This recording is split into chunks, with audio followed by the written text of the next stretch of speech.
Upstairs, my mic off as usual. Greetings, greetings, greetings, and good morning, community. Of Juneteenth, New York. This morning, thank you for some of your patience and your with us. We took care of our technical issues. We are starting out with a prayer from Dr. Martin Starr.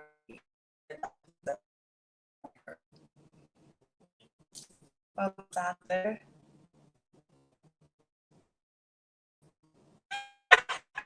Perfect.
Okay, community. So I am now having a little bit of technical difficulties. So can everyone let me know if I'm still pixelated and if my voice, if the audio is still chopping up? If you could drop it in the comment box and just give me a little feedback, please let me know what's going on out there in the world.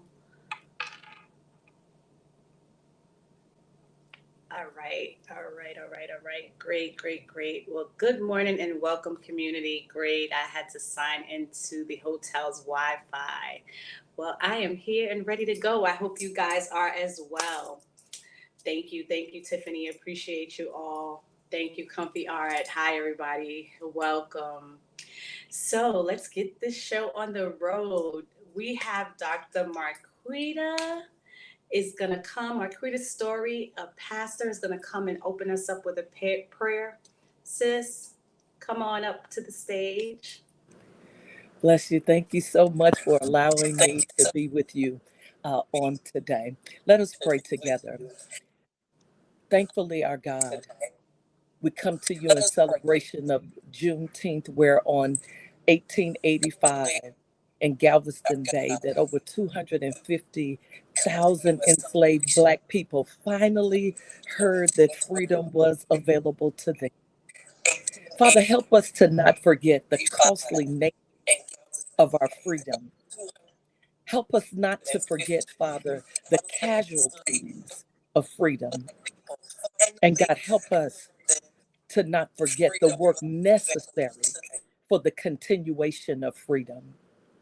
And may the words and worth of freedom continue to motivate us to ensure that not another people on this planet are denied the right to thrive and to realize their divine purpose. This I pray in the name of Jesus. Amen.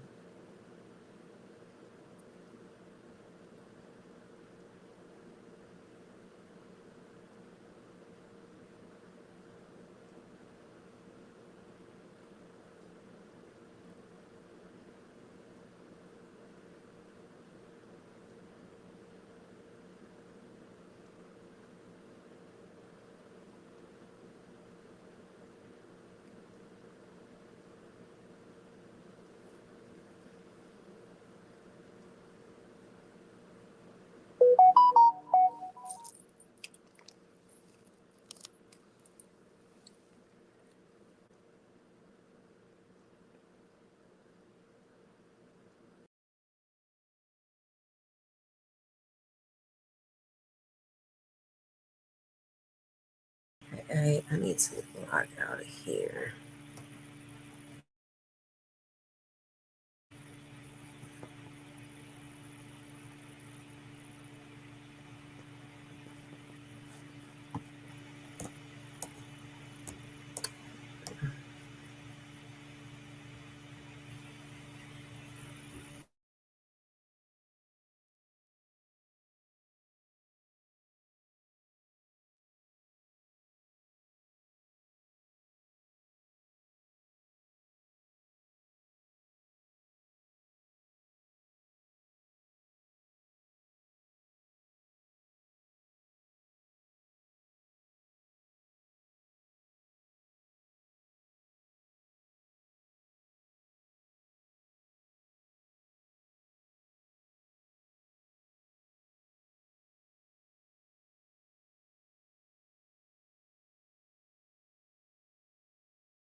All right, let's try that again. Can you guys hear me now? Listen. Giving thanks, giving thanks, giving thanks, giving thanks. Amen, amen. Very simple song, and just sing it from your heart. And as you sing it, just think about those great ancestors from the beginning of time that have helped to bring forth freedom of choice, that have stood for freedom of choice and do no harm. And so here we go.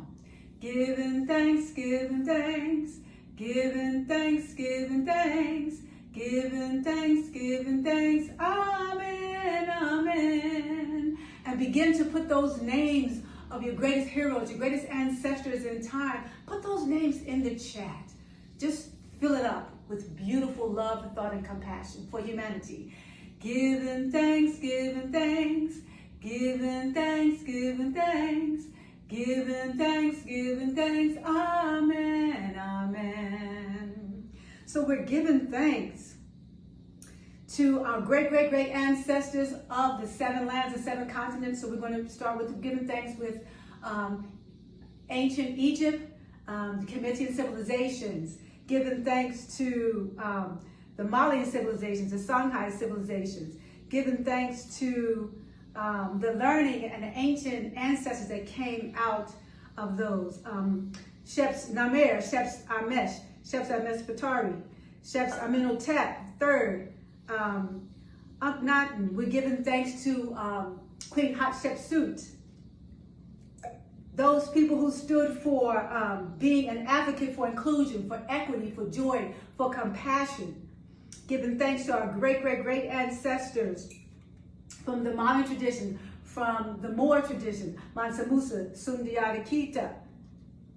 Giving thanks to great ancestors of the First Nations, the first Native Americans, the indigenous ancestors from all the lands, and the Aboriginals of all the lands, giving thanks to their wisdom and their knowledge for showing us the way, how to seek excellence, harmony, and collaboration in our lives, how to listen from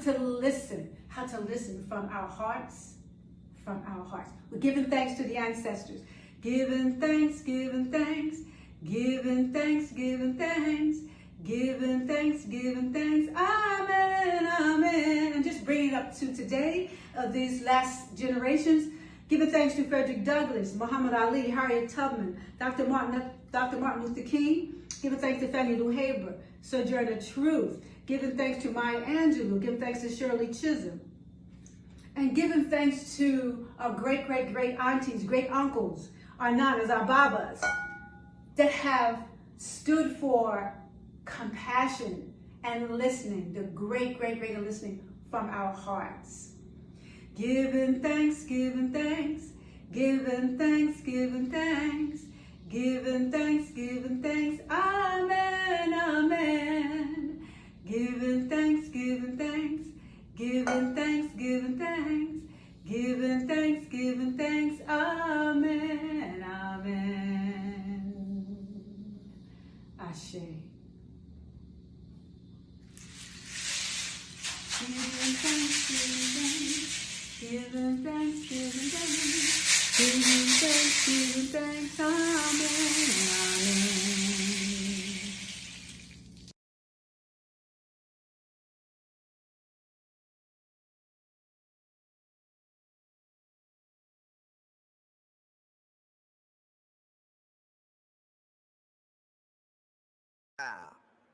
I invite you to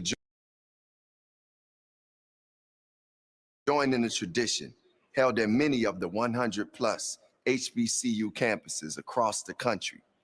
The singing of James Weldon Johnson's Lift Every Voice and Sing. Mr. Johnson was himself an alum of the prestigious Clark Atlanta University.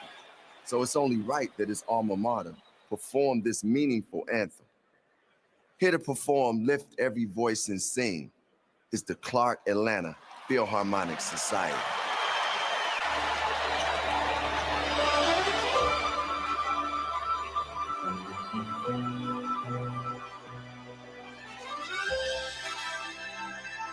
every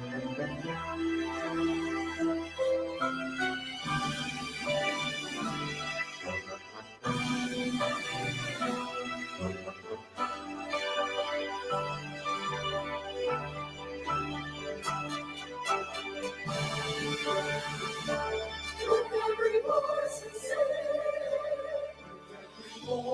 and sing, children in heaven ring with the harmonies of life. Lift every voice and sing the song as high as the listening skies. Let it resound loud as the rolling sea. Lift every voice and sing the song. Lift every voice and sing the song. Sing the song. Lift every voice and sing the song.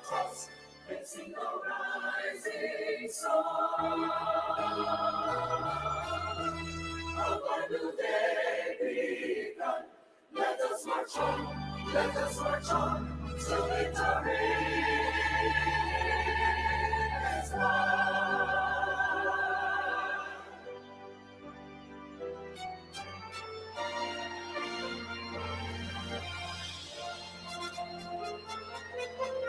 Bless our dreams, strength from the places uncharted.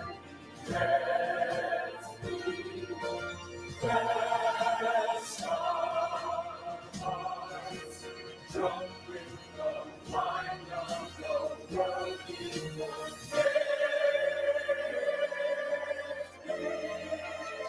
shadow beneath thy hand,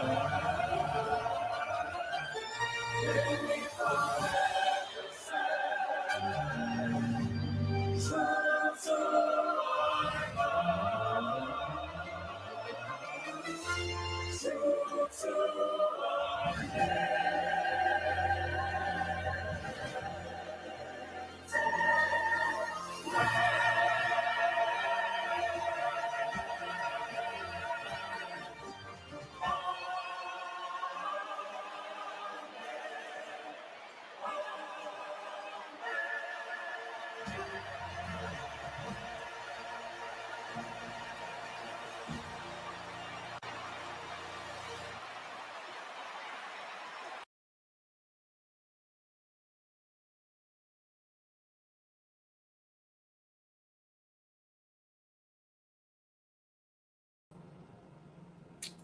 Welcome back.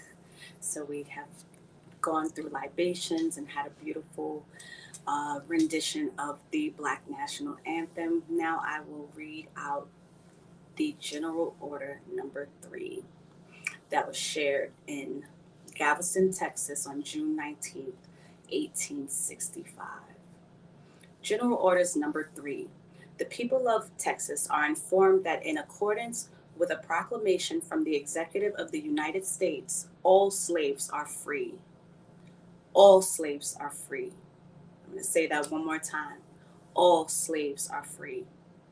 This involves an absolute equality of personal rights and rights of property between former masters and slaves, and the connection hereforto existing between them becomes that between employer and hired labor. The freedmen are advised to remain quietly at their present homes and work for wages. They are informed that they will not be allowed to collect any military post and that they will not be supported in idleness either there or elsewhere. By order of the Major General Granger F.W. Emory, Major A.A. Reactions to the news of the General Order number 3 ranged from shock to jubilation, depending on status. While many former slaves stayed to learn the new dynamic between employer and employee, many fled before these offers were off the lips of their former masters.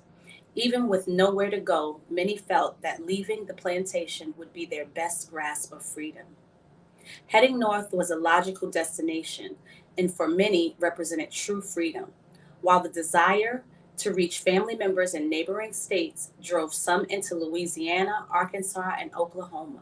settling into these new areas as free men and women brought on new realities and the challenges of establishing a heretofore non-existent status for Black people in America. Recounting the memories of that great day in June of 1965 and its festivities would serve as motivation as well as a release from the growing pressures encountered in their new territory. I'll add an addition that has us here today. It has us here together, fellowshipping on this beautiful day, on this beautiful weekend, to celebrate Juneteenth. Thank you.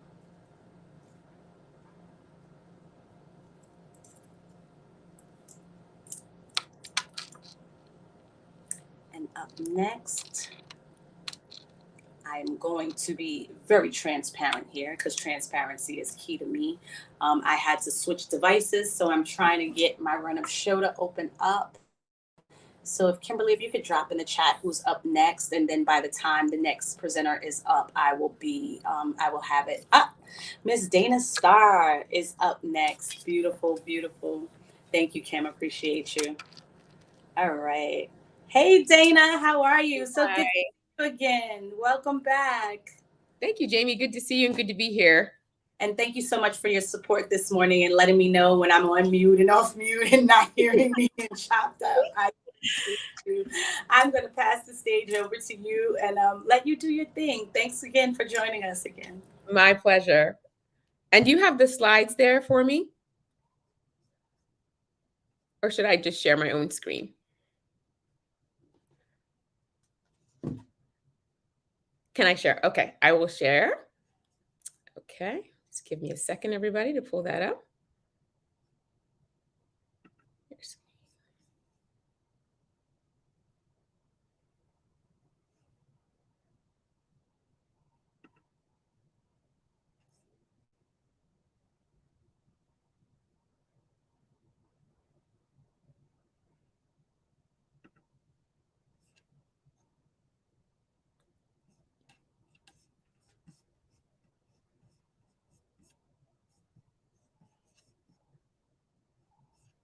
Can you see my screen okay?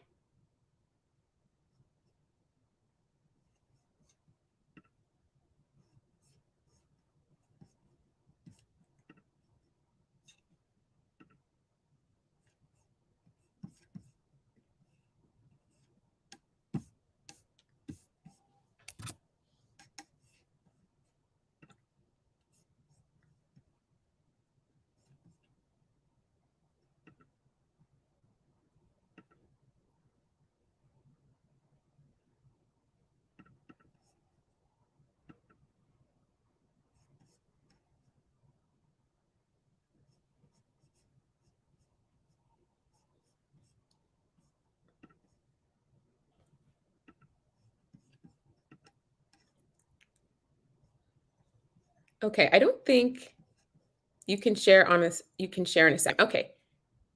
Thanks, Kim. Just waiting for my slides. And while she's pulling the slides up, I just want to say thank you for having me. I love this Juneteenth event and how you give back to the community and really helping to forge better relationships. And that's what the theme is this year, is family unity. And I'm really excited to give a few tips and tricks on really up-leveling authentic communication between you as the family unit. There we go. Thank you very much. And really why that's so important is because the family unit is where it all begins, right? A healthy family creates healthy, contributing adults. And as the pastor said in the beginning, we don't want all that was fought for to be lost. And we do live in a highly distracted world. And there's a lot of things that can break apart a family. So whether you're a single parent or whether you are co-parenting, there will be something in this presentation for you that you can take away to really connect and inspire your children and your family as a unit. So if you can go to the next slide, thank you very much. Perfect. So a little bit about me. I'm Dana Starr. I'm the founder of the Inspired Life Design Studio. I specialize in legacy building and leadership development. You first start becoming a leader in your home, and that's why it's so important to have a strong family unit. And bottom line, I just help people be the leader in their life, their habits, and ultimately create the results and the legacy that they're proud of. I'm also a sickle cell warrior. I've battled sickle cell my entire life, and the Lord has helped me turn that pain into purpose and inspire others into action by using what their perceived weaknesses are as their strengths. So next slide. Thank you.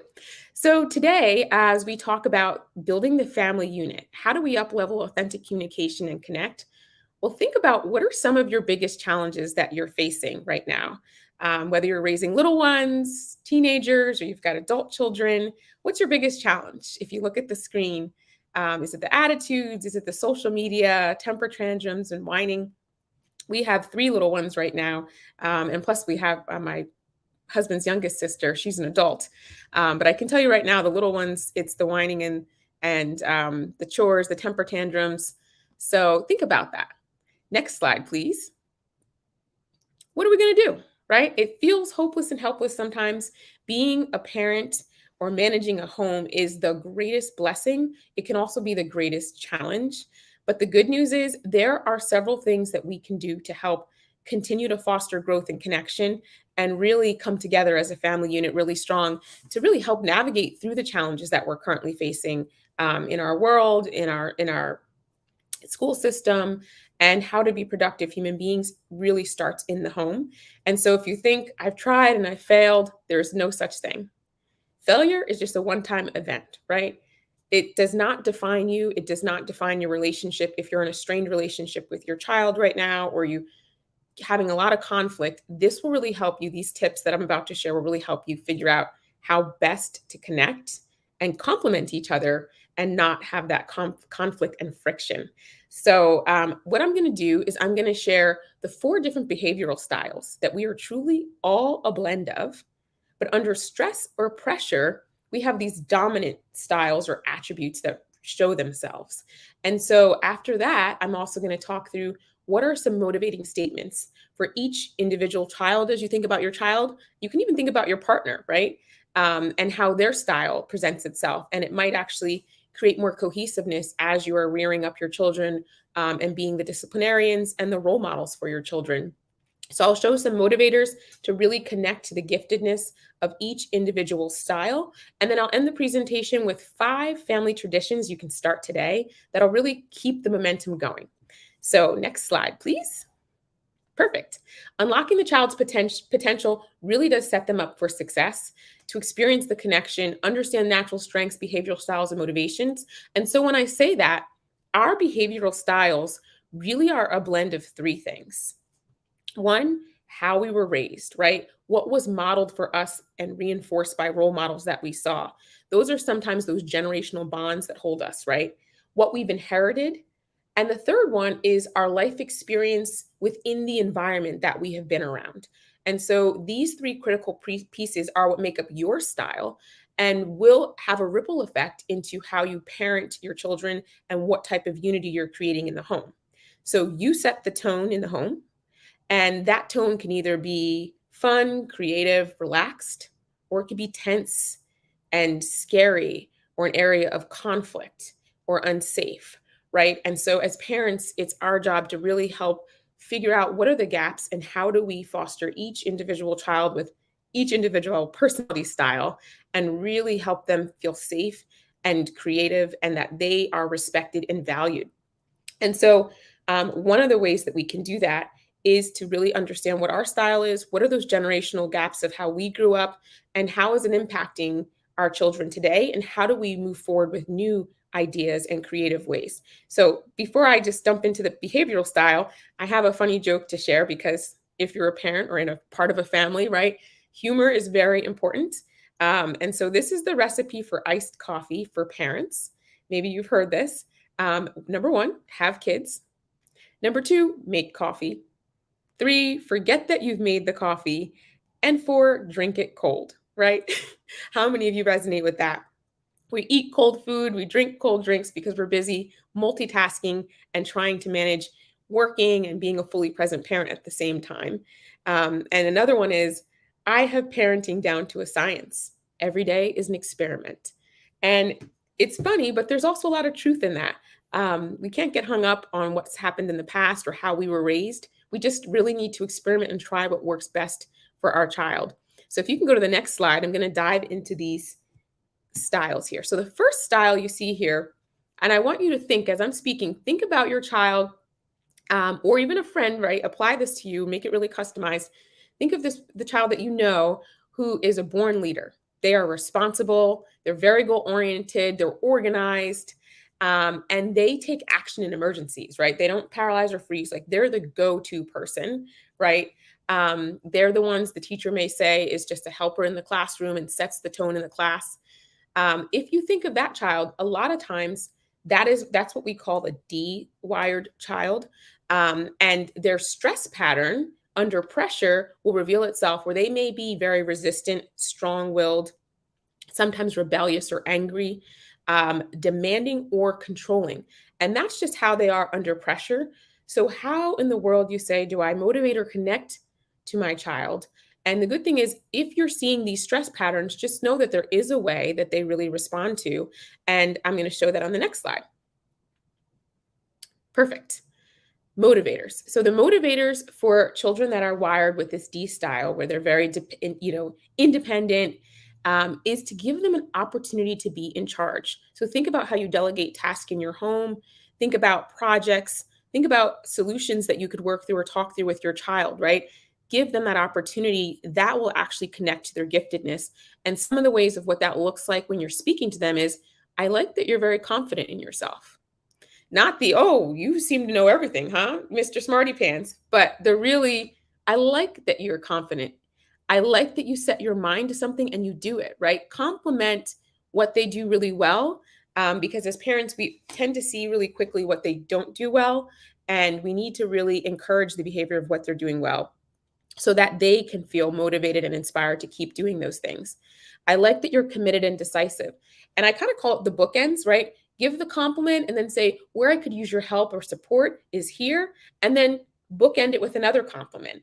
So we're going to move right on to the next style. I'm going to move through these pretty quickly, but don't worry, you can always find me and we can do a complimentary session to understand your family's specific needs. And so the next style is the I.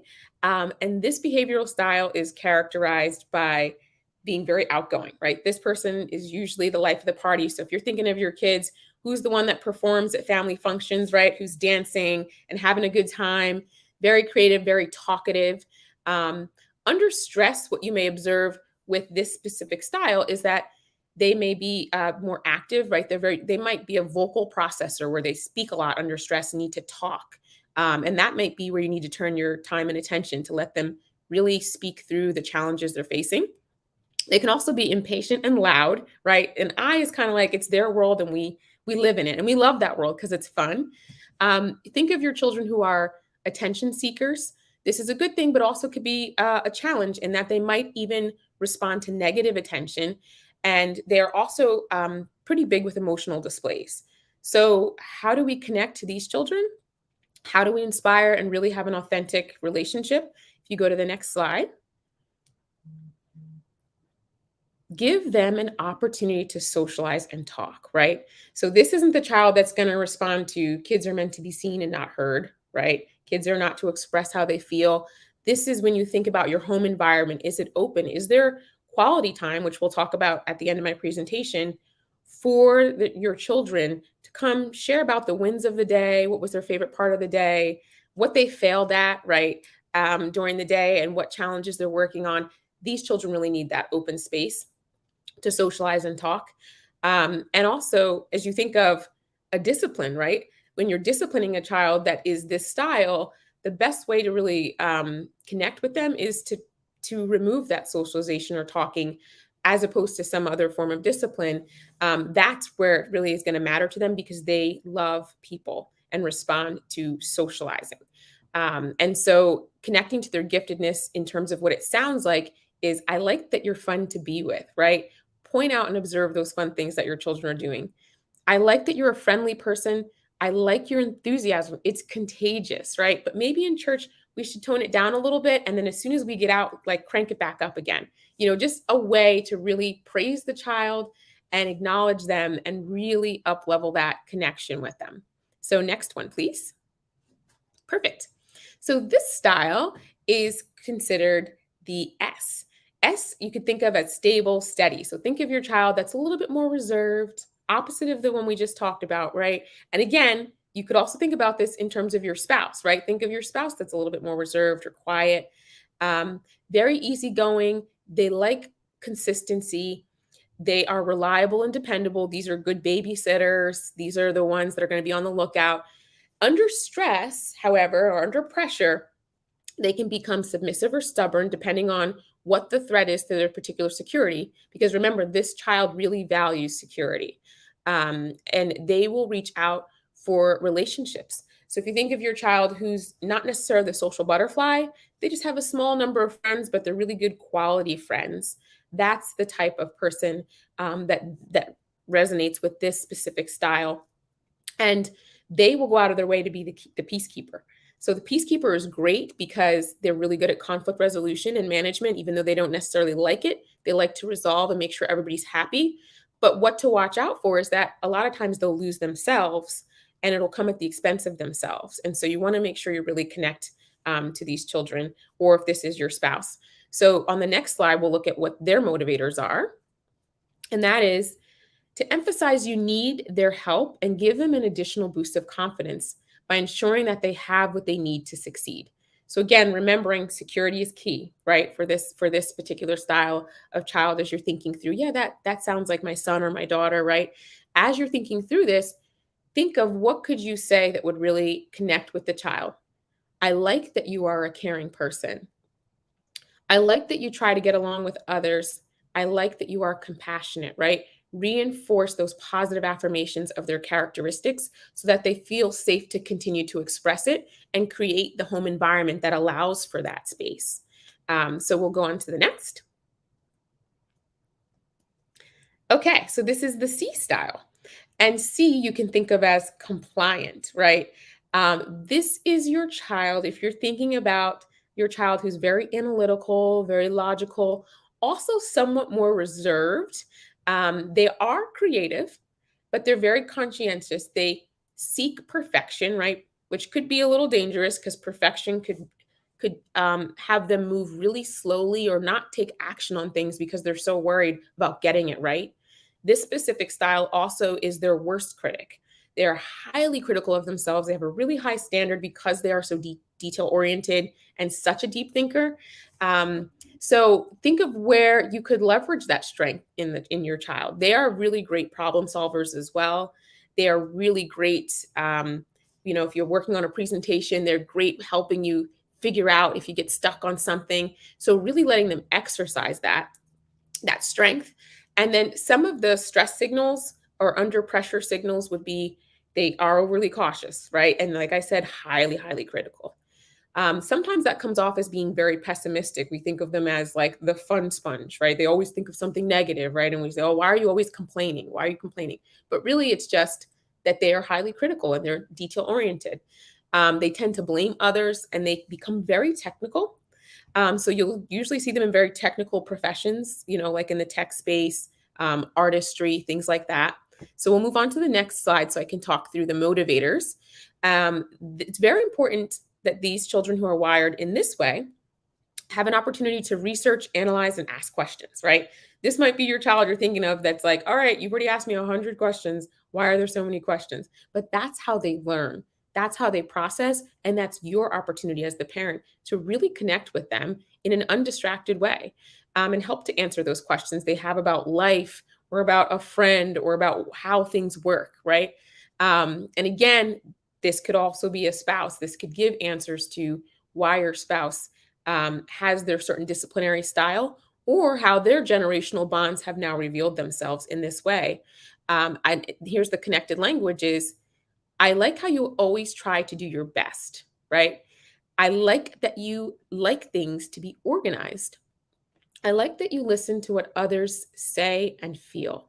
These are really great strengths to keep reinforcing in your child rather than the negative ones.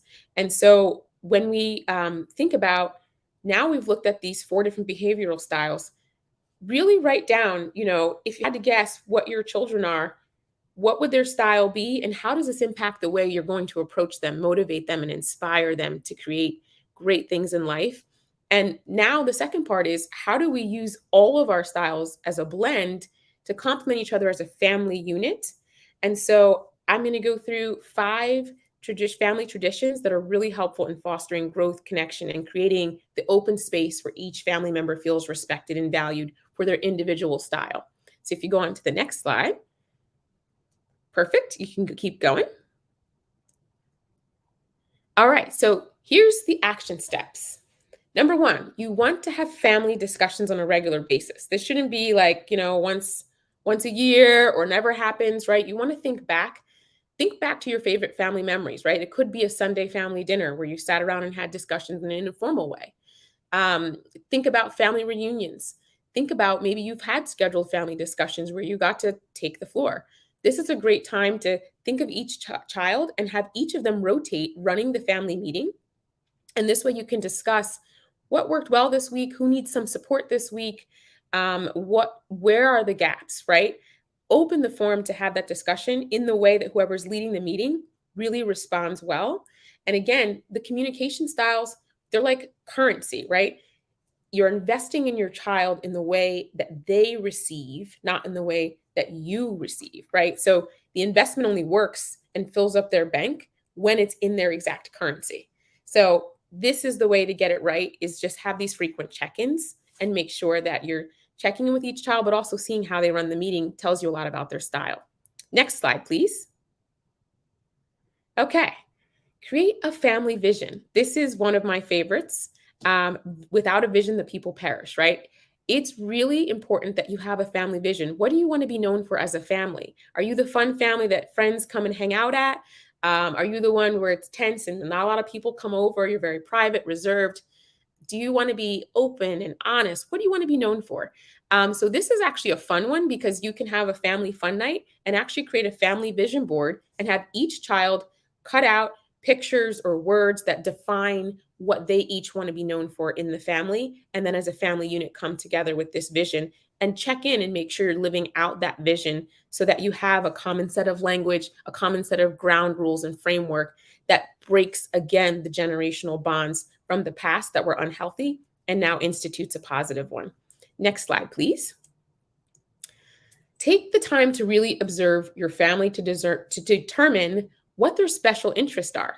As I just went through each of those styles, you'll see some of your children are more artistic, some of them are more sports and athletic, some of them are really quiet, and then you've got the social butterflies, right? Really see what their special interests are and schedule a date with each individual child so that they have the space to be free and talk and communicate, or maybe they wouldn't share that if they're around everybody else. So write down something fun that you can do with each family member. That's your action step, and involve yourself in doing it every single month. This will really invest in your child's bank and fill them up because the world we know is taking a lot of deposits from them. So next slide, please. Okay, perfect. Again, when we talk about bank, make deposits in your family memory bank. Well, how can you do that? Now this talks about experiences, right? So this is not gifts. This is not money. This is like an experience that your child's going to look back and remember the rest of their life. Just like if you think about experiences you've had with your loved ones, it really is fun to look back at, and it really shaped who you are and how you parent. And so list one experience that you will deposit into the memory bank of your family per week. And so after we leave this discussion, it's going to be nice to hear, and then it goes to the back burner. But I really challenge you to look at your family dynamic and look at these simple steps that you can implement and talk as a family over what experiences you want to share. That'd be a great thing to talk about when you're having a family meeting, and then make it happen. Next one, please. Okay, so this is the last of the 5 action steps as a family that you can do to build healthy family traditions and communication is love equals time, right? Time equals love. Our children crave our attention, and especially because social media has taken over, right? The internet, a lot of people are working from home. Work-life integration is tough to balance. And so really make it a point to not just spend time with your kids, but undistracted time. And even if you've got to find 10, 15-minute, 30-minute gaps in your schedule and say, okay, 30 minutes, turning the phone off. I'm going away from all technology. I'm just going to go sit with my child. And again, look at their behavioral style and see in what way should you connect? In what communicating language and motivators should you use in that time to just hear them, right? To just really understand them and give that undistracted time with each member weekly. Really set a weekly goal. So I'm going to move on to the last. Oh, by the way, that's me and my dad. My dad took off of work to attend that awards ceremony, and that meant a lot to me, right? So even, not all of us can always take off of work, but find where you could take a half day and surprise your child and take them on a date, and take them just to have quality time with you. Okay, so fast forward to the next slide. Thank you. You do not have to do it alone. That is the beauty of community, the community that's been created here with Juneteenth and all of the special people that you meet. You really need your family board of directors of who can help you stay on task. And so if you're looking for ways to really continue to up-level the communication in your home and have that authentic connection, and you want a more customized approach, there are ways of doing that. There's actually detailed reports. There's a student success report that really looks at the child, their fears, their motivators, their strengths, and what those stress patterns are and how you can better help the child. And the same for parents. There is a report that you can simply take. It takes 15 minutes and it gives you back 30 pages of your autobiography on how to better understand your style, those generational bonds that might be revealing themselves in an unhealthy way, and how you can flip that into positive empowerment, communication, speaking, and really, really connect and not give up. So here's my information. Here's my website if you're interested in a complimentary session to really understand how to up-level that communication, because the family home is the first institution. It's the most important institution that really needs to be unified. And it takes work. It takes intentionality. It doesn't just happen on its own. It doesn't happen because you have the last name and you live in the same home. It takes work to really not just be coexisting, but really co-creating the life and the family, and most importantly, the legacy that you were meant for. Thank you so much for having me. It's been my pleasure, and I look forward to seeing you all soon.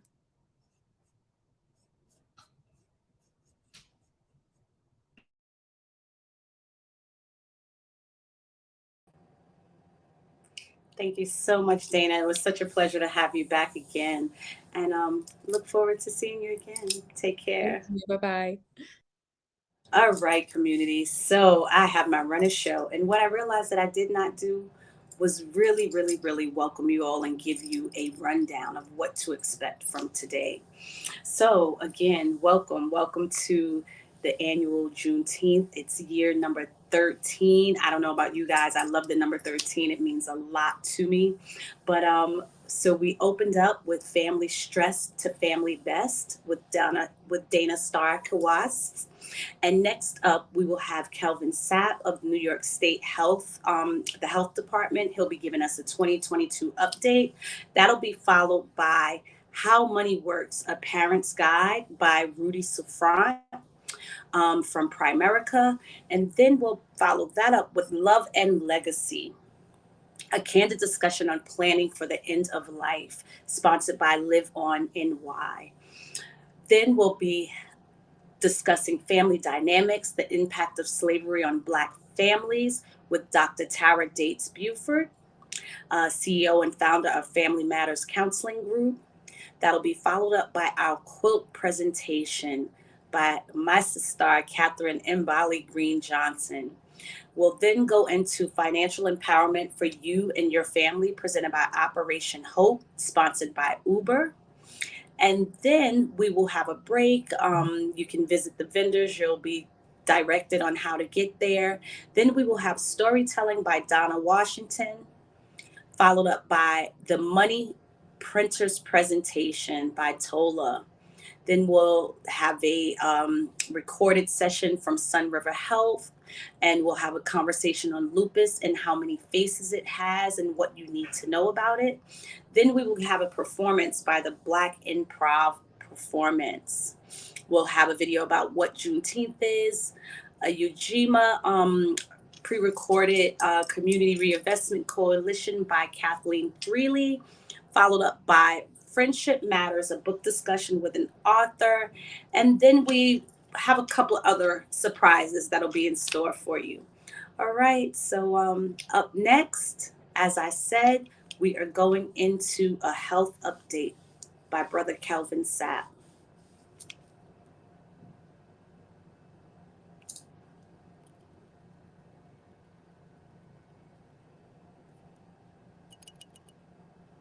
And is Brother Kelvin in the building?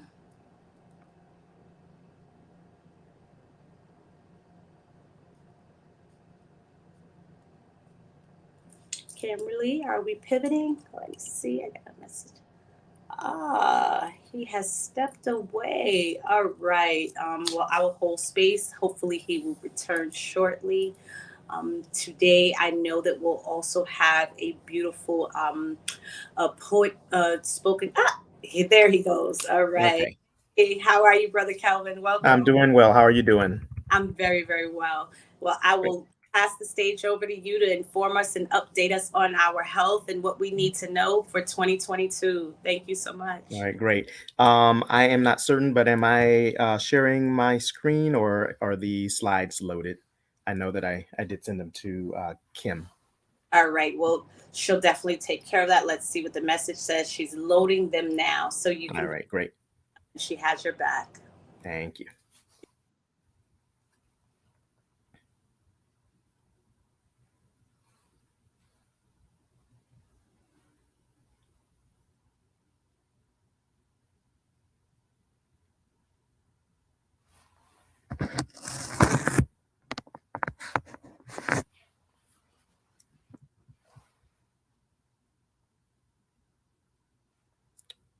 Okay, looks like that's it. And am I in control of the slides or will they be advanced for me?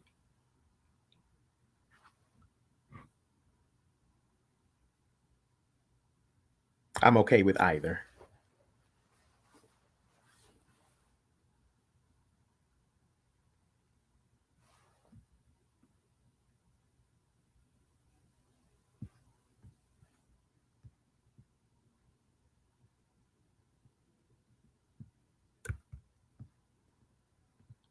Okay. I don't know if we can get that back to full screen mode or presentation mode.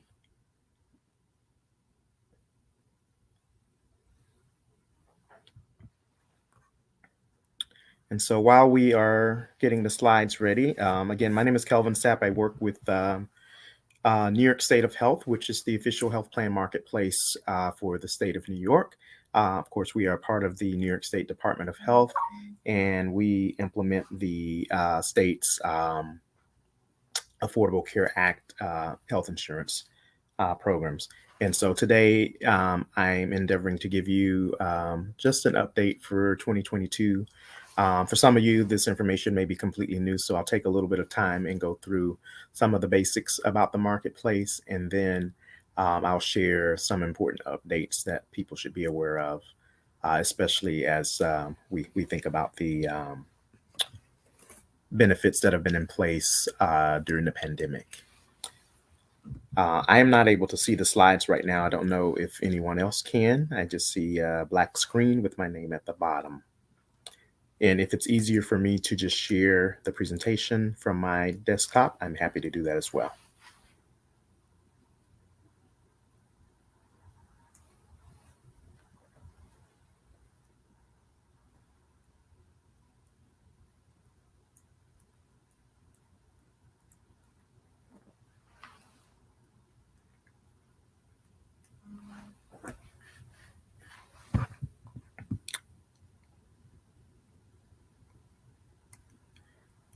I'm still not seeing the slides. I'm going to attempt to share my screen and let's see what happens here.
Okay, that doesn't appear to be working either. Let me try one more thing.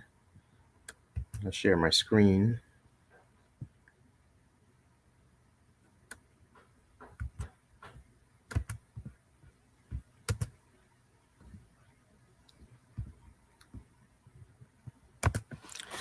Okay, so hopefully everyone can hear me now. I'm sharing my screen, and I've taken over the slide advancing.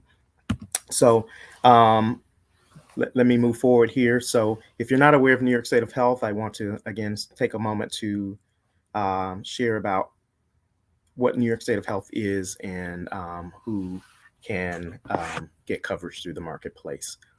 Of course, I think all of you are familiar with probably the Affordable Care Act.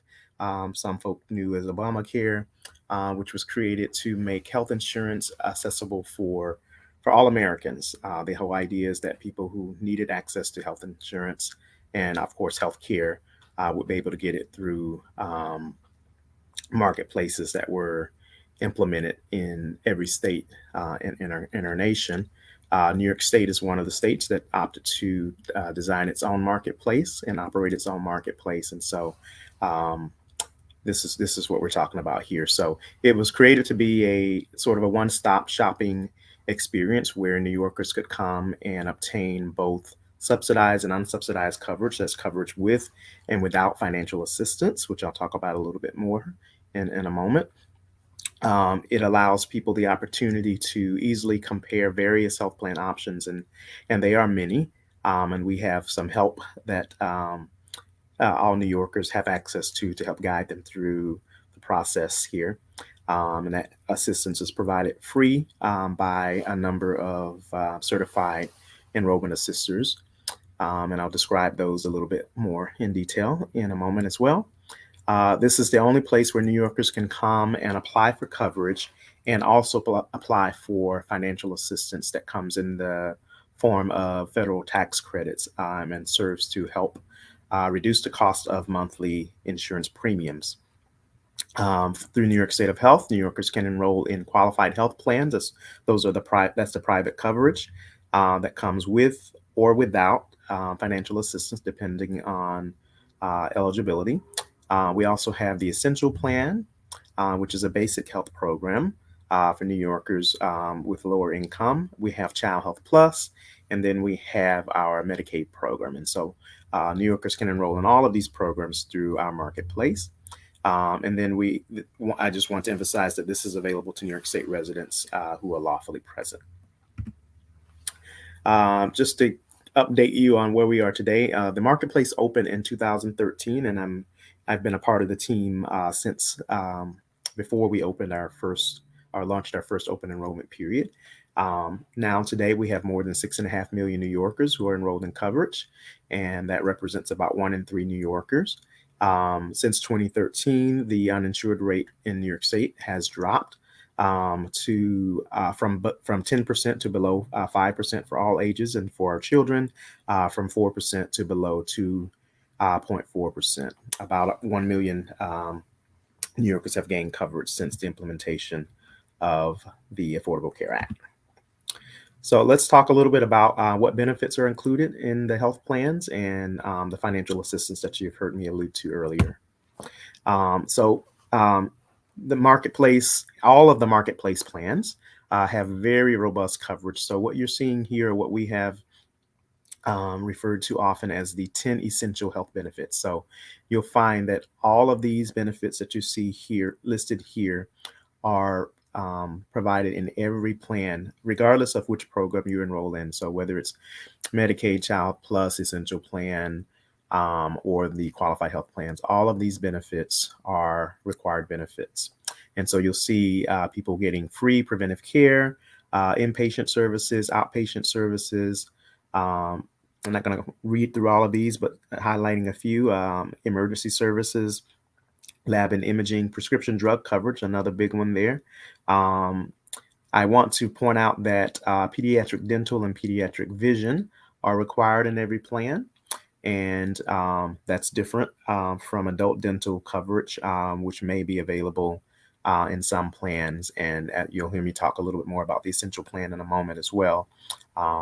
where adult dental and vision actually are now free as of this last year.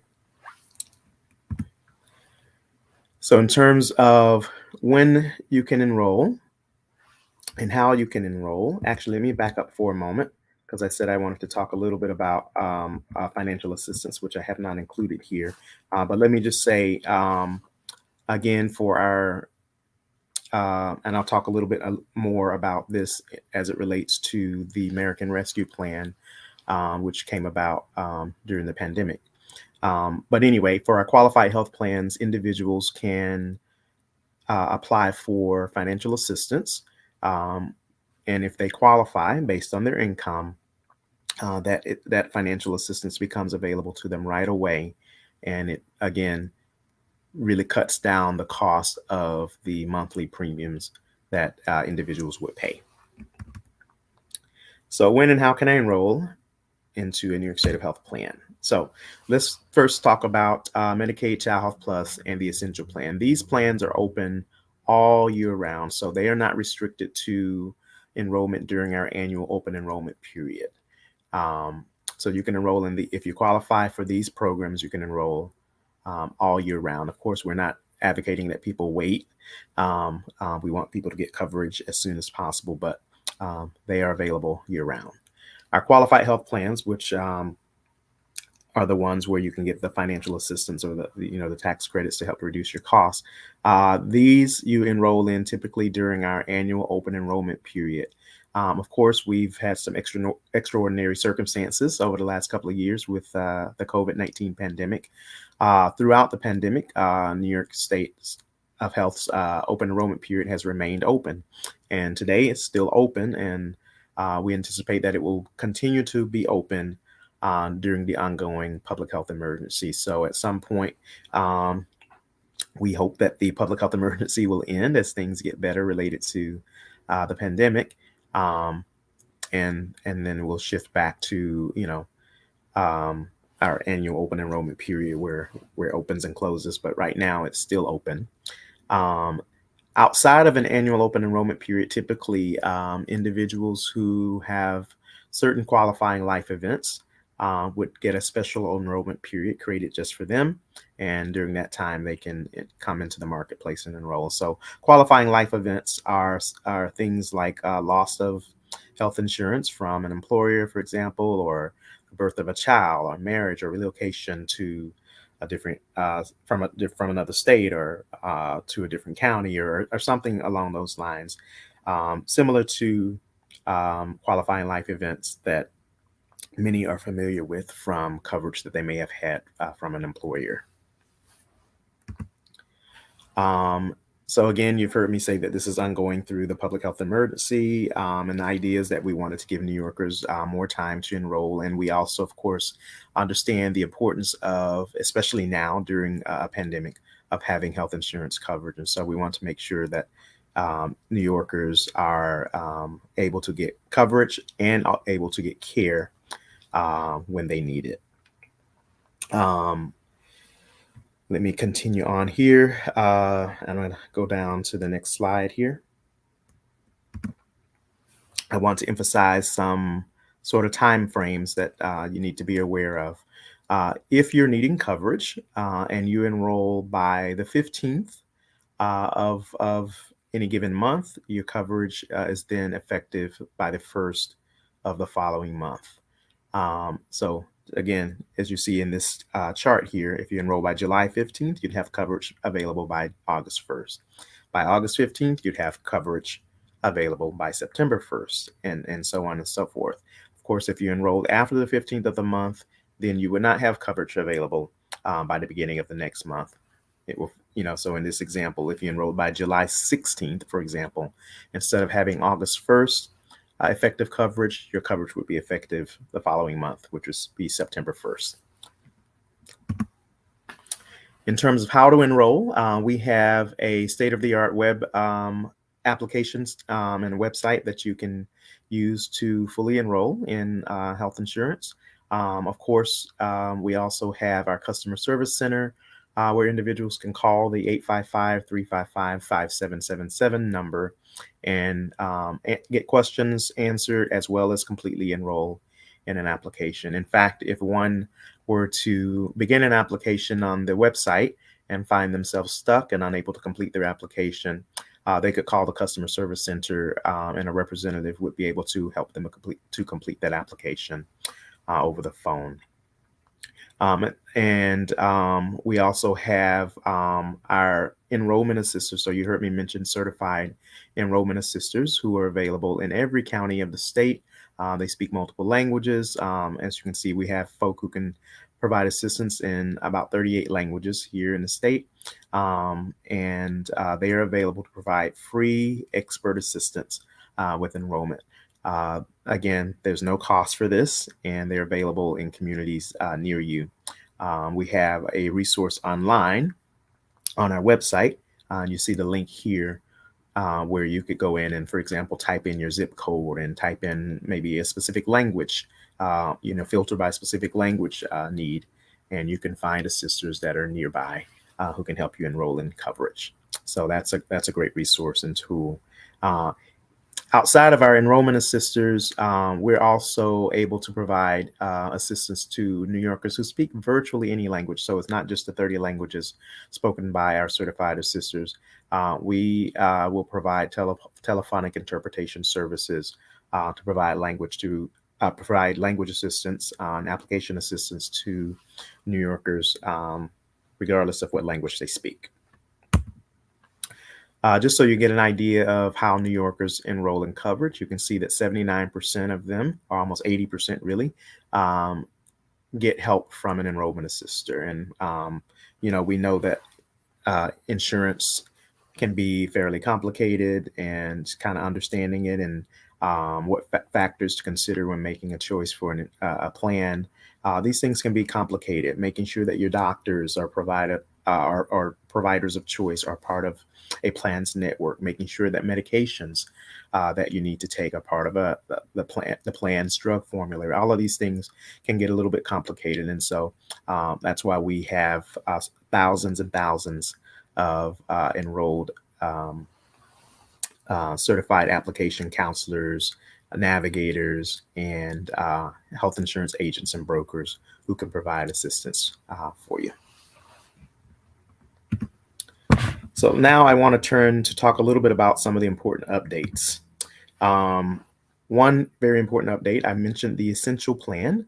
Our Essential Plan was created in our second year of enrollment. And again, for states who operate their own health insurance marketplaces, the federal law, the Affordable Care Act, allows these states to create a basic health program for lower income New Yorkers. Of course, we have Child Health Plus and we have Medicaid, but for individuals whose income was slightly higher than Medicaid eligibility guidelines,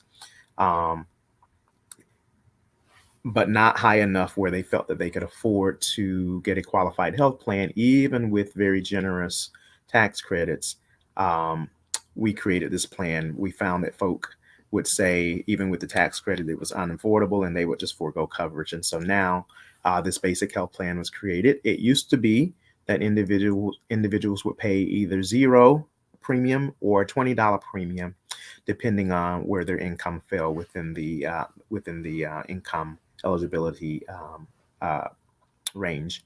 But last year, with the New York State budget, this became free.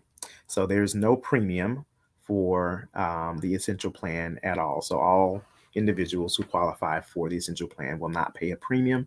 In addition, free vision and dental coverage was added to all plans for those who qualify for the Essential Plan.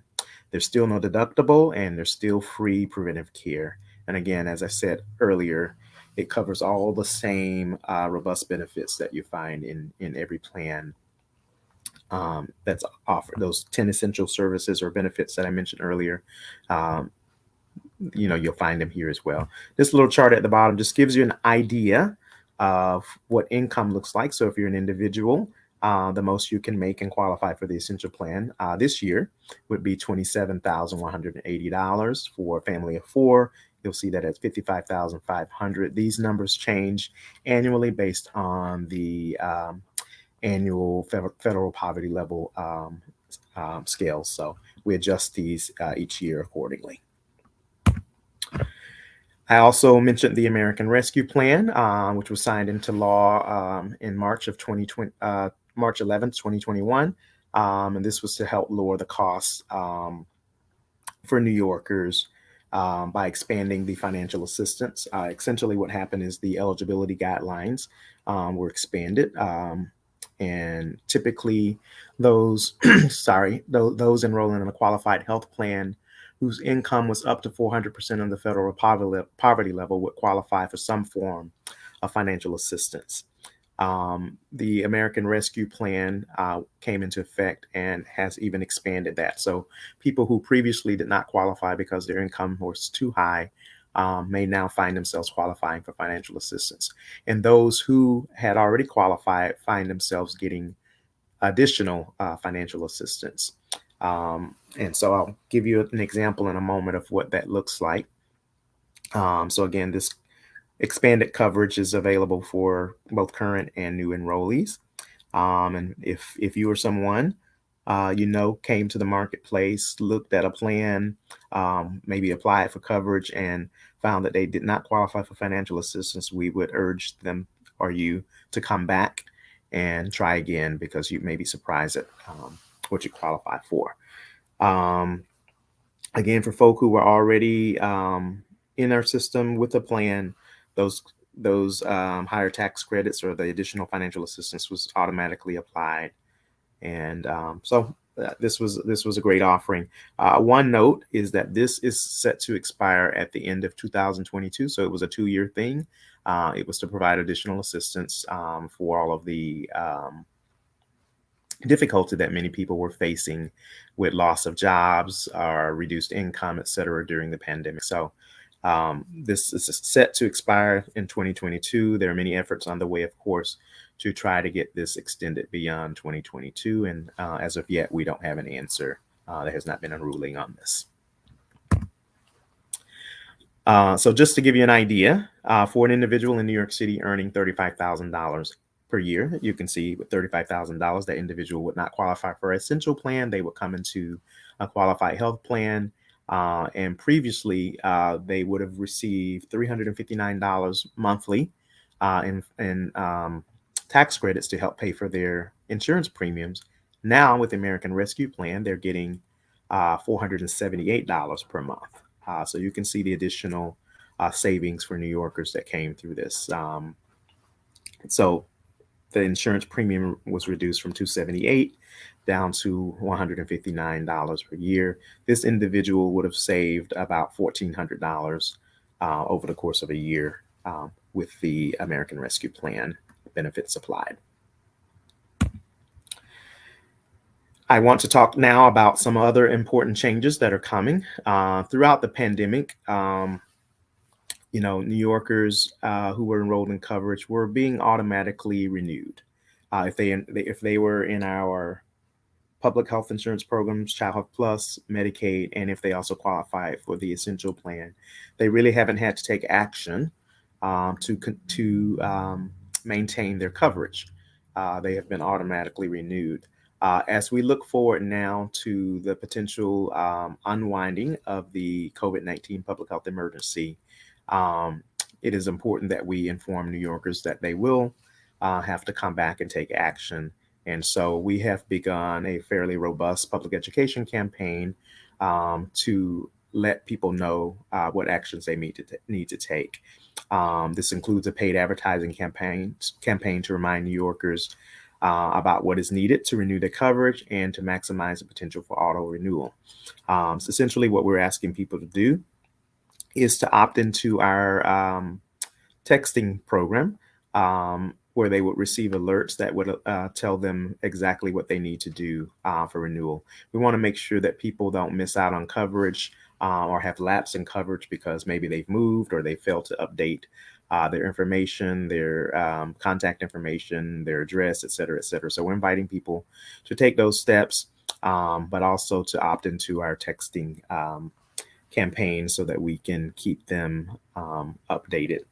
We've created a new web page, or a new page on our website, I should say, and this is available in English, Spanish, and traditional Chinese, so people can see what steps they should take to get prepared for this unwinding of the public health emergency. Presently, we can't even really give you a full date, a concrete date of when that's happening. We right now think maybe October, but we really don't know just yet, because this is a decision at the federal level. We are promised that we will have notice, I think about 90 days in advance, when that's going to take place. We have not received such notice right now. So at the moment, we're anticipating perhaps October, but that could change. So stay tuned. Our website will always be the place where you can find the most up-to-date information. And so I'll invite you to stay tuned by visiting our website, and specifically this page that talks about the changes that are coming. Just to give you an idea of kind of what that campaign looks like, these are some of the ads that we're launching, and you can see we're doing it in multiple languages. So you see Chinese, Spanish, and English here. We do have some of our materials and our information in quite a few other languages as well. And I'll talk about that a little bit more in a moment also. And if you're wondering, if you're part of an organization, for example, and you're wondering how you might help, I just want to invite you to, again, take a look at our website, particularly our digital toolkit related to this public health emergency ending. We have created some sample language that you might send out in an e-blast, that you might incorporate into a newsletter that maybe you send out to members or constituents, or the community, social media posts that you can really just take language that we have, or posts that we've already designed, and drop them into your social media.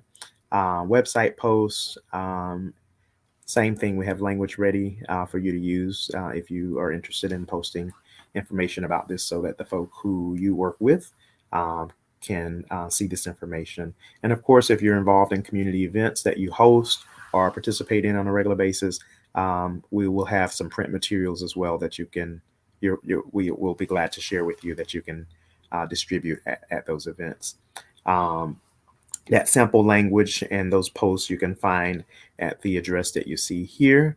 And again, we invite you to stay in touch with us, continuing to visit our website for regular updates and the latest information.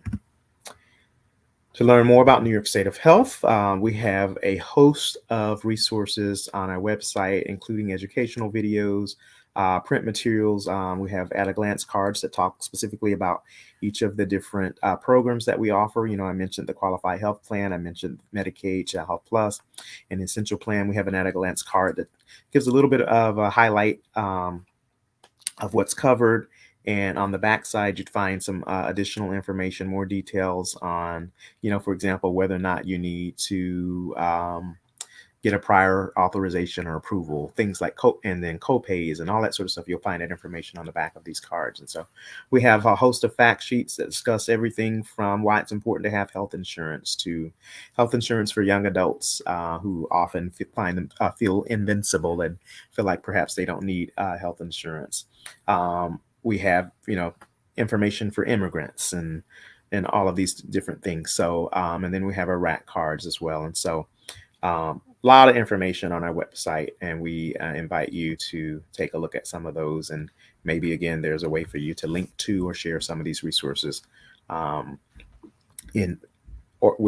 organizations that you're a part of. And I'm going to move on here and just share that our materials are available in 27 languages. So we have required languages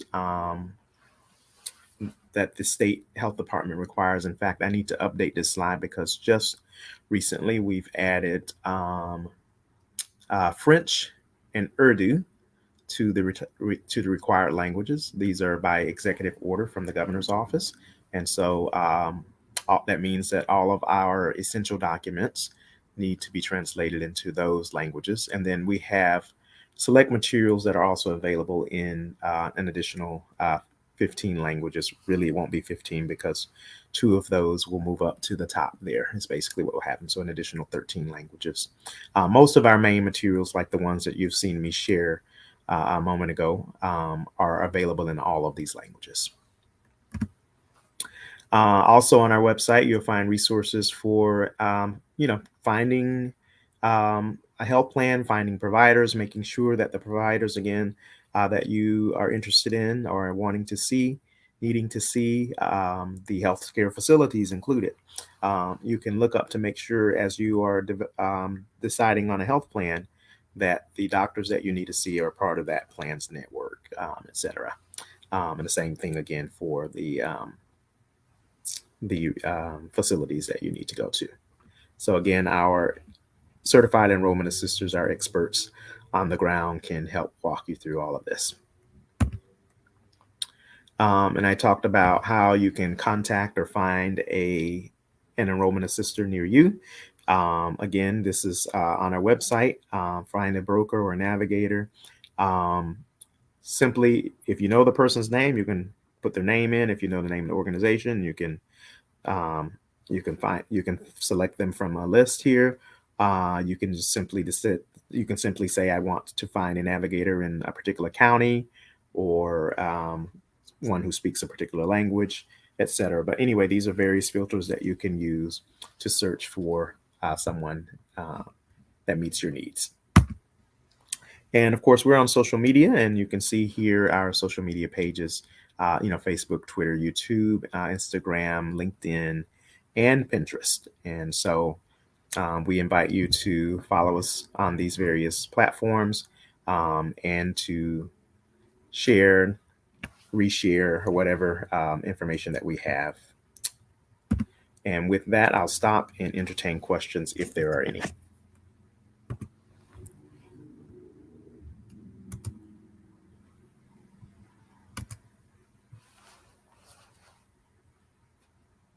Hey, all right. So let me see. I cannot see the chat at this time. Let me look and see if I see any comments actually. So there are no questions in the comment box, but Okay. I'm sure that if they do come up with any, they'll drop them there, or they could reach out to you at your different means of communication. Sure. Thank you for being with us. I'm definitely a true believer in health is wealth, and we all definitely need to have insurance because we never know what tomorrow is going to bring. Yes. Thank you. We're pleased to be with you again. We've been participating for several years now, and we're glad to be a part of celebrating Juneteenth with you, but also bringing vital information and resources to the community. I also sent along a PDF version of the presentation that can be shared with participants who request it. So, and your team knows how to reach me if I can be helpful, or if there are questions that come through later today. Feel free to reach out.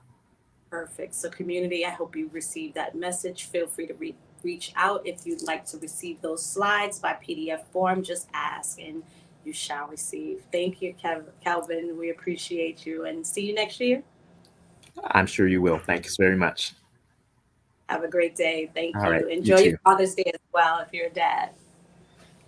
Not exactly, but I have many spiritual kids and nieces and nephews, and those that I've mentored. So I'll be a proxy dad. All right. I love it. I love it. Thank you again. all. Have a great weekend.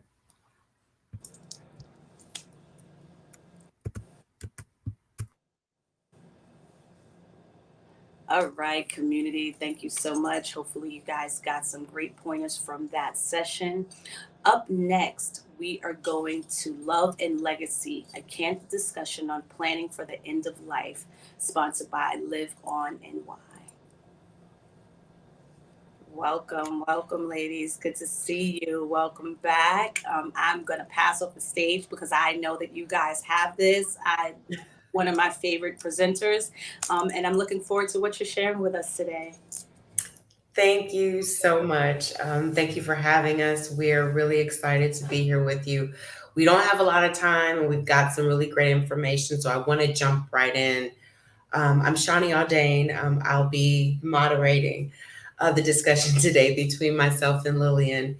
We did have another guest that was supposed to join us, but unfortunately at the last minute, she got called away to court. But Lillian and I are going to soldier on there. We still have a lot of vital information to share with you. So as I mentioned, I'm from Live On New York.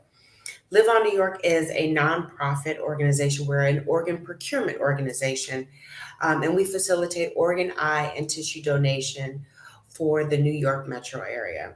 We provide support and services for the families of those who donate and receive organs, and we advocate for this life-saving cause. Today, we're going to be exploring the vital need for end-of-life planning in communities of color. We're going to address common barriers that exist and how it can be used to protect your family, your resources, and potentially save lives. We also want to become more comfortable with speaking specifically about death. A lot of us don't like to talk about death, but it's coming, it's going to happen, and we need to be prepared for it. So you'll hear us use terms like advanced care or end-of-life planning. We want to get comfortable with talking about death. Advanced care planning, just to give you a little background, is it's a process where you make plans for your future just in case you become incapacitated at some point, you become very ill and you cannot communicate your wishes on your own. So you put a plan in place that will communicate those wishes to your loved ones so they know exactly what it is that you're going to need. And unfortunately, like I said, we're going to be talking primarily to communities of color because Black Americans are 75% less and Hispanic Americans are 70% less likely than white Americans to have completed this sort of planning. And this planning is so vital. Excuse me. And why that's important to Live On New York is in New York City, in the New York City area, there are roughly 8,000 people who are on the transplant waiting list. So you can probably imagine, given the statistics that I just shared, they're probably very similar for communities of color, especially Black people. So that's why we're here today, to really talk about that and start fleshing that out. I want to introduce my co-panelist, Lillian. Lillian is the Director of Outreach and Education for End of Life Choices New York. Lillian, I want to just give you a quick second to say hi and introduce yourself. Yes, thank you so much, Shani. So yes, I'm Lillian Mehran. I'm the Director of Outreach and Education for End of Life Choices New York. A little bit about my organization. It's a nonprofit. We serve statewide, and our mission is to improve end-of-life care, expand end-of-life options, and promote healthcare equity at the end of life. And a big piece of what we do is outreach and education, which is why I'm here. And thank you so much for inviting me. Oh, Live On New York, we are very proud of the work that we are doing with you and work that we'll do with you in the future. So we appreciate you being here with us today. So I want to jump into these questions. And what we can, maybe start with is, what are some of the common barriers and misconceptions about end of life? And really quickly, before you answer, I do want to just tackle, on our end at Live On New York. And I started to kind of go into it, and I think I just got off track, but why it is so important, and some of the common barriers to donation is that people believe that they're not going to be saved. That if they become a formal registered organ donor, that when the doctor finds out, they're not going to do everything to save their lives. And that is so very untrue. The doctors, the hospitals benefit in no way by not doing everything possible within their power to save your life. There are religious reasons also why people do not want to become organ donors, but we are finding now that a lot of religious groups are beginning to see organ donation as, because it is a way to save life. So they're looking at it more as a good thing. So we're, just starting to find that people are becoming a little more comfortable to it, but that is a common barrier that we find when we're in the community. Lillian, what have you come in contact with? Yeah. So, a similar experience we've had to what you're describing. A big misconception about advanced care planning is that it's giving up control, that you are losing control over what happens to you. And I understand why that fear exists. But to your point, really, advanced care planning is about deciding what will happen to you if and when you lose the ability to make those decisions and voice those decisions for yourself. So let me unpack that a little bit. So if we talk about it in terms of end of life, but really it may come up if, let's say, you're in an accident and you end up in the hospital, you're knocked out, and somebody needs to make decisions for you. And maybe after a day or so, or hopefully less, you're better, then you can continue to make decisions for yourself. So sometimes there are points, for instance, I've had this when I've undergone surgery, where someone else had to make decisions for me temporarily. And then once I'm able to make decisions for myself, I can. But at the end of life, this is especially critical because this is part of your legacy. This is in part the final chapter. Sometimes it's framed as your legacy. And so, how do you want that to be written? And it's really about making sure that it's based on your own wishes and values. And so what that means is it's a process of reflecting on what your values and wishes are, having conversations with those you love and those who love you about what this means, writing them down, and we can talk more about that in a bit. And then over time, reflecting and revising as needed. It should be planning about what you would want if something happens tomorrow. If tomorrow comes, this doesn't need to be utilized. Wonderful. We always hope it would never need to be utilized. We always say it's always too early until it's too late, but that it's there to protect you. And it's there as a record and as a legacy of conversations to make sure that those who will need to make decisions for you know what your wishes are. And that's really a gift to them. Right. A big barrier that we see here is folks, a lot of folks don't feel comfortable thinking about this stuff. I mean, I know for me, before I was working in the field, sometimes I thought, I'm healthy right now. I don't want to think about it. But I think certainly COVID has made everybody more aware that tomorrow is never a certainty. Life can be unpredictable. And so, it's important to have these conversations, but then, okay, maybe you're open to it, but then how do you do it? So that's a big barrier, just knowing what the next steps are, what this means. And unfortunately, this often doesn't get brought up when someone goes to see their doctor in other settings. So we're working on that. But really, I think, now with what we've been experiencing the last few years and even going further back, it's a really good time to be having these conversations with your loved ones if you haven't already. Sure. And we're working to try to remove some of those barriers. But unfortunately, we're all in a position where we kind of need to be our own advocates for those people still. So Lillian, it sounds like this is something that everybody should be doing. Yes. Not young, you don't have to be super old, you don't have to be sick. Sounds like something everyone should be doing. Exactly. So if we're talking about everybody should be doing it, what are the next steps? If someone wants to move forward, what are the resources that are available? What do they need to plan on? What do they consider when they put a plan like this together? Yeah, so there are a few things to think about. The biggest one is deciding who will be your advocate and your voice, essentially, if someone ever needs to step in and communicate and make decisions for you. And so that can be a partner, it can be an adult child, it could be a friend, it could be a minister. It's really up to you to decide who you trust and have conversations with that person so that they know what matters to you, so that they're not going into the situation, if God forbid it ever happens, having to guess. They'll know that they're really honoring you. And so have those conversations, think about who that person is. That's number one.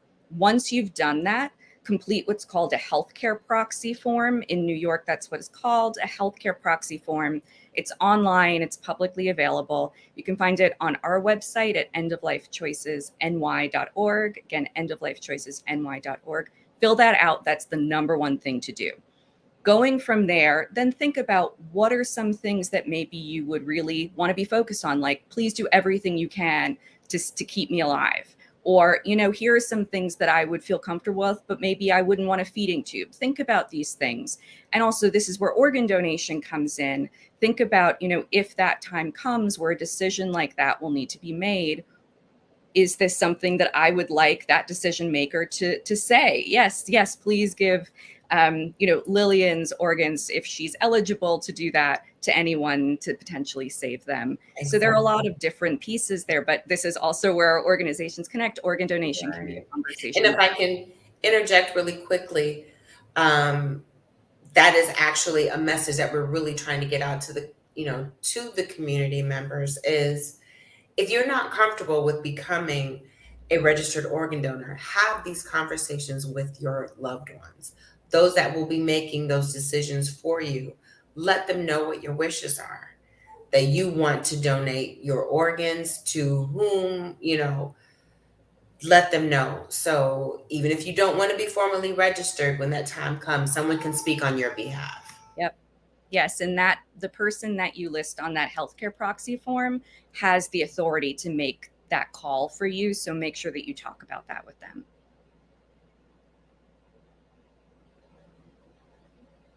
Right. Okay. So, what are some of the common mistakes, Lillian? The biggest mistake that we see is that folks imagine themselves at a different time in a different way than they are right now. We should be making these plans, again, in case something happens tomorrow. So think about our present tense body and mind. So often I hear from folks who are doing this saying, well, I'm imagining myself really in an advanced age, maybe with a serious life-limiting illness, but that's not their reality right now. And these are not meant to be permanent things. These are meant to document where you're at today. And you can always go back in and revise them, have additional conversations. Really, this is not just a one and done thing. And so that is the biggest mistake. And then it becomes a real challenge because let's say I imagine myself being at a different point. Something happens to me tomorrow, and the only references and the only conversations that my decision maker have had are based on those things. They're not really going to know if they're honoring me. And so it's important to focus on that. That's the biggest mistake. And the other big mistake is once you've completed these forms, in particular the healthcare proxy form, to taking it, putting it into a lockbox. Make sure you share it because your decision maker is going to need proof that that's who they are. Your doctors would like to have this information too. So share copies with the decision maker, your doctors, other loved ones, so everyone is on the same page. Because when the time comes, they may not have a key to that lockbox or know that's where it is. So those are the two big mistakes that we see. Awesome.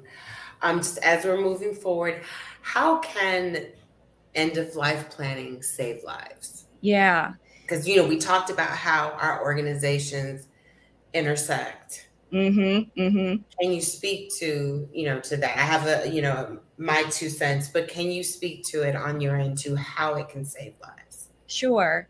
So, sometimes it can seem like we're talking in contradictions when we're talking about end of life and saving life. But really, in having these conversations about your wishes, again, in particular, we want to highlight organ donation here.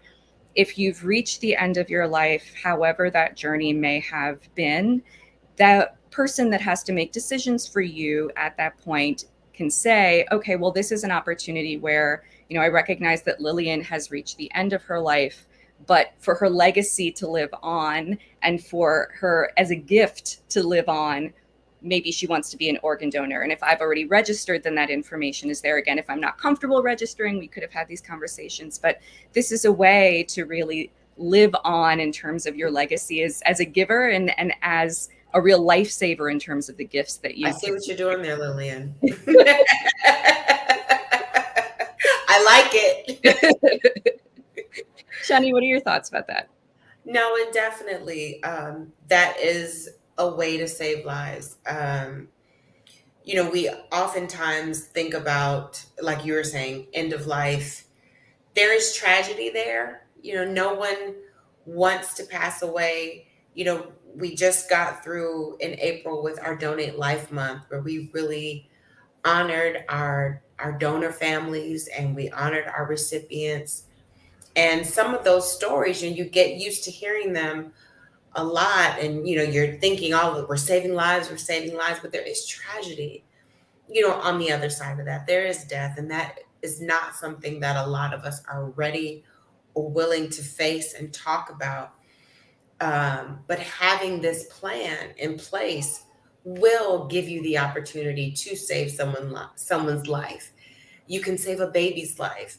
No one is too young, no one is too old, very few people are too sick to donate life so someone else can live on. One of our volunteers at Live On New York lost her son at 5 weeks old to SIDS. That little baby saved 2 other babies. So giving the gift of life is such an amazing thing. And like I said, a lot of people are not comfortable with, because they have an innate and sometimes distrust for the medical field, government, all of that. And we get it. But there are a lot of people that are not opposed to it. Although they have this distrust, they're not opposed to becoming organ donors. So the healthcare proxy, making these end of life choices, doing this planning will be able, to help you donate life to someone else. Mm-hmm. It's so vital and so very important. But a lot of people, and even us when we're in the field, are not necessarily sure how to broach these conversations with our loved ones, especially when you're talking, when you have religion, other stigmas, but a lot of us are dealing, have families that have diabetes. And that aside, we're all going to die one day. But how do you broach these conversations? What is, your suggestion to broach these conversations with our families, our loved ones, about our wishes? Because it can be a very uncomfortable conversation. Yeah. I am having trouble myself having the conversation with my parents. Every time I want to talk about it, we talk for a second and then it's, well, I don't know where to start. And I'm like, well, we have to start with the conversation. We have to start somewhere. What would you suggest, Lillian? Yeah, there's no one right way, but I will say that we often hear from folks who say, I was really nervous going into this. It was a battle to actually have the conversation. But once we did, it was a really beautiful thing.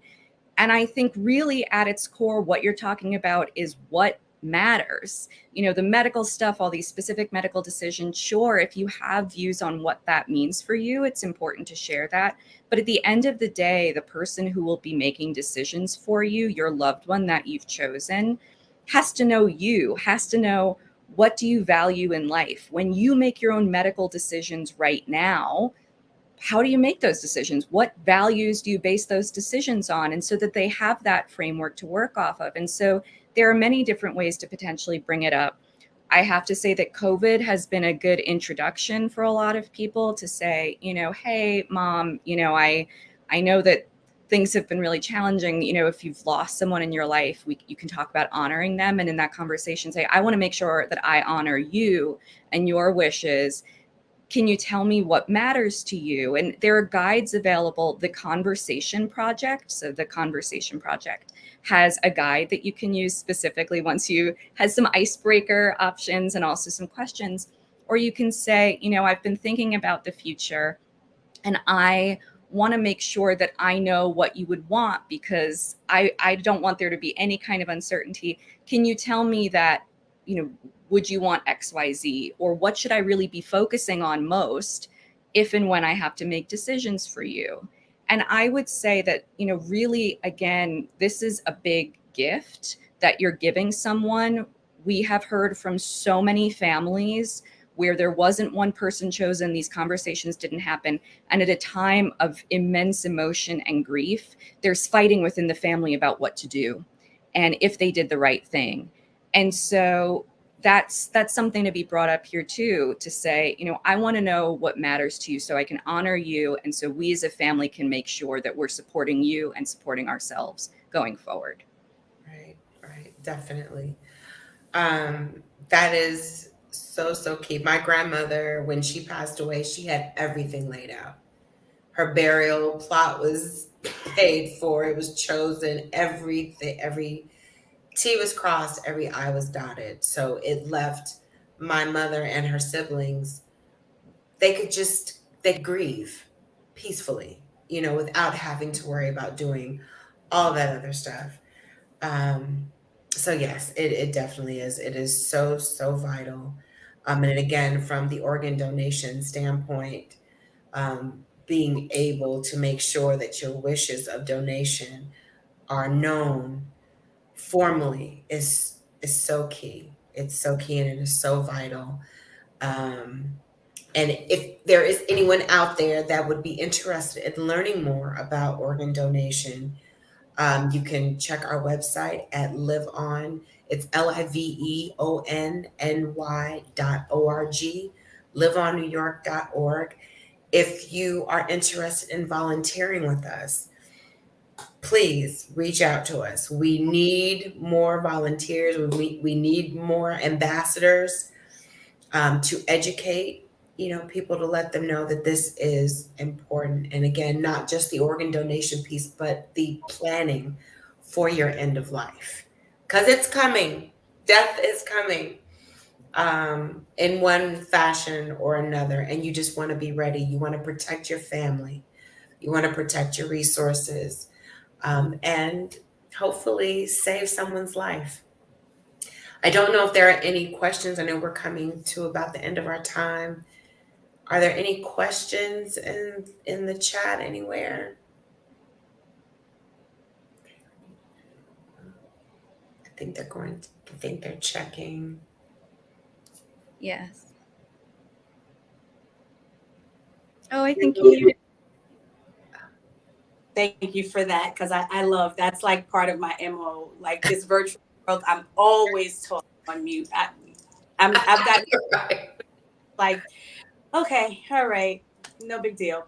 But so there were no comments or questions in the chat box, but Spirit did lead me to kind of just add a couple, like something to what you ladies are talking about, and just some gems that came up for me. And I know you mentioned the distrust, Shani, and yeah, tons of distrust. But what else comes up for me in our community specifically is stories that are attached to religion. And leaving here with all of my parts that I came with, and different caveats that all kind of go back to that. Right. But what I would offer, because I thought that it was dynamic that you shared, that the loss, which my heart goes out to that mom and sending her lots of love and light, is that one baby lost was able to save two babies. Offering that the person who may be challenged religiously to take that conversation to whoever their most high is, and really, really see what comes up for them with that. We can't tell anyone what to do, but I think that, the God that I know that I serve, I think would understand if I sent my baby, maybe home with not everybody part, because I would be sending the spirit home, not the physical body. Right. Get that the physical body is not our actual soul and spirit. And, just really just wanting them, each individual, to sit with that. And because that's my outlook on it, is that if I can save a life, save someone's eyesight, save someone's liver, kidney, with me going home to my I'd be okay with that. I'd be okay with my parents or whoever's here left to put me to rest without those parts. I think I would be okay. And what we've seen, Jamie, is definitely some religions are beginning to embrace it as a good deed that you've done. It's the conversation is happening slowly, but it's definitely, the conversation is spreading, and more, groups with religious affiliations are beginning to embrace donations slowly, which is a win in every regard. All right, and then you guys are doing your part with the breaking down the distrust, and really kind of, because bad things happen, but bad things happen everywhere, anywhere, at any time. And like you said, what I do know is true is that we're born and we die, no matter how hurtful it is, no matter how hard it is to let go of our loved ones. It's inevitable. Unfortunately, we can't stay here forever. Yeah. And definitely at the same time. Right. I'm not sure. I don't want to end this for you. I want to pass it back to you and let you wrap up and let the folks know how to reach you if they have questions. And of course, they could leave comments here, and we would make sure that you guys get to those, as well as you'll be able to see the chats in the future and the recording in the future. Okay. Able to address answers. But thank you. Thank you. Lily, I don't know if you had anything you wanted to close with. Yeah, I just, thank you so much to both of you. And Shani, thank you for inviting me. And I just want to say that I recognize that we covered a lot, and that this is, a topic that sometimes you need to sit with and feel. And if I can answer any questions, I'm happy to support. If someone wants to access these forms, if they need a little more help or information, I'm here. Again, our website is endoflifechoicesny.org, and I can be reached at Lillian, Lillian. It's in my name here at eolcny.org, eolcny.org. And I welcome these conversations and questions. And I can be reached at SAUDAIN@liveonnewyork.org. That's LIVEONNY.org. So SAUDAIN@liveonnewyork.org. Thank you for having us and letting us celebrate Juneteenth. Talk about life. Thank you so much for having us again. Thank you for returning, and I hope to see you ladies again next year, as well as our Lunch and Learns. I'll be in contact with you. Definitely. We're very much looking forward to that. Super, and great to see you, Lillian. And ladies, have a great day. Enjoy your weekend. You too. Thank you. Bye. All right, community. My heart is full with all of this information. I know that I'm ready for a break. We're going to take a quick break. We'll have some commercials running, and we will be back with you shortly. See you soon.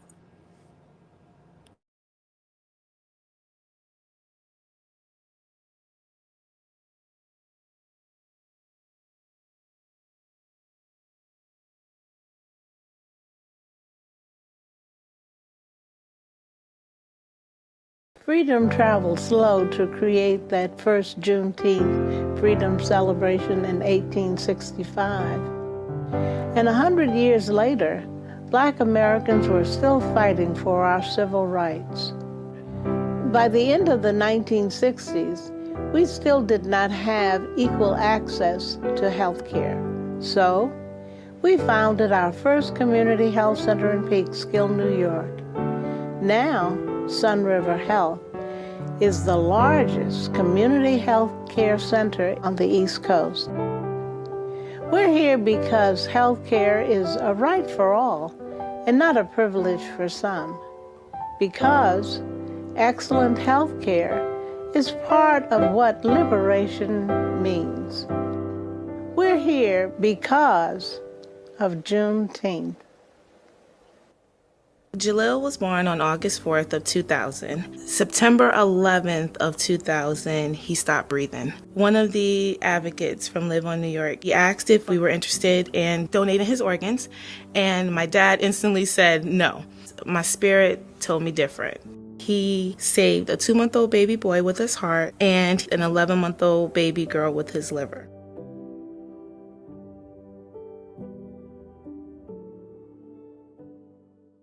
Well, look who it is. The Serena Williams having her some breakfast. You think the goat eats regular eggs? Nope. Her eggs are made from plants because she has nutritionists, scientists, trainers, and whatever this guy does. Very interesting. Curating her protein intake so she stays fueled for superhuman performance. Ça va bien? And she speaks French.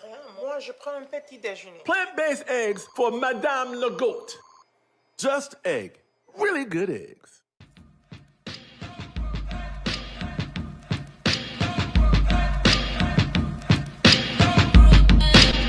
We go hard. Brooklyn, we go hard. We go hard. Brooklyn, we go hard. We go hard. Brooklyn, we go hard. We go hard. Brooklyn, we go hard. We go hard. Brooklyn, we Brooklyn, we Brooklyn, we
Freedom traveled slow to create that first Juneteenth freedom celebration in 1865.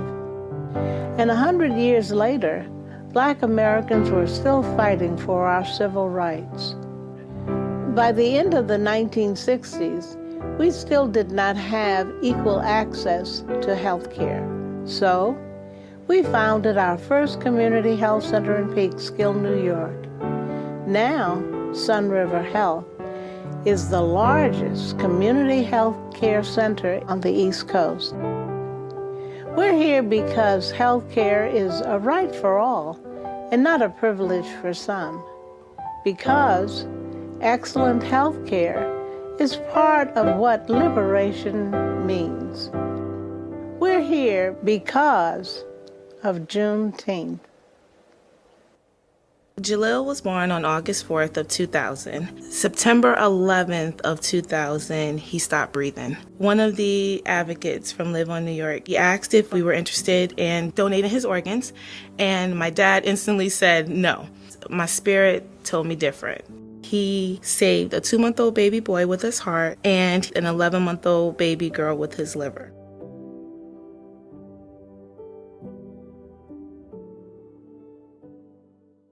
Well, look who it is. The Serena Williams having her some breakfast. You don't think the goat eats regular eggs? Nope. Her eggs are made from plants because she has nutritionists, scientists, trainers, and whatever this guy does. Very interesting. Curating her protein intake so she stays fueled for superhuman performance. Ça va bien? And she speaks French. Moi, je prends un petit déjeuner. Plant-based eggs for Madame Le Goat. Just egg. Really good eggs.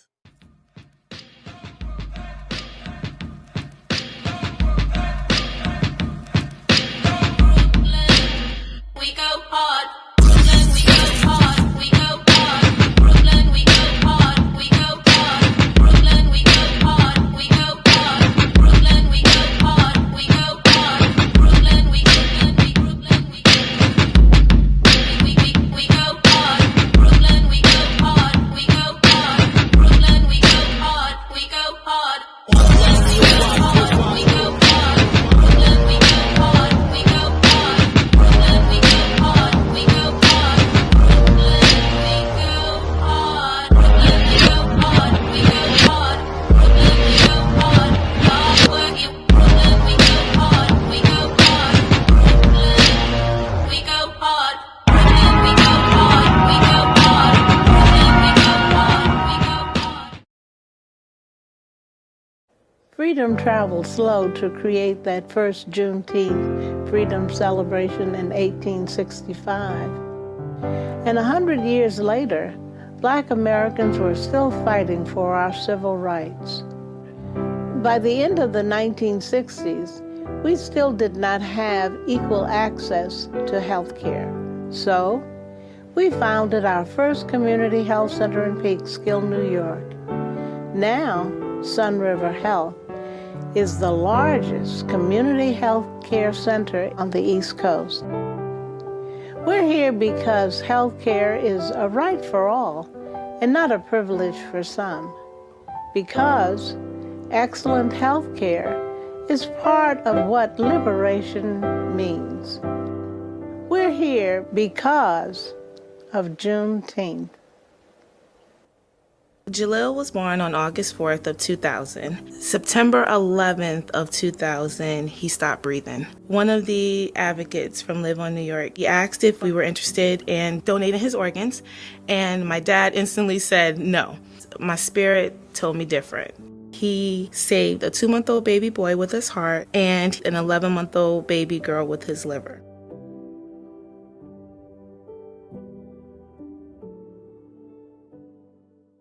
Well, look who it is. The Serena Williams having her some breakfast. You don't think the goat eats regular eggs? Nope. Her eggs are made from plants because she has nutritionists, scientists, trainers, and whatever this guy does. Very interesting. Curating her protein intake so she stays fueled for superhuman performance. Ça va bien? And she speaks French. Moi, je prends un petit déjeuner. Plant-based eggs for Madame Le Goat. Just egg. Really good eggs.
Freedom traveled slow to create that first Juneteenth freedom celebration in 1865.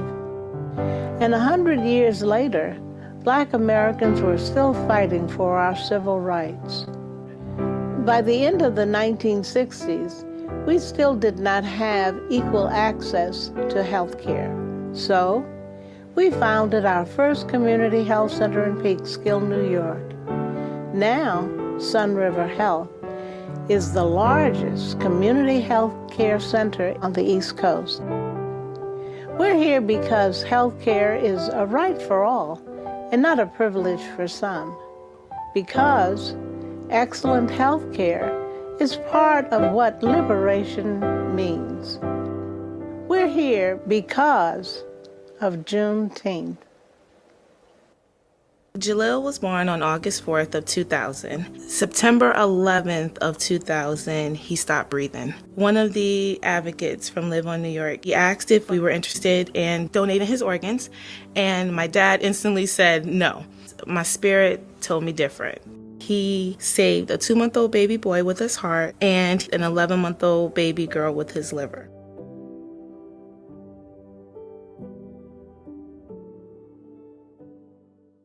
Well, look who it is. The Serena Williams, having her some breakfast. You don't think the goat eats regular eggs?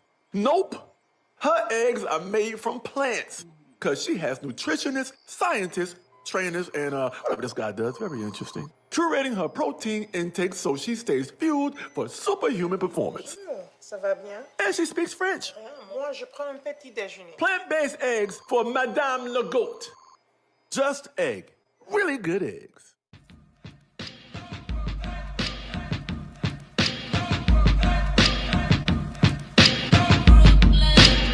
We go hard. Brooklyn, we go hard. We go hard. Brooklyn, we go hard. We go hard. Brooklyn, we go hard. We go hard. Brooklyn, we go hard. We go hard. Brooklyn, we go hard. We go hard. Brooklyn, we go hard. We go hard. Brooklyn, we go hard. We go hard. Brooklyn, we go hard. We go hard. Brooklyn, we go hard. We go hard. Brooklyn, we go hard. We go hard. Brooklyn, we go hard. Brooklyn, we go hard. We go hard. Brooklyn, we go hard. Hard work, you. Brooklyn, we go hard. We go hard. Brooklyn, we go hard. Brooklyn, we go hard. We go hard. Brooklyn, we go hard. We go hard.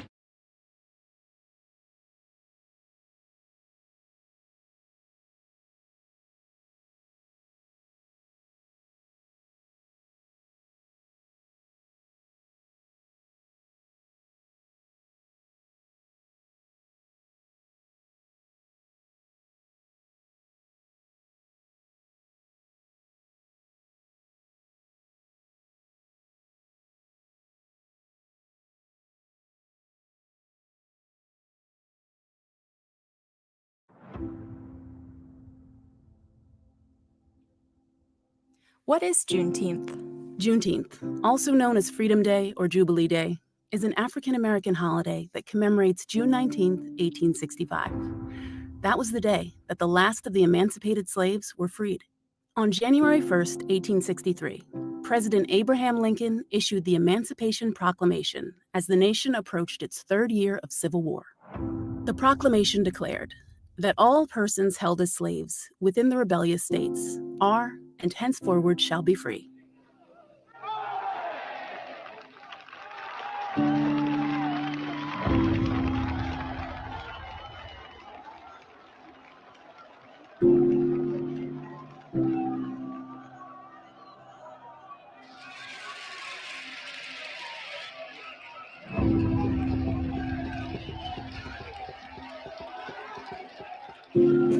Wait, the Emancipation Proclamation was signed in January of 1863 and took over 2 years for the last of the slaves to be made free?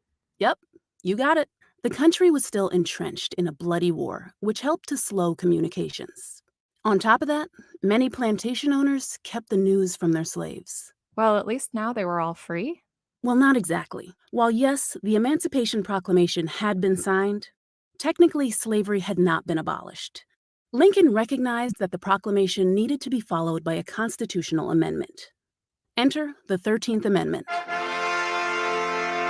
The 13th Amendment to the United States Constitution provides that neither slavery nor involuntary servitude, except as a punishment for crime whereof the party shall have been duly convicted, shall exist within the United States or any place subject to their jurisdiction. The necessary number of states to agree to the amendment was reached on December 6th, 1865. And then they were free? Yes, they were technically free, but the situation was a bit more complicated. You see, slavery was effectively abolished, except when used as a punishment for crime. Once slaves were freed, they weren't given any help with where to go and what to do. There was basically a large body of people with nowhere to go. Immediately, the former overseer force started arresting Black people for things such as vagrancy and trespassing on the only land they knew. Once convicted of these crimes, these freed slaves found themselves once again in bondage. To avoid being arrested for these crimes, some slaves made deals with their former masters, wherein they agreed to work the land, turning over a majority of the crops and profits to the owners in return for being allowed to live on the land. This tactic allowed plantation owners to keep their workforce and profit, while making sure that former slaves did not make enough money to start anything for themselves. As these former slaves continued to attempt to build something for themselves, they found ways to flourish and began to create the beginnings of a new future. In 1921, Tulsa, Oklahoma's Greenwood district, known as Black Wall Street, was one of the most prosperous African-American communities in the United States. There were grocery stores, banks, barbershops. Some residents even owned their own planes. But on May 31st of that year, the Tulsa Tribune falsely reported that a Black man, Dick Rowland, attempted to rape a white woman, Sarah Page. As a result of the Tulsa Tribune's racially inflammatory report, Black and white armed mobs arrived at the courthouse. Scuffles broke out and shots were fired. 12 people were killed, 10 white and 2 Black. As news of these deaths spread throughout the city, mob violence exploded. White rioters rampaged through the Black neighborhood that night and morning, killing men and burning and looting stores and homes. Both politicians and the media falsely framed the Tulsa riot as an uprising started by lawless Blacks. The police disregarded due process, arresting Blacks and interning them in detention camps. Meanwhile, no whites were arrested. In just 16 hours, police had arrested 60% of the Black residents living in Black Wall Street. Mobs burned Black-owned businesses and homes and murdered hundreds of Black citizens. When Black men joined forces to protect their homes, they were ultimately driven out in fear for their lives. By today's estimates, the dreadful and murderous 16 hours caused more than $30 million in damages. The residents of Greenwood were blamed for the death and destruction, and the government made it nearly impossible to rebuild. During the 1950s and 1960s, there began an unprecedented movement for Black Americans to gain equal rights under the law in the United States. The Civil War had officially abolished slavery, but it didn't end discrimination against Black people. They continued to endure the devastating effects of racism, especially in the South. By the mid-20th century, Black Americans had had more than enough of prejudice and violence against them. They, along with many white Americans, mobilized and began an unprecedented fight for equality that spanned 2 decades. During the Civil Rights Movement, African Americans continued to push for their freedoms and rights, forming activist groups such as the Black Panther Party. The Panthers taught self-reliance and unity among all people while also standing in resistance against all oppressors. Like all of the other pro-Black institutions before them, the Panthers were discredited, disrupted, and systematically eliminated by racist policies, practices, and propaganda. Today's activism is more widespread than ever and takes many different forms as Black people and their allies continue to raise their voices within society. You can see people elevating the Black experience by openly celebrating their heritage through fashion, art, music, and even the natural hair movement. Black people are taking a stand and showing their history and culture are as integral and important as any other. Injustice is being addressed head-on, and it is coming from every corner of the Black community. It is being spotlighted by actors, athletes, musicians, and many more. One of the more recent waves of resistance is being led by the Black Lives Matter movement, which was started in 2013 by Alicia Garza, Patrisse Cullors, and Opal Tometi. This organization was originally formed as a response when a young boy named Trayvon Martin was racially profiled, stalked, and murdered for the crime of wearing a hoodie and walking home while Black. His killer was acquitted using the controversial Stand Your Ground law, which has time and time again been used to justify the assault and murder of Black people, while seldom protecting their rights. A new movement was born, and you can see the effects today. So as you can see, we celebrate Juneteenth because it was the beginning of the future where Black people began their struggle for equal rights and treatment in the United States of America. Every Black person you see is an extension of those brave souls who had to carve out a place for themselves in this country. Wow, that's incredible. I had no idea. How can I help? Well, you can help by joining in and using your own voice to help affect change. You can sign petitions in support of various efforts to bring about equitable legislation that level the playing field for Black people. You can donate your money and time to organizations that effectively address the systemic racism in place against Black people. Most importantly, you can do the research on the candidates in your local and state elections and use the information to vote out officials who stand on inherently racist legislation and practices. Vote in progressive candidates who will champion a fair and equal treatment of Black people. Juneteenth is the celebration of the beginning of the first steps towards making Black people equal in this country. So on June 19th, don't be afraid to say, Happy Juneteenth.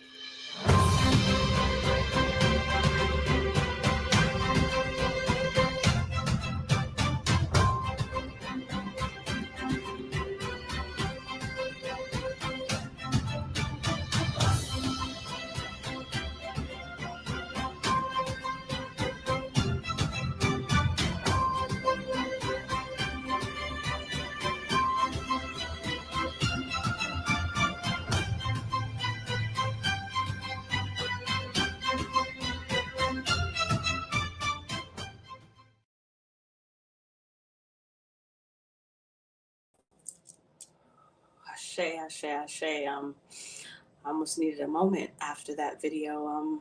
So much information, so many good things.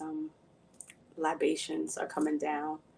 I'm trying to hold them back, just only because of my makeup. But with that being said, we are going into Libations and Liberations, a quote presentation by my sister, my friend, Sister Catherine and Bali Green Johnson and company.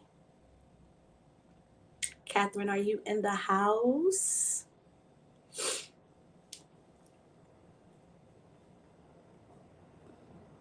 And for those of you out there who were impacted by that video, I offer that you take a deep breath, take a series of 3 deep breaths, and allow yourself to release whatever may have come up for you while watching and seeing the video.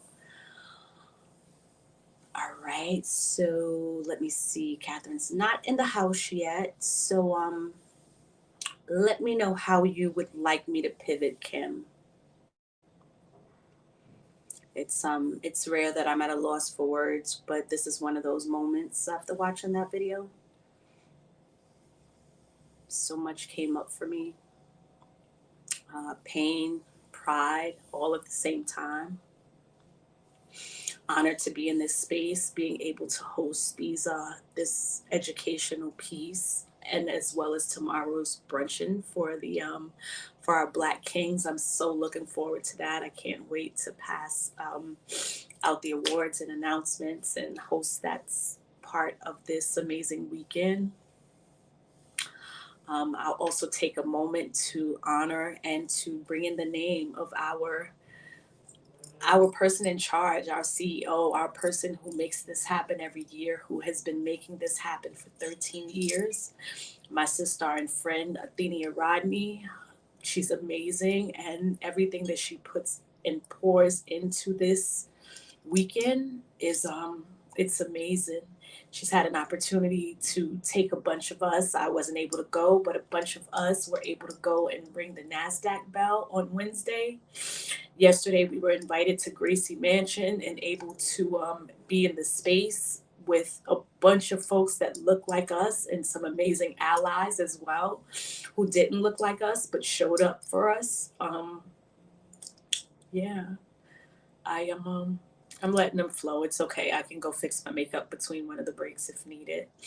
Or I just might not. Who knows? I think that our ancestors deserve every tear that wants to pour out of my eyes right now. But I am gonna need Catherine to get on up in here, girl, cause yeah, I'm about to get ugly.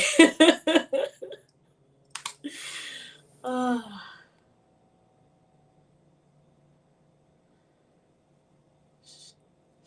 And I'll also take this moment. Thank you, Kim. You're amazing. I love working with you. Like you're the best partner that I could have. You know exactly where to swing me. So I'll also take this time and fill in the space with honoring and acknowledging our sponsors, our amazing sponsors. This year we had Uber join us. Uber is giving out discounted codes, a certain amount, so you need to sign up. There is a discount code. If you go to the Juneteenth New York website, you can find that. We're also joined by Sun River Health. They had an amazing video that was shown that is a New York based in many counties and boroughs.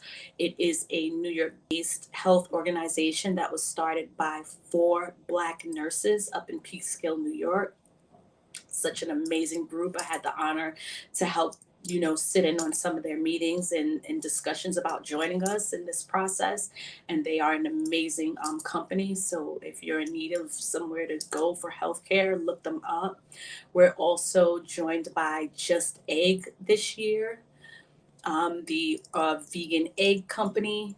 We are also sponsored by the Nets and the New York Net, New Jersey. Wait a minute, look at me, New Jersey. I'm taking them back to New Jersey. Can you tell that I'm showing my age? The Brooklyn Nets. We were sponsored by the Brooklyn Nets as well as the New York Liberty, our ladies basketball team. We have the Lupus Research Alliance, Live On NY, who we just had an amazing presentation from regarding organs and end-of-life planning. We're joined by and sponsored by Emblem Health. And I know that they are returning. Many of these sponsorships are returning. Some are new, but many are returning. And we thank you all. By the New York State of Health.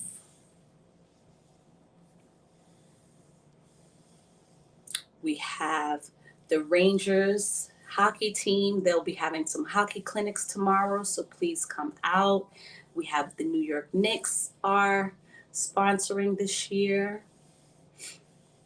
Northwell Health. It's just so amazing.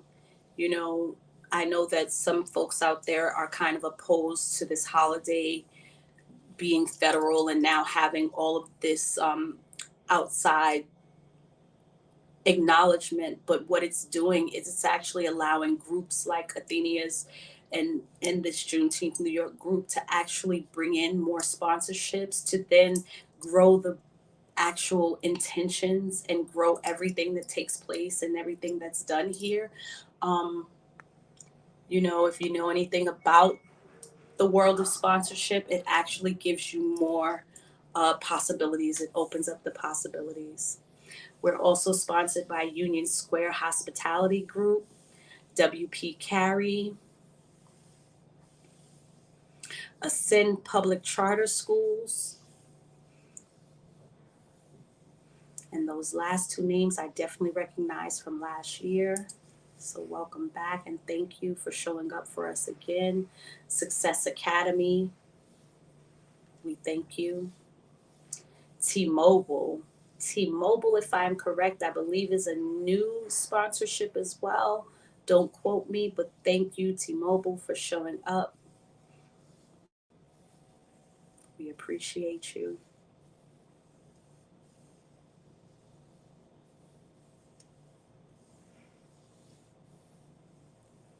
Liberty Coca-Cola Beverages.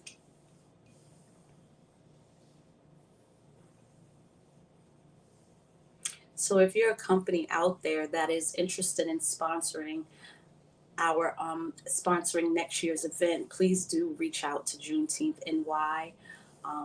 Right now, we have Brother Royce is in charge of sponsorships, and he'll gladly be in contact with you and get back to you and build out an amazing plan for next year.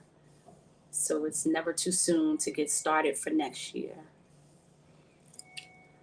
All right. Thank you, Kim. Thank you so much for that. Thank you for that pivot. Thank you for taking my emotions to another place and allowing me to get grounded again. Thank you so much. I appreciate you. Your support is amazing.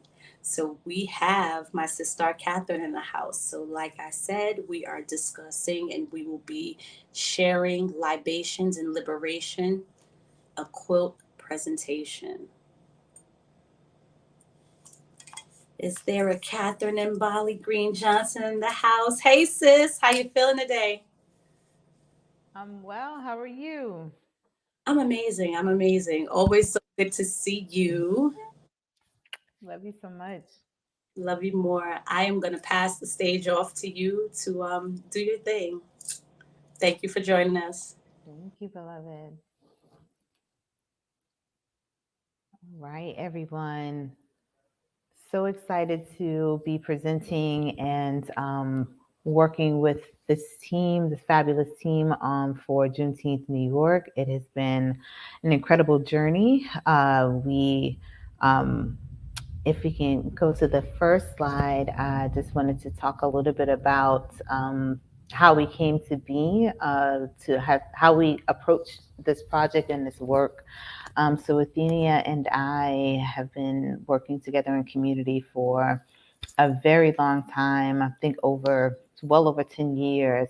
And she's just always been an incredible inspiration to me, to my family, to the community that we work together with in East New York. And as I worked in the arts and she began to work with me as well, we just really had a common interest and a common love for community, and we're both in this work. And so when we were paired, we were working together in a organization and program initiative called Be the Tree, just speaking on the importance of Juneteenth and the importance of healing, the importance of us working together as a community. She had the vision to develop a quilt with community participation. And so again, as visionaries, as she and I both are, she wanted me to come on board and curate this process. And it has been a beautiful unfolding for us both. In talking further about the quilt project and how community can be really fully intertwined in our healing, we got to talking about the COVID-19 crisis and the pandemic, where so many of us in our community were affected, especially in Black and Brown communities across the country, across the world. And so my father, transitioning from COVID early on in the process, was really just sort of reeling and dealing with grappling with the grief. And we decided to make this quilt in dedication to all those who have lost their family members to COVID. And so this is how the project came about.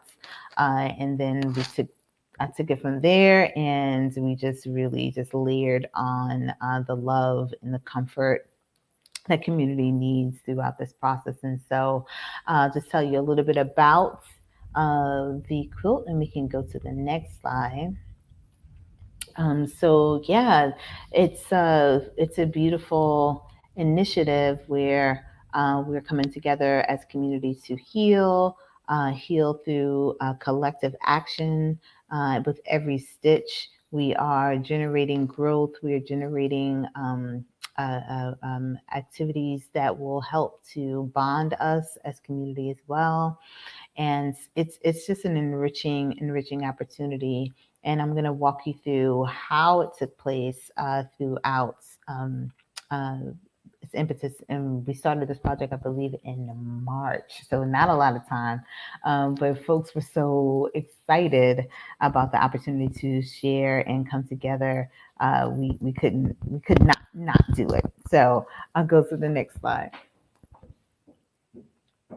All right. So myself, along with Cheyenne Mercano, met this young lady. She is brilliant and just beautiful. Spirit would have us meet with one another. So she's my assistant curator in this project, and she was able to help me pull together. You can go to the slide before. Yeah. So she was able to help me pull us together. She wasn't able to be here today for this session, but she was able to help me pull together all of this project, the aspects of this project.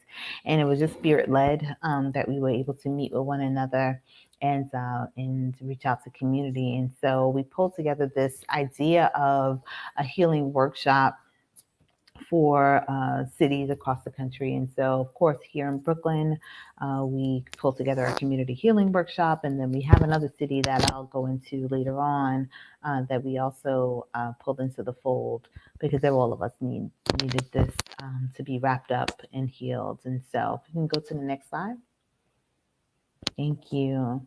So part of the process is we brought on community artists to lead and co-create what the healing workshops would look like. So for our Brooklyn location, our community artist is Ife Felix, brilliant artist. She lives in Harlem, but just fantastic. She does work all over the country. Quilting is her thing, but she also works in different textiles, and she's also a dancer, etc. She definitely has the energy and the vision and just the foresight to pull this through. And so we are so thankful for Mama Ife for helping lead the Brooklyn project through. And so we can go to the next slide. All right. The other community artist that we're bringing into the space is Robin Sinclair. She is, I can't even explain how powerful this woman is. She will be designing the altar spaces where we would do presentations for the quilts. So on Sunday, if you are free, make sure that you come on to experience so many pieces of this Juneteenth festival. Of course, there's the performances, there's the food, there's the vendors, there's just a myriad of things that Athenia and the team have put together to celebrate our liberation. And so part of that journey, part of that process for the day, Robin will be opening the ceremony with libation. And so libation, if you're not familiar, it's a ritual that we practice traditionally. Well, across the world, many people do different forms of libation, but from the continent of Africa, and it's something that we do to honor our ancestors. And so she will be doing an ancestral tribute in the form of libation to open up the space, open up the way for us all to experience and not forget, because sometimes we can get immersed in activities and things like that and not remember like why we're coming together and whose shoulders we stand on. And so she will bring that ancestral memory to us and just have us call out the names of those that we've lost over the years and community ancestors as well as our own bloodline to make sure that we lift them up and we venerate them in this process. And so that will be her contribution to the festival, but then she will also be creating beautiful altar spaces in front of the quilts. So when you come to the Juneteenth Festival, you will find us right next to the stage, I believe stage left. You'll find us to the stage. There were three tents, onto the left of the stage, and what you will find are the quilts. And as you will go inside to hear the recordings of the families, messages that they have left for their loved ones, and you'll be able to experience the quilt. You will be walking into a sacred space that is co-created by Robin, and so in our team as well. So you will be fully immersed in this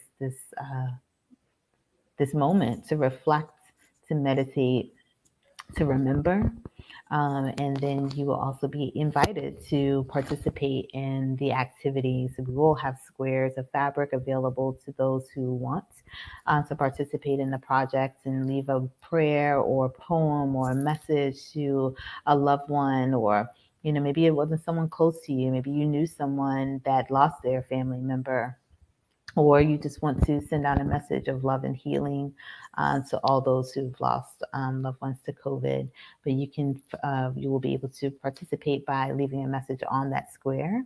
And we will save those for the next iteration of this project, because this will not stop here. We're getting calls from so many places, so many cities, to do this project with them as well. And so you will be part of that process. And you can go to the next slide. And so our beautiful partnership with the Brownsville Heritage House. The Brownsville Heritage House, Mama Miriam, opened her doors to us to conduct the workshops in. And so we were able to have community residents, our neighbors come in and share their stories of loss, share their stories of love, share their stories of hope and legacy. And Mama Ife led us through the definitions, the history of quilting, right? And how we as a people, as an African people, used quilting, put messages inside of quilts for those who were looking to escape slavery. And so she led us through all of the different variations of symbols and how they would folks would hang them on the clothing line in order for whoever is passing through to see the message, whether it was, go north or go to the water or whatever it was. These brave individuals who were seeking freedom and their liberation were able to learn of directions, right, of where to go through the quilt. And so she led us through that activity, and we did some beautiful paintings and drawings on traced fabric to keep with us. Everyone was able to take that home and take that message home and place somewhere near and dear to their heart to remember stories of liberation and our own liberation from, mental slavery, right? We live in a world where things are in a way as such that we can be conditioned, sometimes boxed in, held down, and not even know it, like unconsciously. And so using these symbols at our forefront to keep as a reminder to continue to continue to not only liberate yourself and work on your own self-healing, but also to remind others in our lives to focus on liberation of our people as well. And so we thank the Brownsville Heritage House so much for opening their doors. If you have never visited them, please make your way to the space. It is located in Brownsville, Brooklyn. It is museum-esque. It's a place that they have preserved our history, so you can see old washing boards that we would have used, memorabilia, news articles that have been saved and preserved through time, artistic works, just reminders of who we are. I was going to say who we were, but it's really who we are and whose shoulders we stand on. Mama Miriam and the others who have started the Brownsville Heritage House have come a long way. These folks in that community have advocated and fought and made sure that they've stayed in the space and that not being pushed out, because that has come to task. We've had to fight to make sure that they stayed in the space and not be pushed out of the space as well.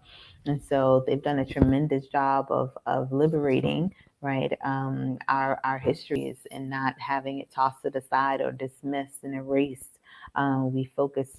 We deal with a lot in our walks in this culture with erasing our past, forgetting about what happened, right? We hear that so often. It's like, let's not focus on, what happened back then, and and while I understand why that could be, but that also shapes and frames and dismisses, it shapes and frames who we are as a people today, and it also dismisses the struggle, and I find inadvertently it gives a pass to those who have inflicted harm.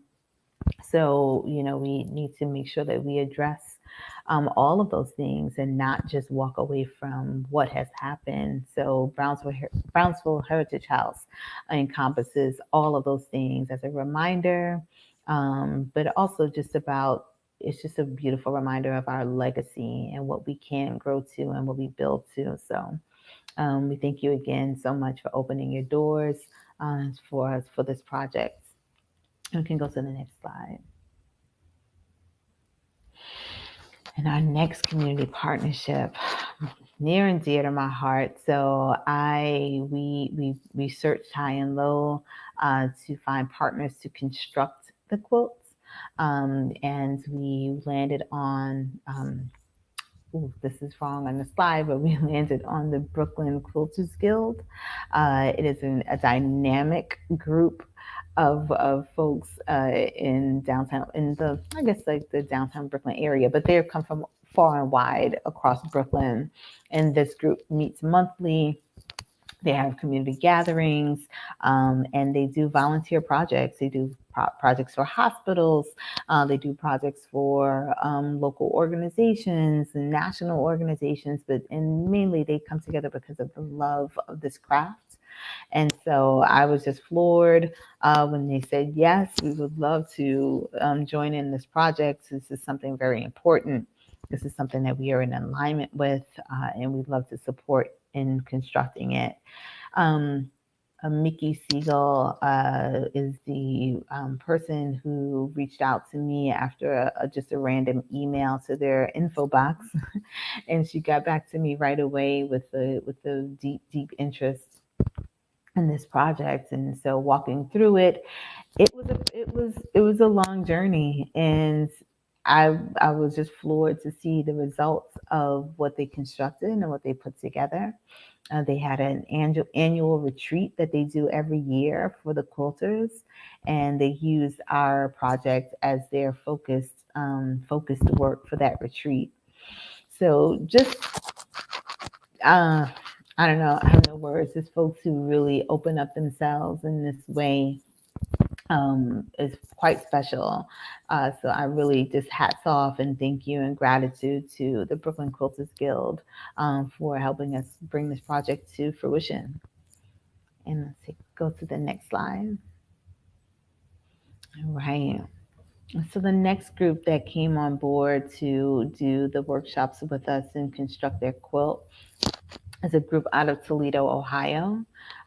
Sister Kathleen Greeley, just a powerful sister out of Toledo, texted or called me, and she had heard about the project through Athenia and was like, I want to be a part of this, and we need this in Toledo. And I have beautiful elder sister by the name of Mama Diane Gordon, who is a master quilter, has written several books, and I want to bring her into the fold.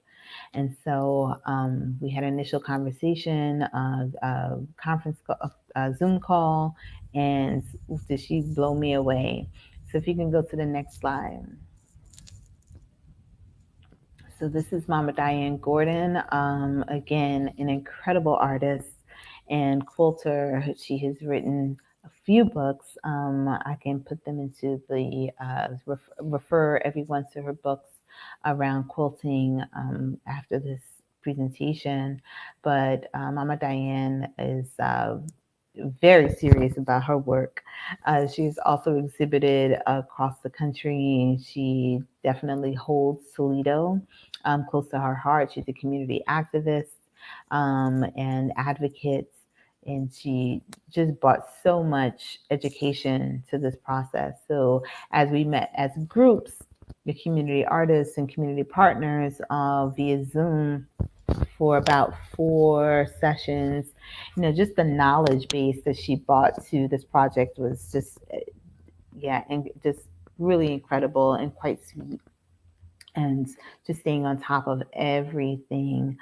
So her healing workshop that she can put together was like no other. They had at least about 20 folks who were in attendance to pull together the quilt pieces. It was a very healing experience. They had performance as well, and the space that they used, the Frederick Douglass Center in Toledo, opened doors to allow for this project to take place and shape. And so we thank you so much, Anne, for your expertise, for your love, for your mentorship, leadership of this journey. And with that, we can go to the next slide. And excuse the noise in the background. And so lastly, thank the community partners out to Toledo. And I can't everyone here, but you all can see who to thank in this slide. These folks are no joke. They pull together, they pull up together. I can't wait to get to Toledo to meet the organizational members because they really supported Mama Diane throughout this journey, and Kathleen throughout this journey. And so again, my hat's off to the Toledo team. And yeah, I'm looking forward to doing more with them as well. And we can go to the final slide. I think there's one more. And if not, I can just talk. All right, I think that is our final slide. Yes, awesome. And you can take the screen share down. Thank you so much. So I'd love to share, I'd love to ask any questions and answer any questions that the audience may have. So if you, if there is, I'm not quite sure how this works, but we can answer any questions that you all may have about this project. I'm happy to answer. Hey, Jane. Are you on mute? There I go with my favorite talking on mute. Yeah, I'm sitting here communicating with Kim, just checking to see who's up next, how she wants me to wrap. Let me check and see if there are questions in the comments. No questions at this present time, but you know how that happens. People will watch the replay and questions will pop in later. And I just want to say, I want to commend you, sis. I know how much this project means to you. I know how much our community, not just the world alone, but our community personally has lost in this last few years. And I'm seeing you find a passion project that is aligned with who you are as a human being, what you're doing in the world, the type of work that you do, and channeling that energy to that space, and also doing what you do best, serving and helping others. I'm just honored to know you, and I'm proud of you. And keep up the good works. Thank you for that. Yes, and I thank you so much because we went through that together.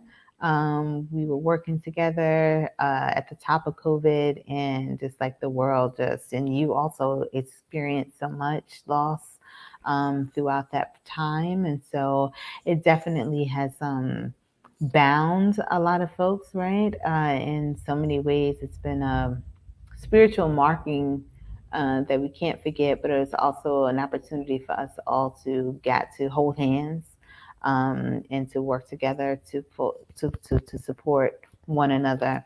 And that's a tremendous part of healing. And so I thank you too. I really thank you. I love you.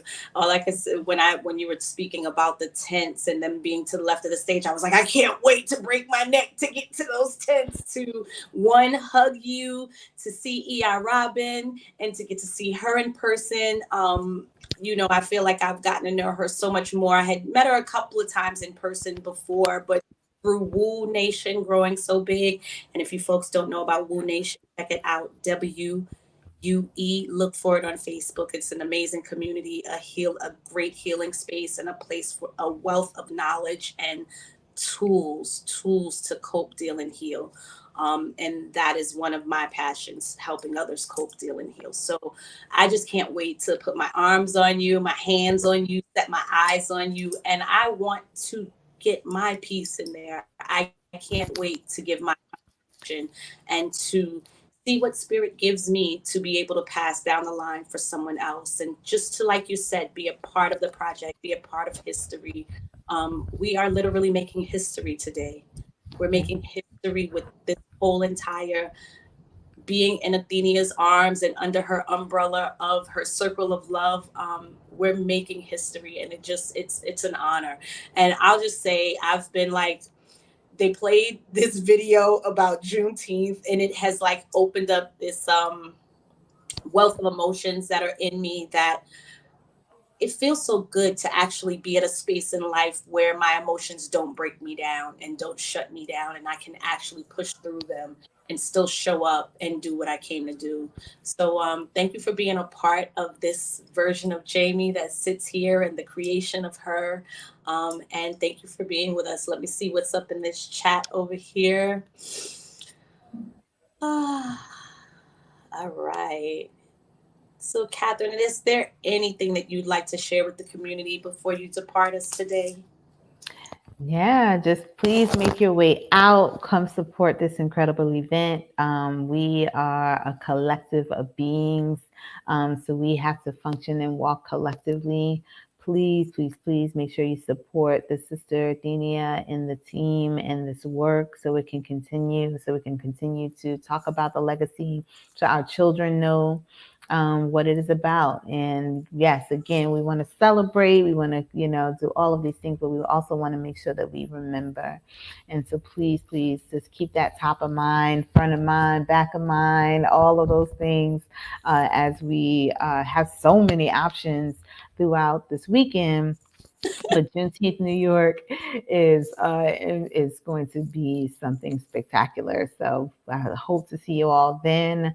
Again, thank you so much. It's in the seat of gratitude. Again, I want to thank my co-curator, Cheyenne Mercano, and the community artists, Mama Ife, and Mama Diane Gordon, Kathleen, Brownsville Heritage House, Brooklyn Quilters Guild, all the people them. So we thank you. And I'm complete. I love all those people. I'm going to echo and say my sister's name out loud and proud. Yes, Miss Cheyenne Marcano, I am so proud of you too. Keep up the good work. You bright light in this world. I love that girl. And I hope to see her on Sunday as well. Yes, she'll be there. Listen, this weekend it's like getting better and better and better and better. And just your mention of the growth of Juneteenth events, it's like, well. Oh, okay. Yeah. Everybody got to get them some and have some love. But I'm just like, I wish I had some me to send a couple of different places, especially that Everyday People party.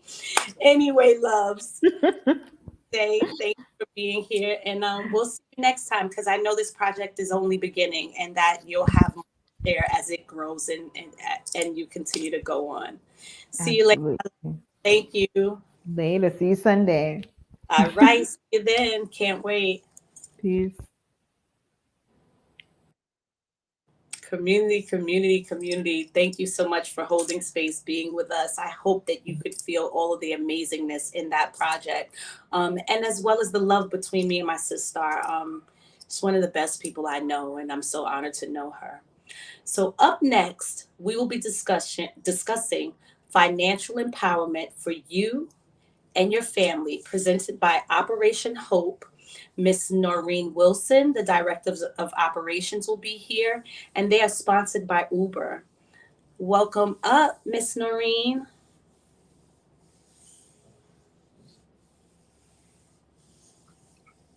Excellent and great to see you. Let me just. Hey, Queen, how are you? I am absolutely fantastic. How are you, Queen?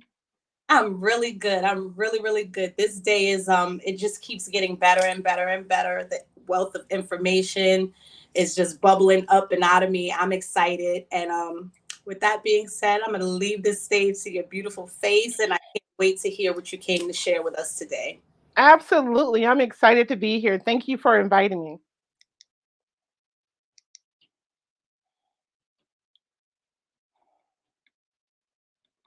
You can go ahead and cue the video should anyone have it.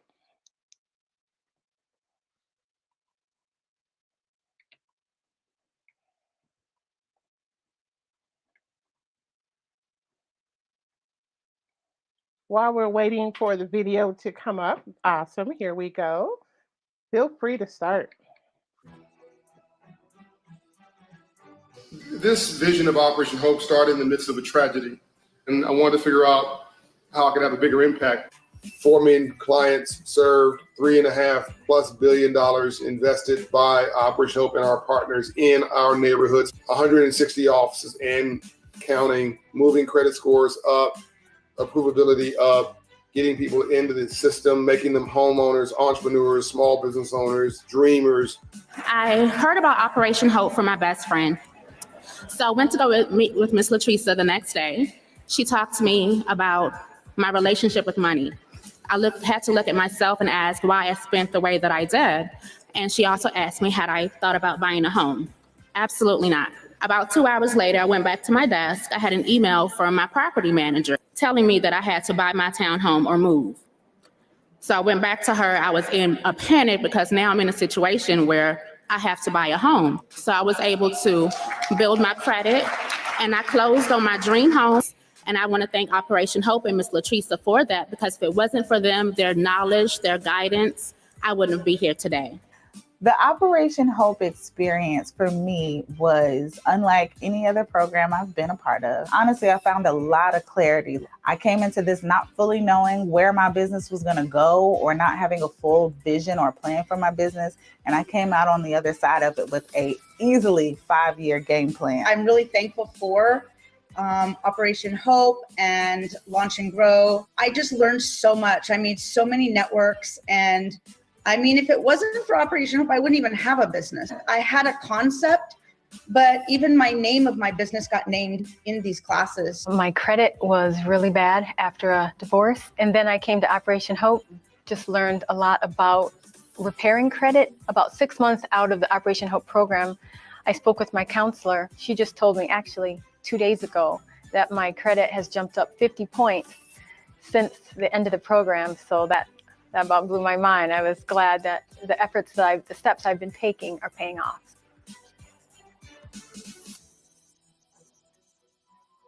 Okay, now if that doesn't make you smile, I'm not sure what does. As we kind of go through on this particular day and celebrate the first federally sanctioned Juneteenth holiday, it just makes you smile.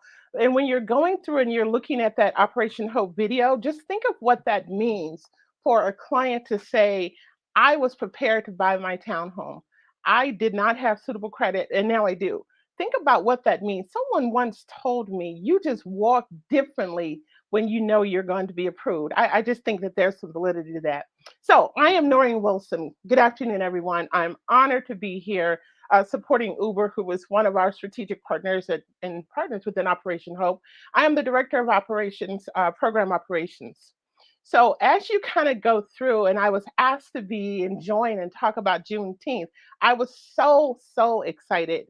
And you know, you kind of go through and it made me reflect a little bit and ask, when we look at Juneteenth and we understand its formation and the reason for the holiday, should we be celebrating, commemorating, or reflecting?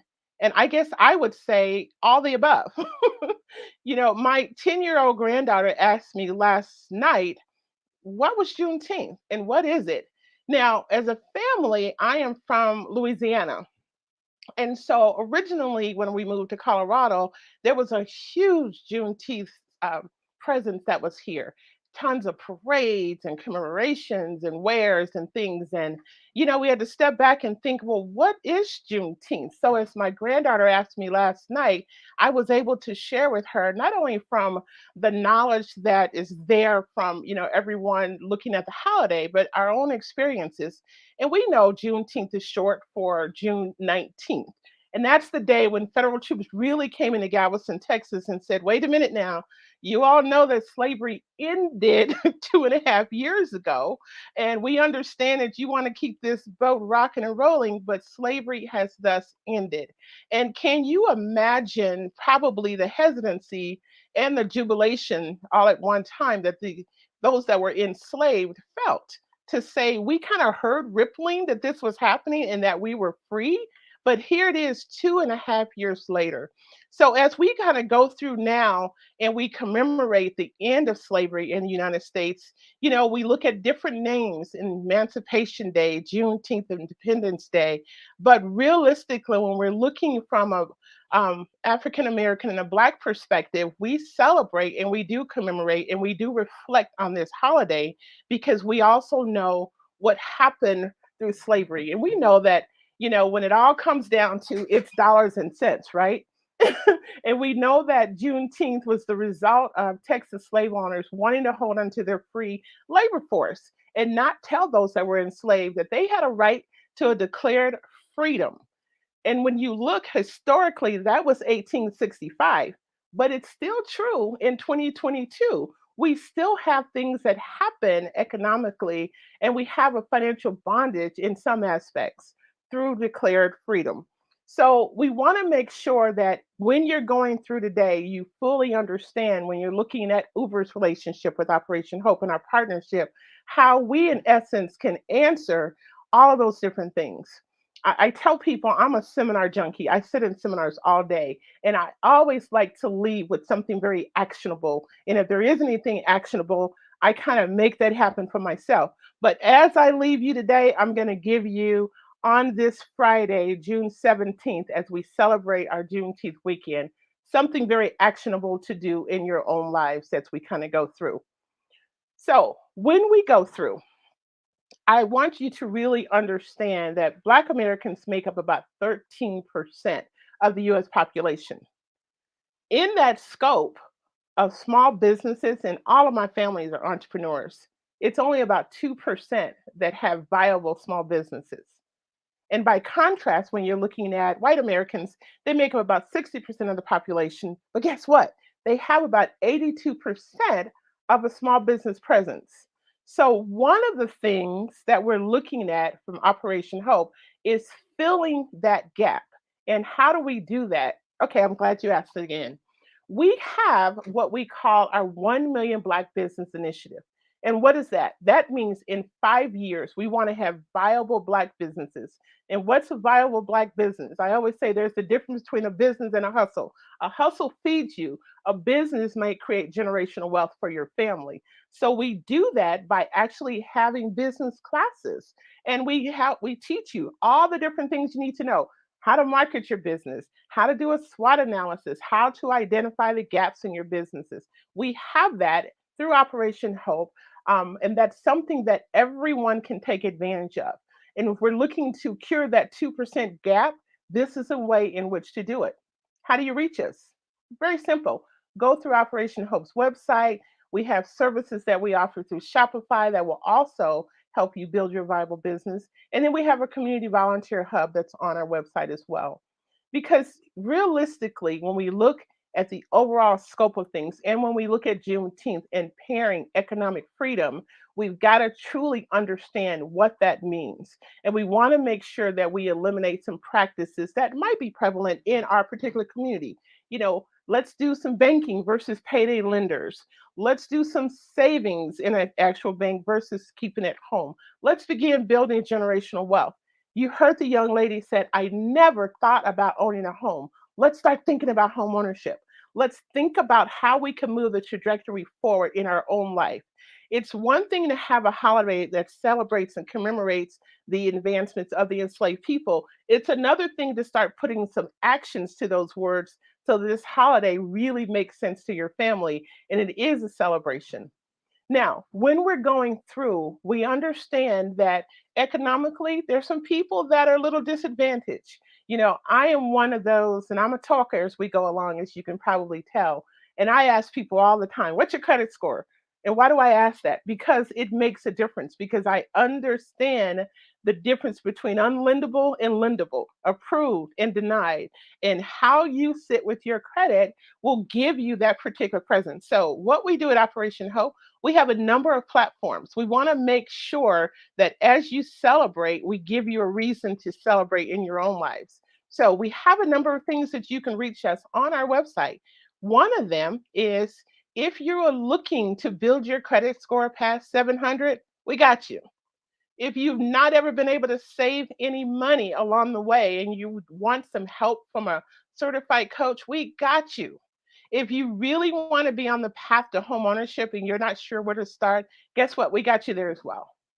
If you have youth that you're trying to go through and you want to let them learn those things that you didn't learn growing up, we have you at that as well. We have a very vibrant youth department. So, in our 30 years at Operation Hope, we do things and we do them well to be able to make sure that economically we do have an independence. And we're not celebrating things in name only, we're celebrating our own independence as well. So the best way to reach us, of course, is operationhope.org. Go to our landing page, go to our webpage. You'll be able to get with a direct coach who can help guide you. And here's something I know to be true. When you work with a coach from a financial perspective, then you are 56% more successful than when you try to do it on your own. And our services are at no cost. Uber pays for Operation Hope to be able to offer you all of these services at no cost. And the only thing you have to do is show up in your own life in order to do that. Because we also recognize that when you're going through, that there's something called redistributing of wealth. And what does that mean?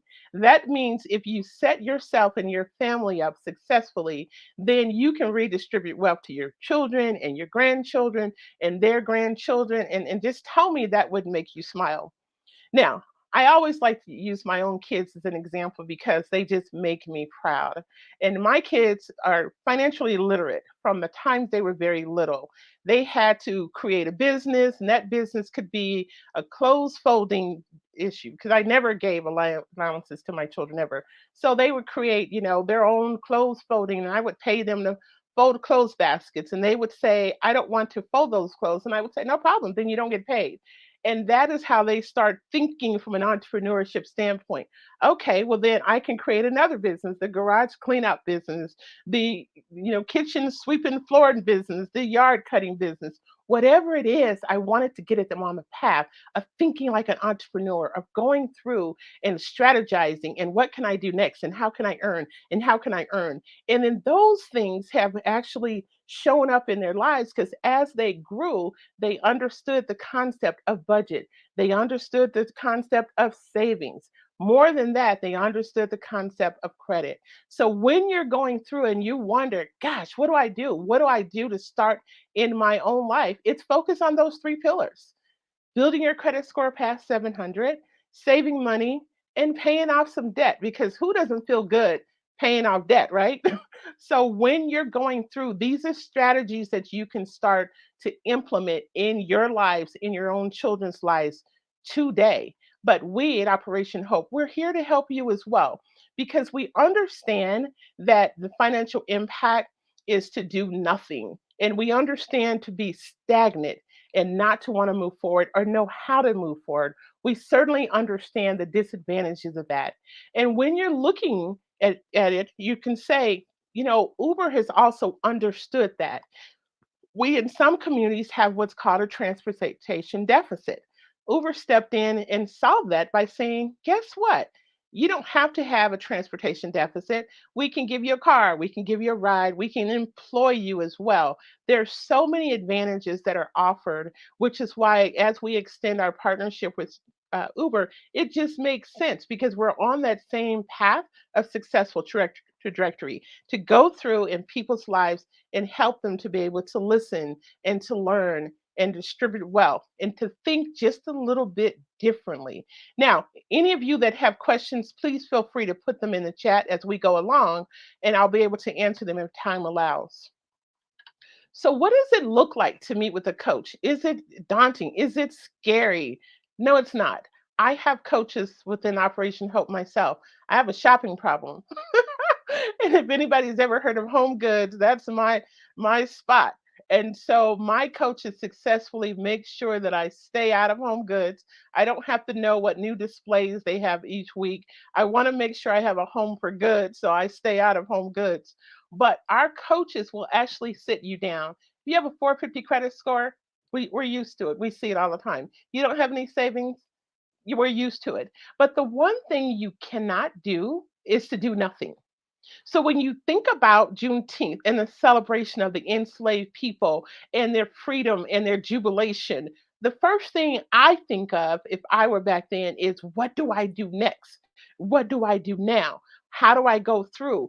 How do I maneuver? And so, at least from a 30-year history of Operation Hope, we have those tools for you here from 2022, as they wanted to have in 1865, of how to be able to move forward in your own lives. So I will ask if you contact one of our coaches, we'll be able to get you started. We'll help you read your credit report. We'll help you determine what's driving your own credit and what's making your overall financial impact so that you also can kind of go through and bring your own self to the table, to your family's table, help everybody understand what it looks like. And again, you're trying to launch a small business, let us help you the right way so that you're not sidetracked, so that you don't lose focus, so that you really have a sustainable business. I had a business coach tell me one time a business should be created to sell, which means if you have a business, you should be looking down the line. One of his clients invented something, a strip for well water, to be able to determine whether or not it was drinkable, and made more than $30 million doing that. So if you have an idea, let's help you to be able to streamline that and put that into action. I'm going to stop here to see, are there any questions in the chat that I should recognize?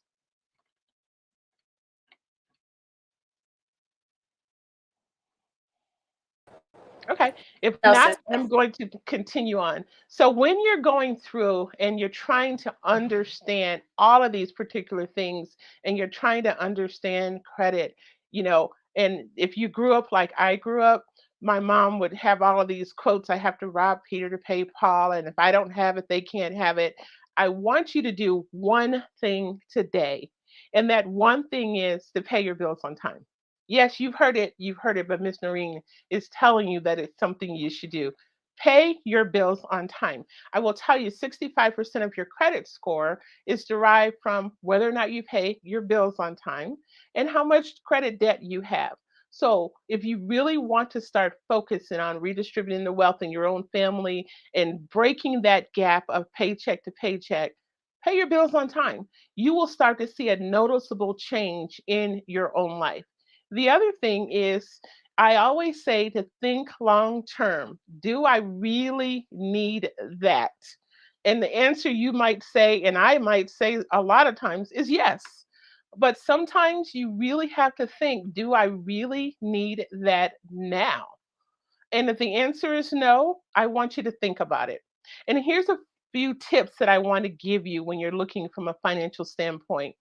I want you to think of, it's not $5. Times that by the 12 months in a year, and that $5 is $60. So when you're thinking, you know what, I have this streaming service, it's only costing me $20 a month, it's not a big deal. I have 5 of them. That is not $20 a month, that's $120 per year.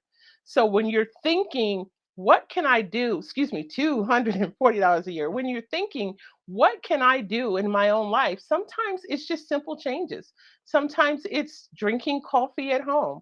Sometimes it's walking instead of taking the bus. Sometimes it's just really looking at what it is that you're doing and maybe partnering with Uber and being a driver and getting what's called residual income in your own pockets. Sometimes it's just thinking differently or launching your own business. So when you're going through and you're looking at this celebration and you're reflecting on it and you're saying, what are some of the things that I can do to support? You want to be able to employ some of the things that probably were offered back in 1865, and it is, let's start thinking about building a business. Now, How can you support if you wonder, this is Juneteenth, I'm excited about the holiday, I need to know what to do. What do I do first? I will ask you to support Black businesses. There are Black businesses that are restaurants, that are a lot of entrepreneurs that are fabric owners, that are salon owners, that are a number, a variety of things. I was in Detroit recently, and there was a phenomenal man that had an art store. Now, I'm traveling, and my suitcase was already 10 pounds overweight, so I couldn't really buy art, but I found something in his store to purchase just to make sure that I support Black businesses. The other aspect of what you can do is to turn good intentions into real change. If you're thinking, you know what, it would be good to donate to a local nonprofit, not that I'm giving a plug here, but certainly Operation Hope is one of those that you can look at. We are here to impact our community one person at a time. We're here to create generational wealth. So if you're trying to look at how to turn good intentions into real change, looking to going through and making sure you donate to your local nonprofits and community organizations. There are so many things that you can do that kind of commemorates this particular holiday, and it takes all of the queens and the kings that were enslaved for so many years, and it reflects upon the rich history that we have from all of them here in the US, that we know that when you go to DC, you'll see that buildings were built so that we had architectures and engineers, and we had so many very notable people. And if you want to take that historic history and move it forward, start doing some things in your own area that will reflect that. Start putting some generational financial knowledge and wealth in history into your own families, so that as my 10-year-old granddaughter asked me, what is Juneteenth? You can not only show her that, but you can emulate that. We are very much a proponent of, weekly we seek out brand new Black businesses to support. We've gone to ice cream shops, we've driven across town, we've had vendors on street corners, but it's something that my children can visualize because they see it themselves. So when you're kind of going through and wondering, all of this is great, but what can I do? These are some of the things you can do. And again, if you've ever thought about creating your own business, I will mention again that Operation Hope has an initiative for 1 million Black businesses. We can get you started right away with thinking about how to make your own business, whether it's a side hustle or whether you want it to be your full-time occupation. We can think about going through and helping you along your way. So as I begin to close, I want you to be able to just really reflect upon all the love and respect in the world. And as I open and ask you a question, do we celebrate? Do we commemorate? Do we reflect? What is it that we do? I want you to bring all of those to the table and reflect on the richness that the Black American has brought to the table and to this country. And as we go through, we understand that we have a huge cultural impact. And I would like you, person per person, family per family, young, old, in between, to really embrace that cultural impact and begin to move your own life forward from a financial standpoint.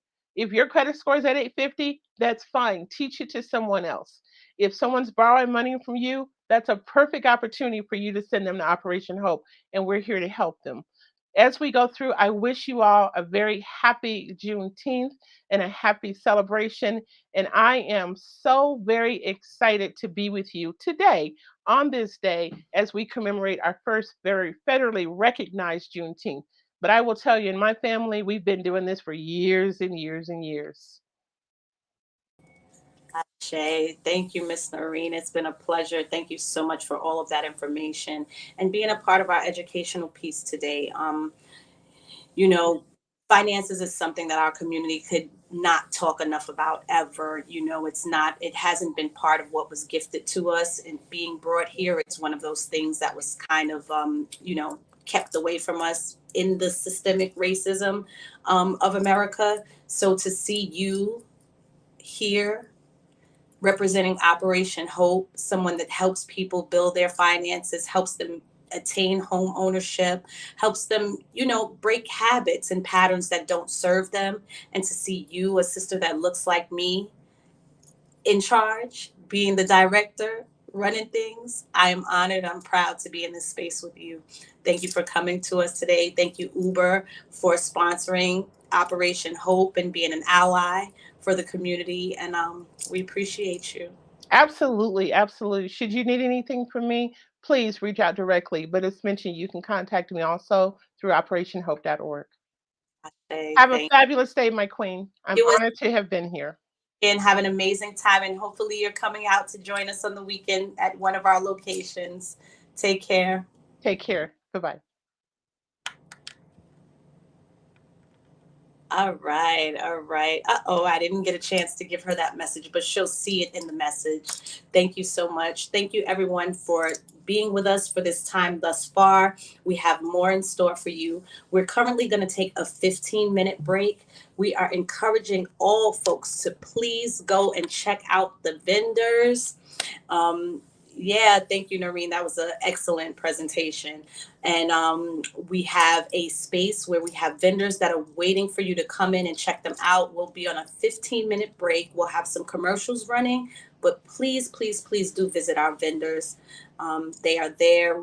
They are Black businesses and Black business owners. They're waiting to embrace you and to show you what they have to share with you today. See you soon. Freedom traveled slow to create that first Juneteenth freedom celebration in 1865. And 100 years later, Black Americans were still fighting for our civil rights. By the end of the 1960s, we still did not have equal access to health care. So, we founded our first community health center in Peekskill, New York. Now, Sun River Health is the largest community health care center on the East Coast. We're here because health care is a right for all and not a privilege for some. Because excellent health care is part of what liberation means. We're here because of Juneteenth. Jalil was born on August 4th of 2000. September 11th of 2000, he stopped breathing. One of the advocates from Live on New York, he asked if we were interested in donating his organs, and my dad instantly said no. My spirit told me different.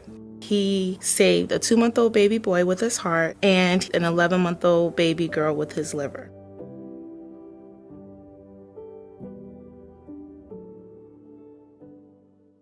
Well, look who it is. The Serena Williams, having her some breakfast. You don't think the goat eats regular eggs? Nope. Her eggs are made from plants because she has nutritionists, scientists, trainers, and whatever this guy does. Very interesting. Curating her protein intake so she stays fueled for superhuman performance. Ça va bien? And she speaks French. Moi, je prends un petit déjeuner. Plant-based eggs for Madame Le Goat. Just egg. Really good eggs.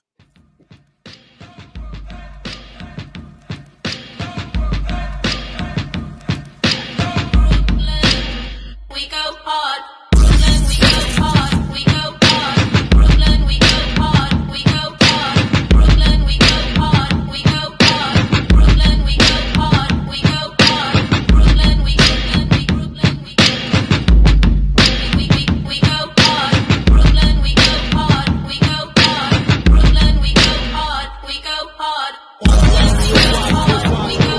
Brooklyn, we go hard. We go hard. Brooklyn, we go hard. We go hard. Brooklyn, we go hard. We go hard. Brooklyn, we go hard. Hard work, you. Brooklyn, we go hard. We go hard. Brooklyn, we go hard. Brooklyn, we go hard. We go hard. Brooklyn, we go hard. We go hard.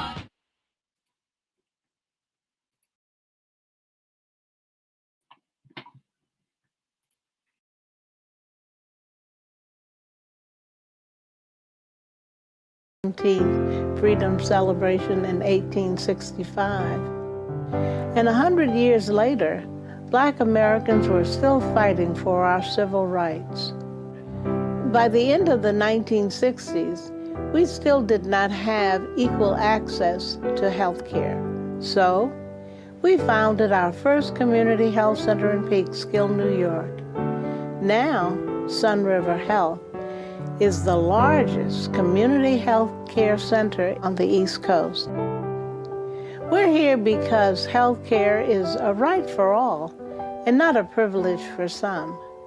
Because excellent health care is part of what liberation means. We're here because of Juneteenth. Jalil was born on August 4th of 2000. September 11th of 2000, he stopped breathing. One of the advocates from Live on New York, he asked if we were interested in donating his organs, and my dad instantly said no. My spirit told me different. He saved a 2-month-old baby boy with his heart and an 11-month-old baby girl with his liver.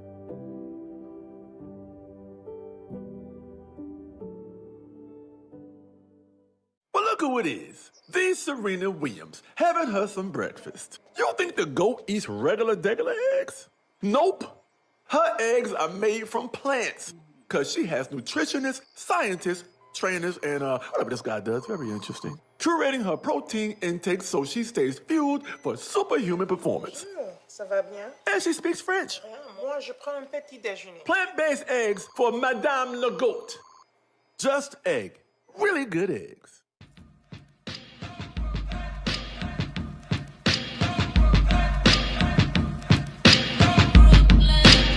We go hard. Brooklyn, we go hard. We go hard. Brooklyn, we go hard. We go hard. Brooklyn, we go hard. We go hard. Brooklyn, we go hard. We go hard. Brooklyn, we go hard. We go hard. Brooklyn, we go hard. We go hard. Brooklyn, we go hard. We go hard. Brooklyn, we go hard. We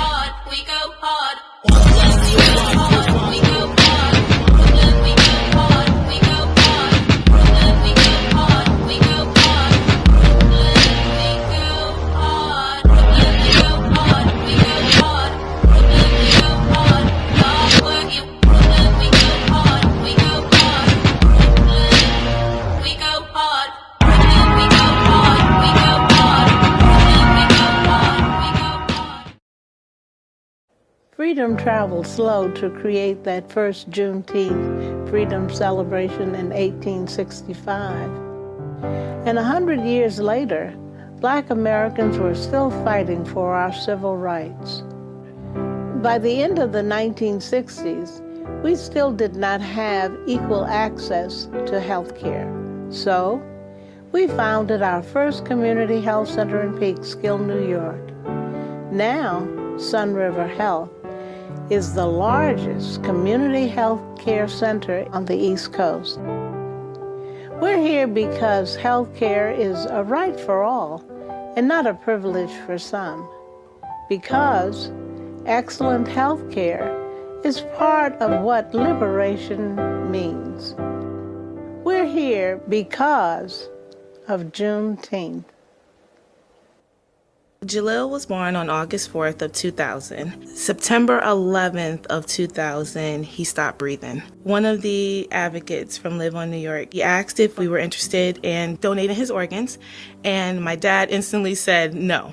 My spirit told me different. He saved a 2-month-old baby boy with his heart and an 11-month-old baby girl with his liver.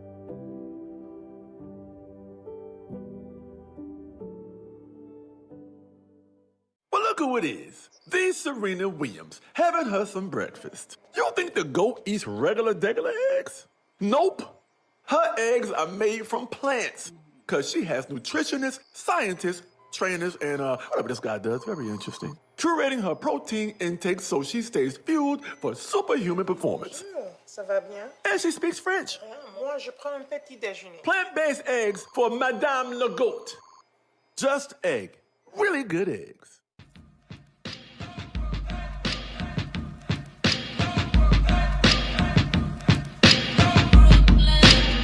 We go hard. Brooklyn, we go hard. We go hard. Brooklyn, we go hard. We go hard. Brooklyn, we go hard. We go hard. Brooklyn, we go hard. We go hard. Brooklyn, we go hard. Brooklyn, we go hard. We go hard. Brooklyn, we go hard.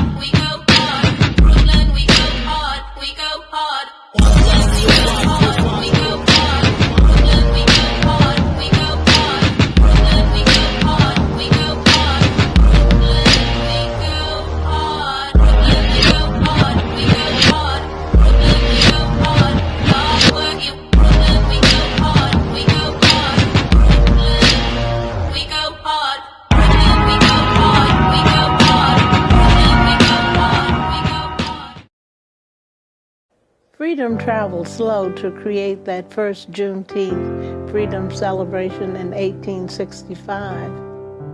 And 100 years later, Black Americans were still fighting for our civil rights. By the end of the 1960s, we still did not have equal access to health care. So, we founded our first community health center in Peekskill, New York. Now, Sun River Health is the largest community health care center on the East Coast. We're here because health care is a right for all and not a privilege for some. Because excellent health care is part of what liberation means.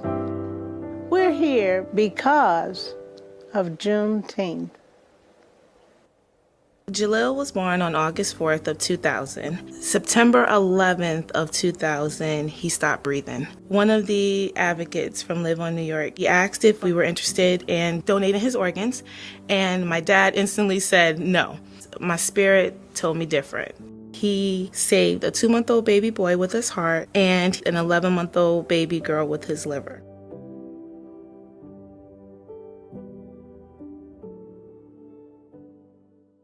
Well, look who it is. The Serena Williams, having her some breakfast. You think the goat eats regular eggs? Nope. Her eggs are made from plants, because she has nutritionists, scientists, trainers, and whatever this guy does. Very interesting. Curating her protein intake so she stays fueled for superhuman performance. Ça va bien? And she speaks French. Moi, je prends un petit déjeuner. Plant-based eggs for Madame Le Goat.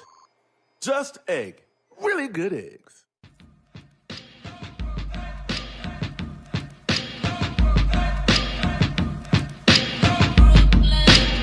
We go hard. Brooklyn, we go hard. We go hard. Brooklyn, we go hard. We go hard. Brooklyn, we go hard. We go hard. Brooklyn, we go hard. We go hard. Brooklyn, we go hard. Brooklyn, we go hard. We go hard. Brooklyn, we go hard. We go hard. Brooklyn, we go hard. We go hard. Brooklyn, we go hard. We go hard. Brooklyn, we go hard. We go hard. Brooklyn, we go hard. We go hard. Brooklyn, we go hard. Hard work, you. Brooklyn, we go hard. We go hard. Brooklyn, we go hard. Brooklyn, we go hard. We go hard. Brooklyn, we go hard. We go hard. Freedom traveled slow to create that first Juneteenth freedom celebration in 1865. And 100 years later, Black Americans were still fighting for our civil rights. By the end of the 1960s, we still did not have equal access to health care. So, we founded our first community health center in Peekskill, New York. Now, Sun River Health is the largest community health care center on the East Coast. We're here because health care is a right for all and not a privilege for some. Because excellent health care is part of what liberation means. We're here because of Juneteenth. Jalil was born on August 4th of 2000. September 11th of 2000, he stopped breathing. One of the advocates from Live on New York, he asked if we were interested in donating his organs, and my dad instantly said no. My spirit told me different. He saved a 2-month-old baby boy with his heart and an 11-month-old baby girl with his liver.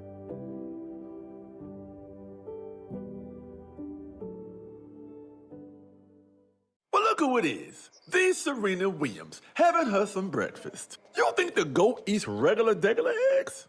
Nope. Her eggs are made from plants, because she has nutritionists, scientists, trainers, and whatever this guy does. Very interesting. Curating her protein intake so she stays fueled for superhuman performance. Ça va bien? And she speaks French. Moi, je prends un petit déjeuner. Plant-based eggs for Madame Le Goat. Just egg. Really good eggs.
Freedom traveled slow to create that first Juneteenth freedom celebration in 1865. And 100 years later, Black Americans were still fighting for our civil rights. By the end of the 1960s, we still did not have equal access to health care. So, we founded our first community health center in Peekskill, New York. Now, Sun River Health is the largest community health care center on the East Coast. We're here because health care is a right for all and not a privilege for some. Because excellent health care is part of what liberation means. We're here because of Juneteenth. Jalil was born on August 4th of 2000. September 11th of 2000, he stopped breathing. One of the advocates from Live on New York, he asked if we were interested in donating his organs, and my dad instantly said no. My spirit told me different. He saved a 2-month-old baby boy with his heart and an 11-month-old baby girl with his liver.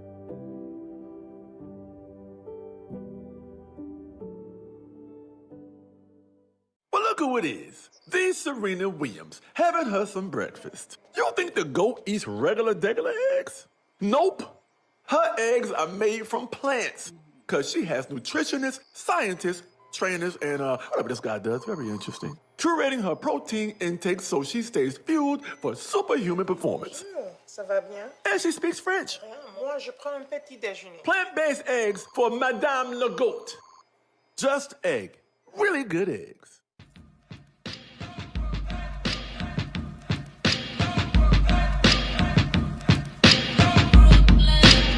We go hard. Brooklyn, we go hard. We go hard. Brooklyn, we go hard. We go hard. Brooklyn, we go hard. We go hard. Brooklyn, we go hard. We go hard. Brooklyn, we go hard. Brooklyn, we go hard. We go hard. Brooklyn, we go hard. We go hard. Brooklyn, we go hard. We go hard. Brooklyn, we go hard. We go hard. Brooklyn, we go hard. We go hard. Brooklyn, we go hard. We go hard. Brooklyn, we go hard. Love where you. Brooklyn, we go hard. We go hard. Brooklyn, we go hard. Brooklyn, we go hard. We go hard. Brooklyn, we go hard. We go hard. Freedom traveled slow to create that first Juneteenth freedom celebration in 1865. And 100 years later, Black Americans were still fighting for our civil rights. By the end of the 1960s, we still did not have equal access to health care. So, we founded our first community health center in Peekskill, New York. Now, Sun River Health is the largest community health care center on the East Coast. We're here because health care is a right for all and not a privilege for some. Because excellent health care is part of what liberation means. We're here because of Juneteenth. Jalil was born on August 4th of 2000. September 11th of 2000, he stopped breathing. One of the advocates from Live on New York, he asked if we were interested in donating his organs, and my dad instantly said no. My spirit told me different. He saved a 2-month-old baby boy with his heart and an 11-month-old baby girl with his liver.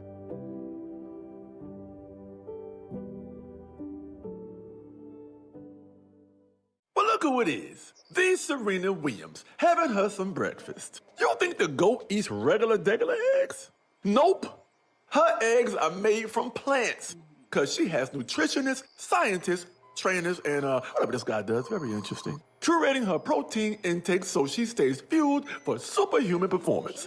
Ça va bien? And she speaks French. Moi, je prends un petit déjeuner. Plant-based eggs for Madame Le Goat. Just egg. Really good eggs.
There we go. There we go. There I go again with my mic on.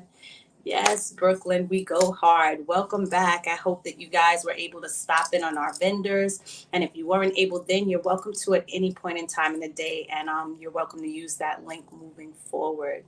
So up next, we have a storytelling session pre-recorded by Miss Donna Washington.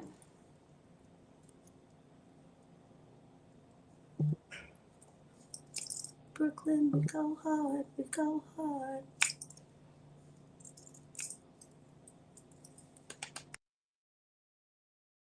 Hello, my name is Donna Washington, and I am coming to you from Durham, North Carolina. I am very honored to be here to celebrate Juneteenth with you. So let's start at the beginning, which begins at an end. The Civil War ended in April of 1865, but lots of people did not know that. Today, if you want to tell somebody something, you whip your phone out, you make a phone call, you can text, you can email. There's so many ways to tell somebody something. But back in the 1860s, the only way to do it was either person to person, or, well, occasionally you could write people letters. In 1860s, most Americans could not read or write. It just wasn't something most people were learning how to do. We were pre-industrial at that point, and school, everyone going to school and learning how to read and write, that was something that happened when we became an industrialized nation, and we needed people to learn how to read and write well enough to work in factories or read signs that say, don't touch this, it's dangerous. So most people couldn't even read and write. So yeah, if you wanted someone to know something, you mostly had to tell them in person. So after the Civil War ended in April, over the course of the next few months, troops of Union soldiers would go from place to place and announce that the war was over. And the story goes that in June, on the 19th in 1865, Major General Gordon Granger rode his troops into Galveston Bay, Texas, and read this announcement that basically comes down to, hey, the Civil War is over, the war is over, and you're no longer allowed to enslave people. It is now against the law. So would all the enslaved people just stay in their homes, and tomorrow you start getting money for your work. And all of you people who've been enslaving these people all these years, they're now your employees and you have to pay them. That was basically it. He just announced that that's what was happening. And the story goes that there was jubilation, people screaming and shouting. And though they were told to keep it down, a number of pigs and cows and geese and chickens went missing. Think of it as back wages. And there was barbecuing and just, there was a huge feast and a festival because finally they were free. And the story goes that they are the last people in America who found out that they were no longer enslaved. And so for many African-American households, for many years, July 4th was not the day of independence. That's not the day African-Americans became free. Juneteenth is when African-Americans came free. And so Juneteenth is when Freedom Day is celebrated. Now, as a child, my father was in the Army, and we moved from place to place every few years. The only time we celebrated Juneteenth was when we were actually in the country, which we weren't always when I was a kid, and we could go back to Texas because both of my parents are from there, and there's this huge extended family, and we would have Juneteenth celebrations. They would shoot off fireworks, there'd be lots of barbecue, and in my child brain, I thought Juneteenth was just something you celebrated in Texas. I had no idea that people celebrated it anywhere else in the country. I thought it was like a Texas holiday. I didn't learn about Juneteenth when I was in school. I don't know if you did, but I certainly did not learn about it. So what I want to do is I would like to share one of the heroes that helped African Americans survive through the time of enslavement. And it's a character you might recognize. And maybe, I don't know, maybe you won't. I don't know. It's a spider. His name is Anansi, and he's a trickster character. Anansi loves to eat and eat and eat and eat and eat and eat, and he hates to share. Trickster characters, their job is to teach you what you shouldn't do. That's pretty much their job. But their job is also about resiliency. You can survive things. You need to think your way through it or fight your way through it or whatever you have to do, but you can survive. Now, Anansi, because he is a typical trickster, sometimes he gets away with his tricks and sometimes he gets caught in his tricks. Here is a story where he gets away with it. Now, Anansi lived in a village with his friends, and living in that village was Onini.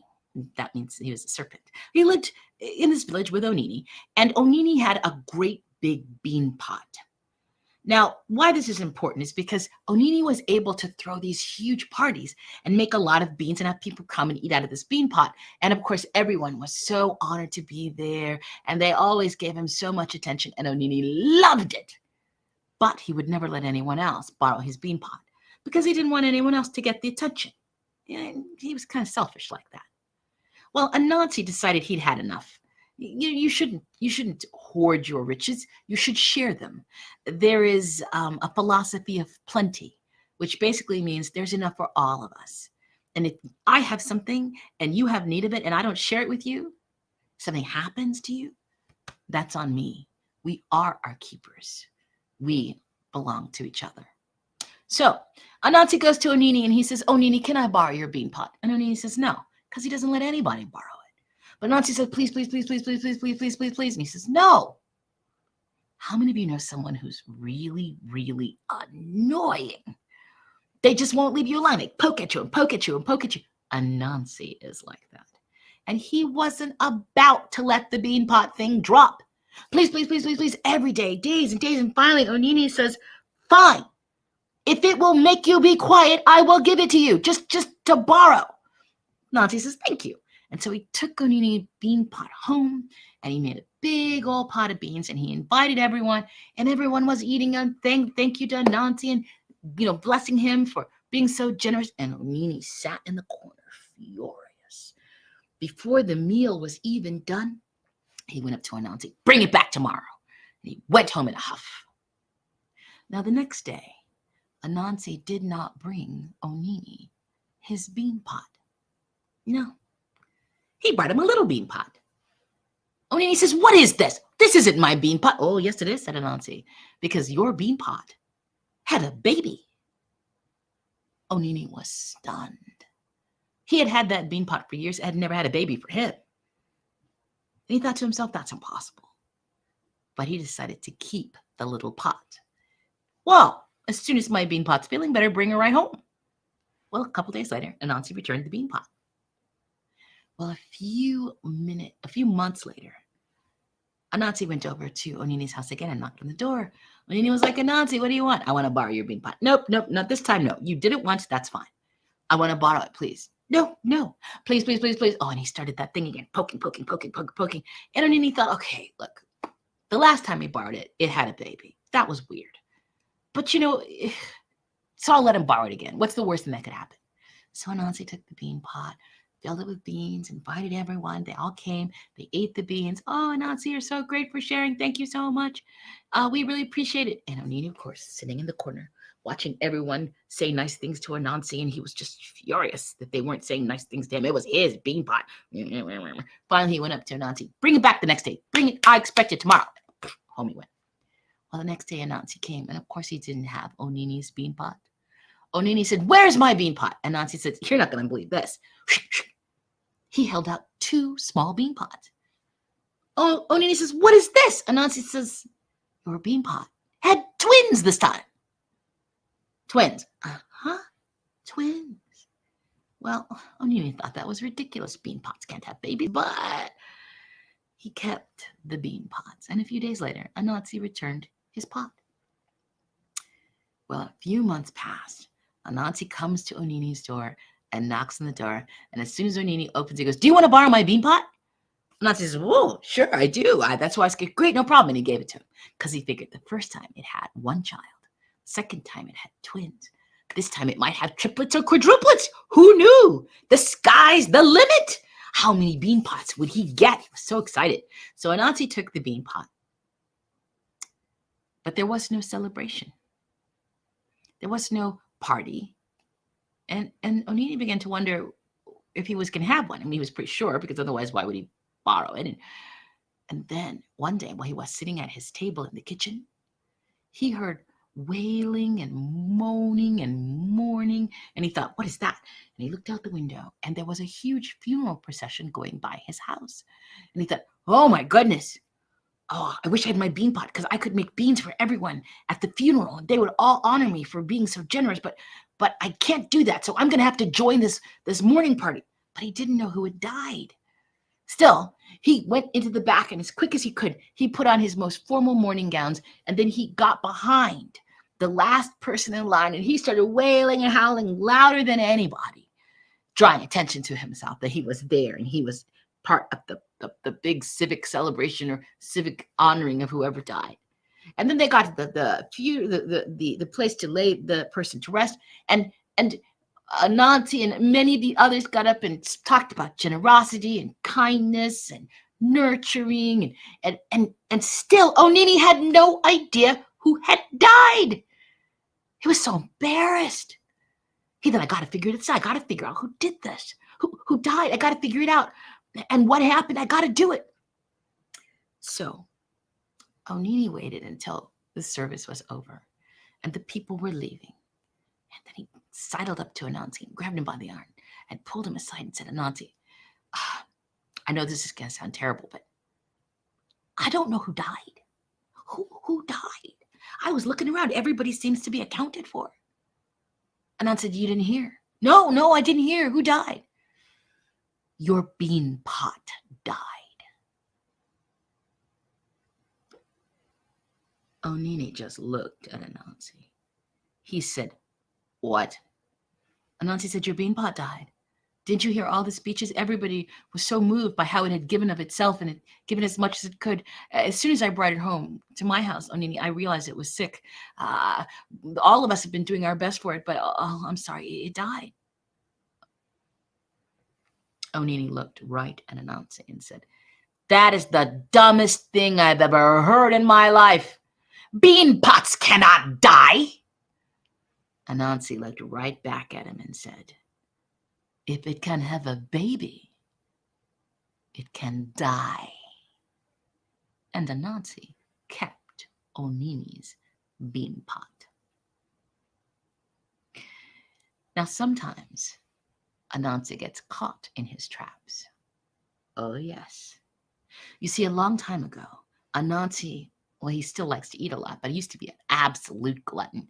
He would just shove food in his mouth and eat and eat and eat. He could eat anything, blocks of meat and cassava. Oh, just eat it all. And it would just go on down smooth and just keep him nice and plump. He liked to eat so much that whenever there was a feast that somebody was throwing to share the wealth, Anansi would go to the feast and get to the food and eat it all before anybody could get anything. It was very rude. But Anansi is not known for his politeness.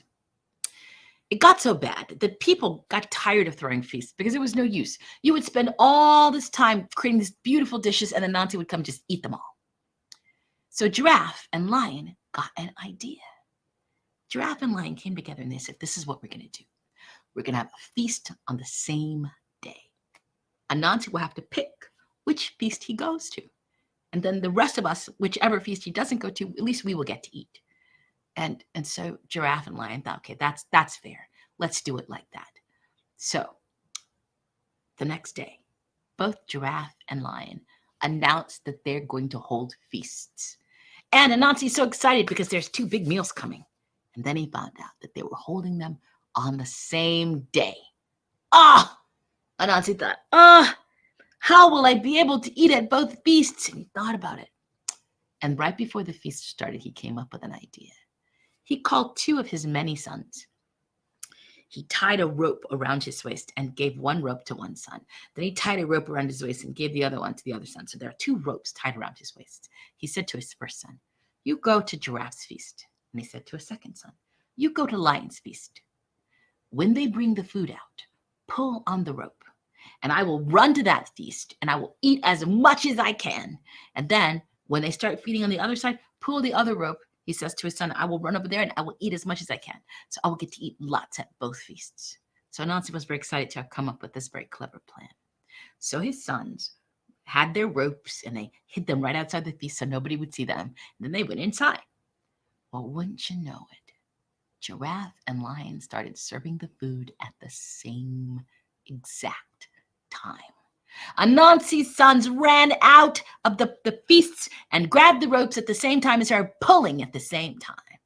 Anansi was equidistant between the feasts, and he felt one pull, then the other, then the one, then the other, and they squeezed him, and they squeezed and squeezed and squeezed and squeezed and squeezed and squeezed and squeezed and squeezed.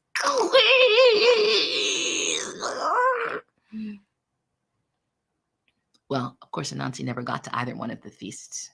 His sons eventually wanted to make sure they got something to eat. They dropped the rope, they ran inside, they got something to eat. And when they were full, they came to find out why their father had never come. And when they got there, between the feasts, there he was. Those ropes had squeezed his stomach so tight. His sons untied the ropes, but it was too late. He'd been squeezed like that for so long that he could no longer eat whatever he wanted. And that's why to this day, all spiders must drink their meals. Anansi. Now, like I said, you do know who he is, even if you've never encountered him before. Because you see, when the West Africans were brought out of Africa, one of the first places they were taken was to the Caribbean. And when they got there, they weren't allowed to speak their languages, worship their religions, or tell their stories. They wanted to keep Anansi, and they turned him into a woman named Aunt Nancy. So there are Aunt Nancy stories you can find in the Caribbean. It's Anansi the spider. Here in the South, in America, the enslaved Africans weren't allowed to speak their languages or worship their religions or tell their stories. They wanted to keep Anansi. They turned him into a rabbit. He is the foundation of Brer Rabbit. Brer being a shortened form of the word brother.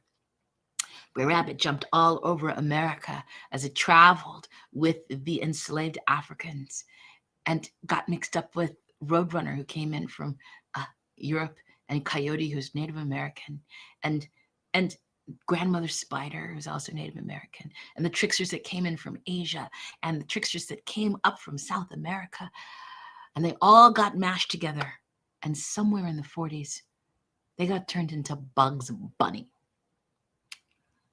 So the next time you see Bugs Bunny, you're actually seeing a little piece of Africa, because Anansi is peeking out of Bugs Bunny's eyes. Thank you so much. My name is Donna Washington. I live in Durham, North Carolina, but you can find me at dlwstoryteller.com. Come and visit me online on YouTube, and you can watch some stories if you type Donna Washington Storyteller into the YouTube box. Thank you so very much. I hope you have a wonderful Juneteenth. Bye, everyone.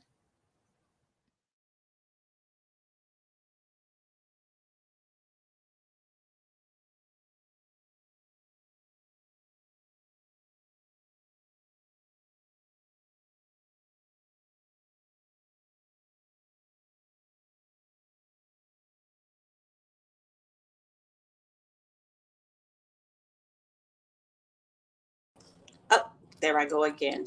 Never fails me in talking off the mic. Welcome back, everybody. Hope you enjoyed that story by Sister Donna. And up next, we have the Money Printers Experience, an introduction to options. Come on up, Tola and TMP.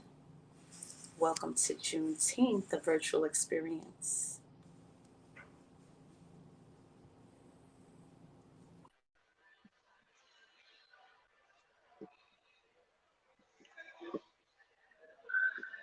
So thank you very much for having us. We appreciate you guys. Happy Juneteenth weekend. I hope everyone is feeling amazing, abundant. I hope y'all are feeling phenomenal. So my Yes. name is Dame. Um, I am one half of the Money Printers. I'm here with my billionaire brother Tola. My billionaire brother, how you feeling today? What's going on? I'm feeling amazing, my brother. How are you? I'm feeling great, man. I'm happy that we're here. Freedom Happy travel with the to people. create. I'm gonna get started and start sharing. All right.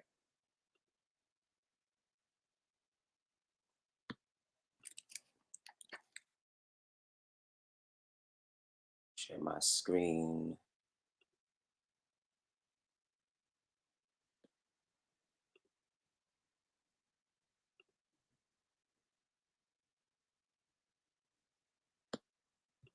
Actually.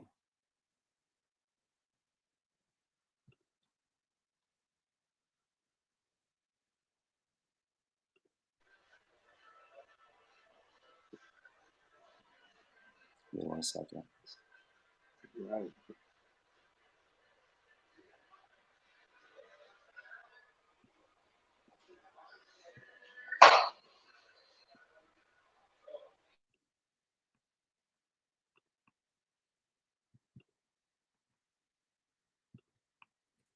How's everybody feeling today? It's Friday.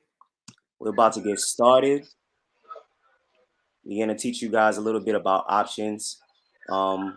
Me and Dame have been trading options for about 2 years now, and we've created a nice platform for people to come, new and old, to basically showcase, like basically just grow their accounts and build wealth. Okay, so we feel like a lot of people in our communities, they're not able to build wealth as easily as the next man, and we found a way to basically help those people build that wealth. Okay, so we made this presentation to give you guys an insight on trading options. So we're gonna get into that in a moment.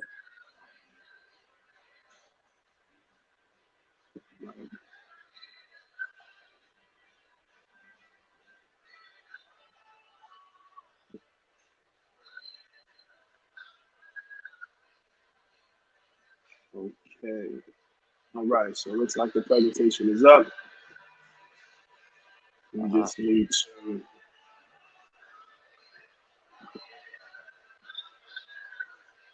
Okay. Is there any way I could?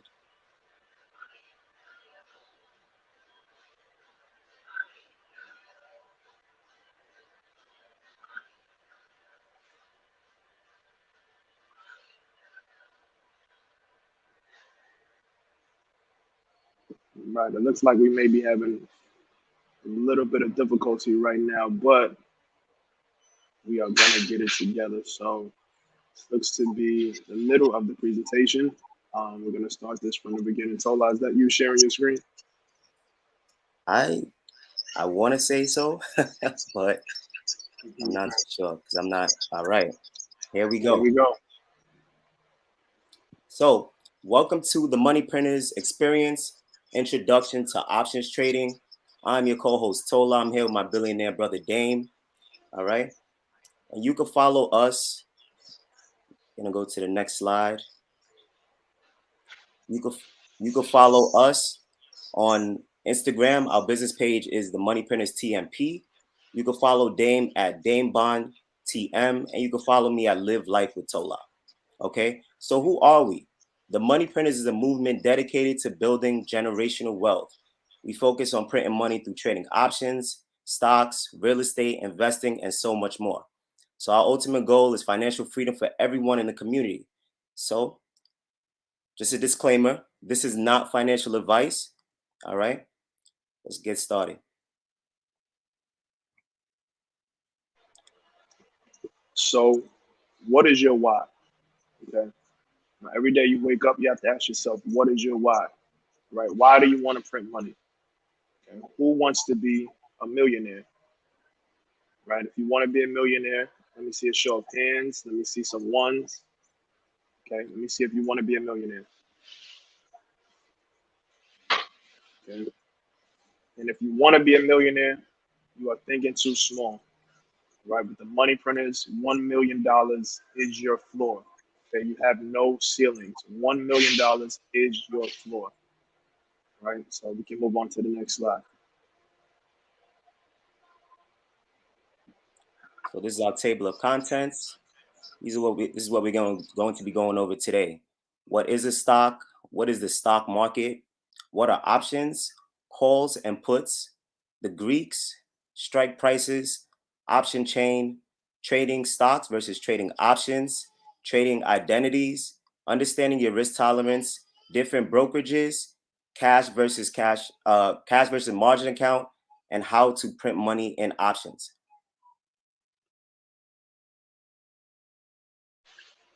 Okay, so what is a stock? All right, a stock is a piece of ownership in a company that investors can purchase.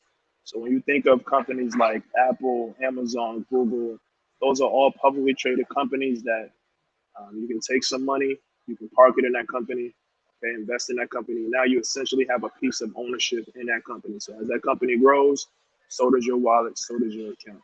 Okay. Next slide. So what is the stock market?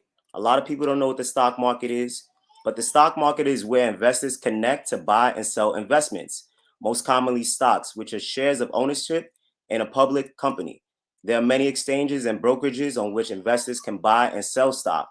The ultimate goal is to make money over time as the value of the company or the stock increases. So think of companies like Apple, Microsoft, Amazon, and Google. All right, next slide.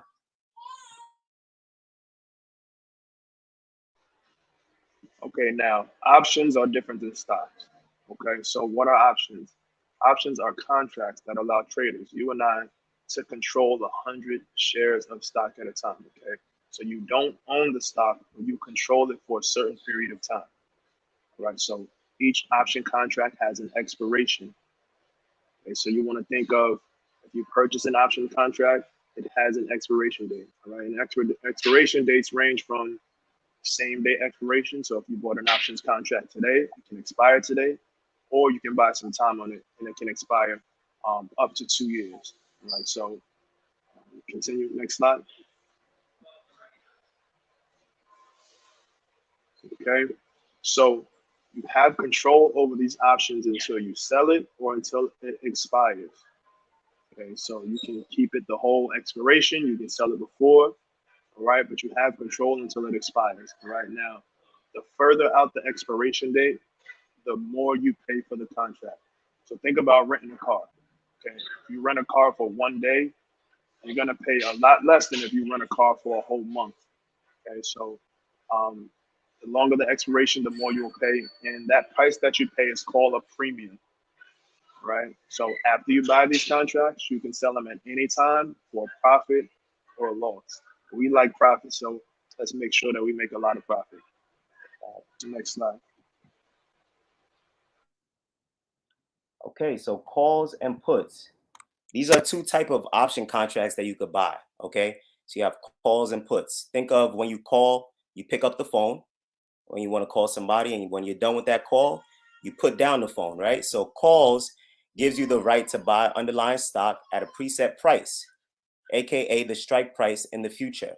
And puts give you the right to sell underlying stock at the preset price, aka the strike price in the future. Okay, let's move on.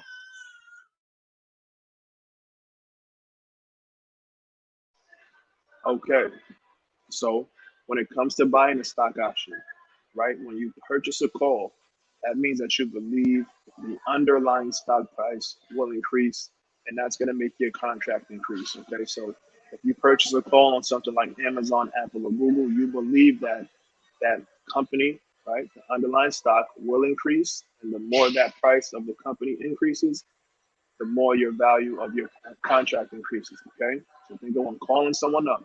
All right, and when you purchase a put, that means that you believe the underlying stock price. Again, Amazon, Apple, Google, you think they're gonna go down. Okay, so if they go down, your contract value increases because you have a put something down. Okay, the beautiful thing about trading options is that you can make a lot of money whether the stock price goes up or it goes down. Okay, so that's different than general stocks, buying general stocks. Okay, you can only make money when stocks go up. With stock options, you can make money whether the company goes up or down. Okay, let's move on to the next slide, please.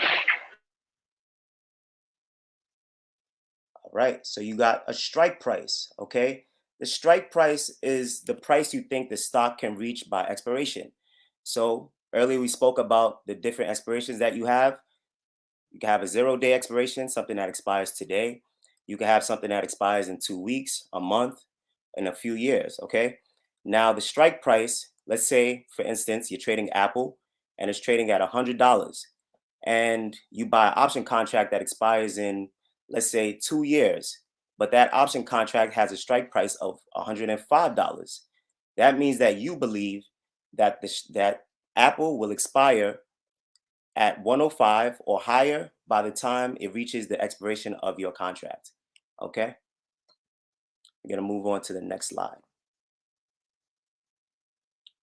So strike price continued.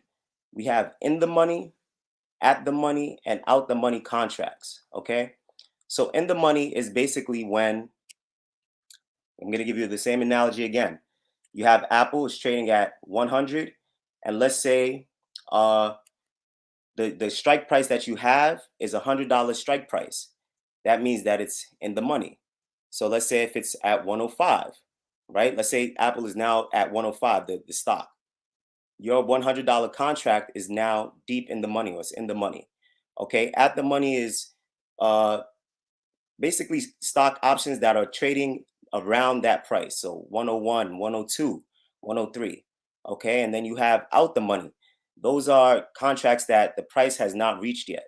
So let's say you had a $100 strike price option contract, and Apple is trading at $100, and you wanted to reach 110 or 120 or 125. That is out the money because it hasn't reached yet. It's still trading at $100. So out the money is when the stock hasn't reached the price yet.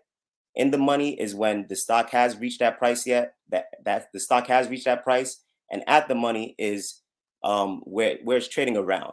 So usually it's like hovering around like a few numbers. So if it's trading at 100, it may be trading at 101, 102, 99, things like that. All right, so that's at the money. I'm gonna continue. Okay, so we have intrinsic and extrinsic value. Okay, so intrinsic value is determined by how far in the money the contract is. So same analogy, Apple is trading at $100, and let's say you had bought a $80 strike price. That means that you have about $20 of intrinsic value in your contract. Okay, extrinsic value is the premium of time value and volatility. So you don't have intrinsic value. Most likely these contracts are out the money and they have a little bit more time on them.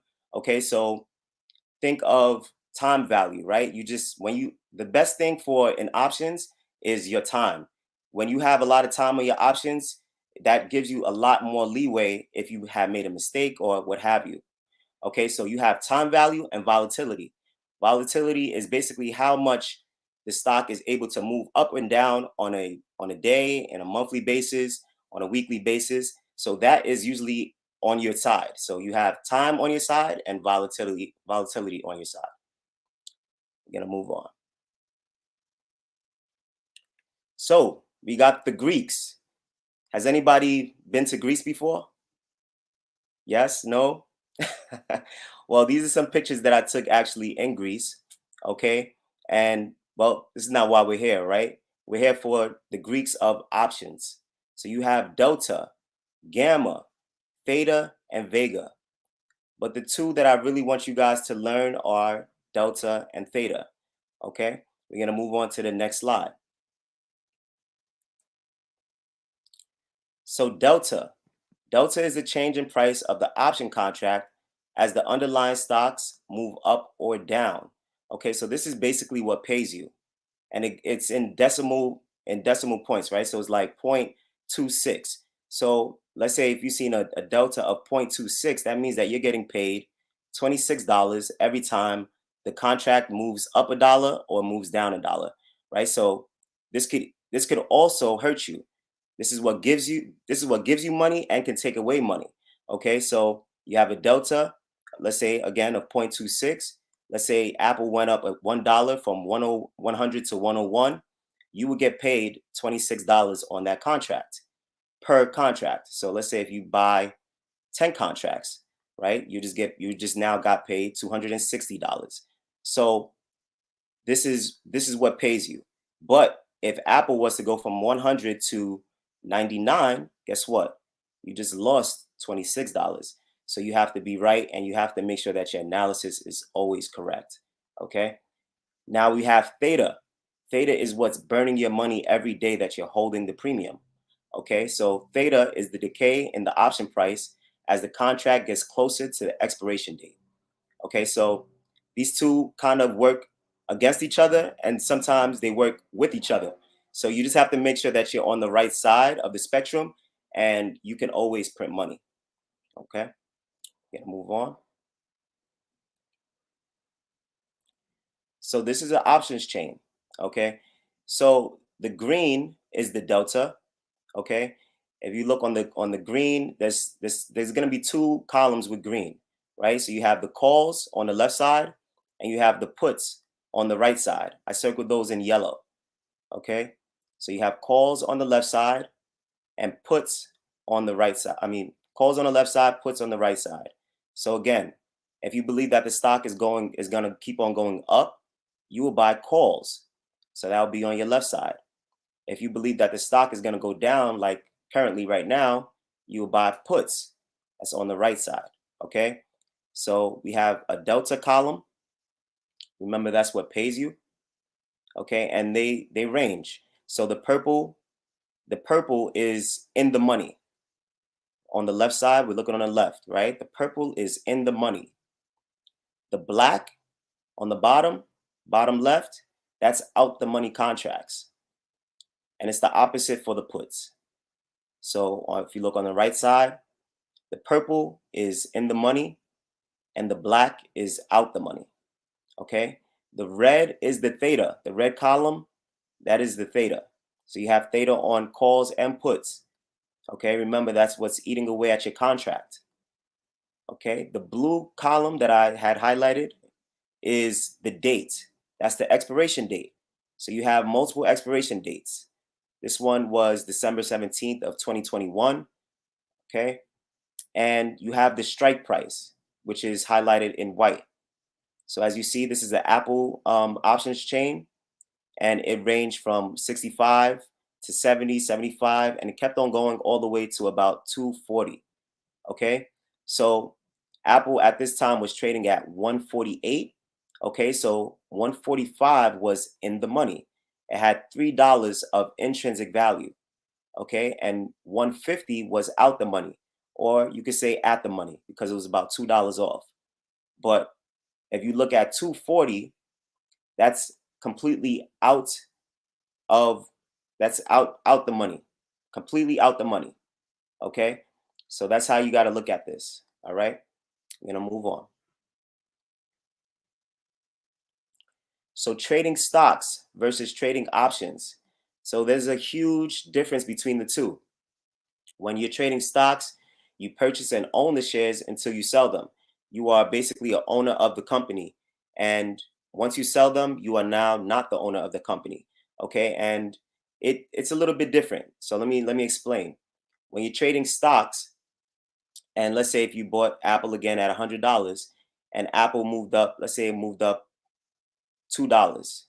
Okay, you just made $2 in profit. That's amazing. That's great, right? But with options, right? If let's say if you bought an options contract and you bought a $100 strike price, okay, you guys follow me? $100 strike price, and let's say you paid, let's say $100 for that contract, and the delta was 0.26, and it moved up that same $2. Okay, how much money did you make? Right? So you just made $52 off of a $2 move, as opposed to trading stocks where you just made only $2 on a $2 move. All right. So the difference, right, is Trading options, you purchase a contract and you control the shares until you sell your contracts or until the expiration. And you also have control of 100 shares at a given time. So anytime you buy one option contract, you are controlling 100 shares of that stock, okay? As opposed to trading options, you are only controlling one share of that stock, okay? Gonna move on to the next slide. So your trading identity, okay? You wanna know what your identity is before you trade options, okay? And everybody has an identity, okay? So you have the scalper. The scalper takes advantage of small gaps and tends to make trades and take profits quickly due to how fast they sell or resell a stock or option, okay? You have a day trader. Day traders specialize in buying and selling a stock, usually within the day, okay? Then you have the swing trader. The swing trader specializes in capitalizing and capturing short or medium-term gains by holding onto a stock or option for one or more days and efforts to making more profits from the price changes, okay? And then you have the leap trader. The leap traders, it's also known as long-term equity anticipation securities, are option contracts that, or traders that buy option contracts that expire in like 2 to 3 years. Okay, so think of it like this. If you're the type of person that's like, hey, I want my money now, you are more so a scalper. Okay, if you are, or maybe a day trader as well. Okay, a swing trader is somebody that wants to capitalize on a nice swing, right? So maybe they may hold the contract for a few days and they want to maximize on their profits. Okay, and then somebody like a leap trader is somebody that's more conservative. They don't mind the they probably don't want to look at the stocks every day, so they buy contracts that maybe expire in 2 to 3 years and they just leave it there, and they're okay with the profits that they get, and those usually return a nice big profits. So for me, I'm like a chameleon. Okay, so I am a scalper, a day trader, swing trader, and a leap trader. I'm, you know, whatever's going to print me money, I'm there. Okay, so we're gonna move on to the next slide. All right, so we got risk tolerance. Okay, so the risk tolerance. Have you guys ever seen an elephant tightrope before?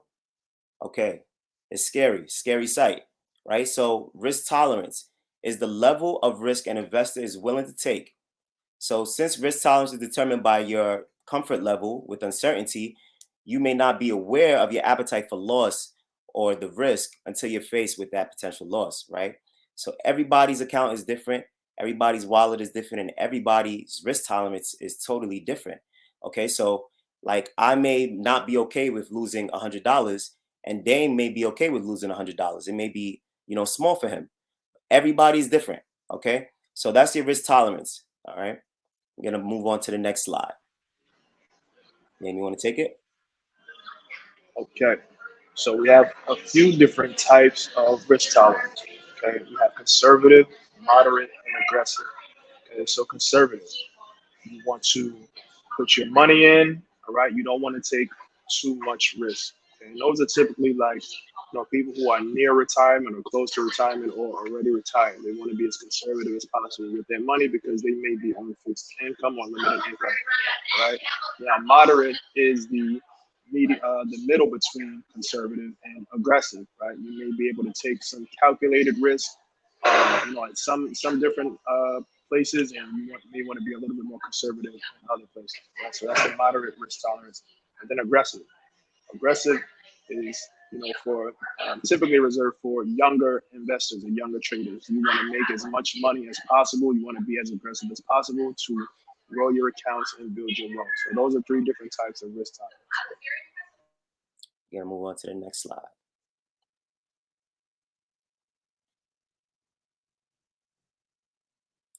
So your brokerage accounts, all right? Your brokerage accounts is basically the home for your money, and that's where you're going to make your trades. This is where you're going to trade your options, and so we have different brokerages accounts. Me and Dame, we like to use TD Ameritrade, Thinkorswim, It's a robust platform, but for the most part, this is where we are able to analyze the stock and make the best decisions as possible, okay?